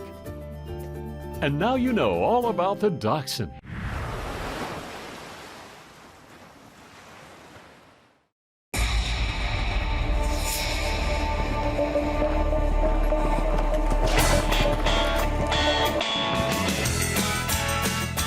Ladies and gentlemen, the beginning of the Battle in the Saddle for 2012 is just about ready to get underway. It's a sport that dates back to the 1st century. It's a game of skill, danger, precision, and horses. In this segment, we take a closer look at the game of polo and go behind the scenes to find out just what this game is made of. You know, this is the beginning of the polo season, and it's an absolutely spectacular day. Polo was popularized by the British and has made its way to the islands. Today, opening day, we've got probably 1,000 people here. It's been a long-standing tradition on Oahu's North Shore since 1965. Polo is a sport of kings, but none of us are kings. They may not be kings, but this royal sport was said to have originated in Persia and picked up by the Byzantine Empire. Although it can be dangerous, it's also a sport full of elegance and grace. And this is the first game of the season, so I'm nervous. But today is just a friendly game, and we get together with friends, we just play. He's excitable, huh? Yeah. He's anxious to get going. And how does this game get going? Let's get a quick lesson from former Honolulu Mayor Peter Carlisle. So what's going to happen is I'm going to take this ball, and it's about the size of a hard ball, and although it's sort of waxy, and I'm going to roll it around a number of people like this, and a beautiful horse like this who's a little bit skittish. And then what will happen is they'll be lined up in the middle, horses facing horses with riders, and I'll pitch this ball out like that, and that will begin the first chuck. Is that correct? Chucker. The first chucker, all right? All right, the game is off and underway.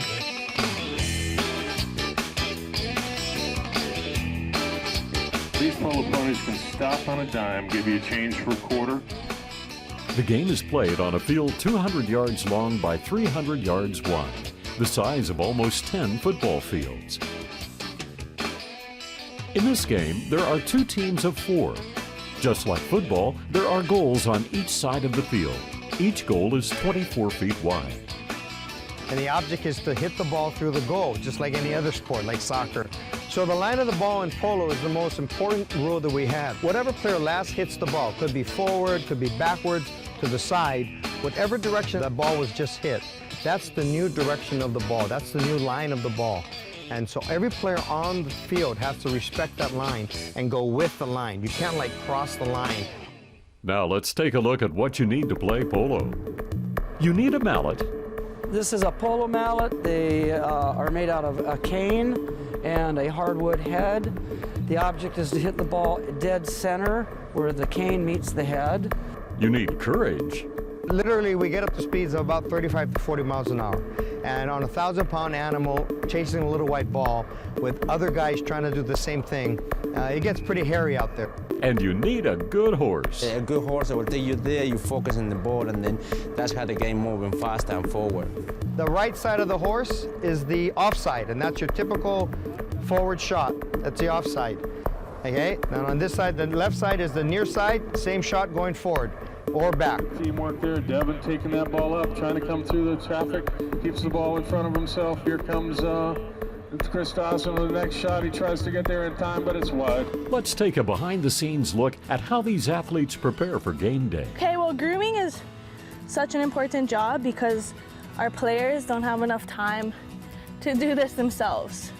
A groom should do all of the cleaning and equipment because your player's life depends on it. And if anything is loose or broken, it's the groom's responsibility to let the player know.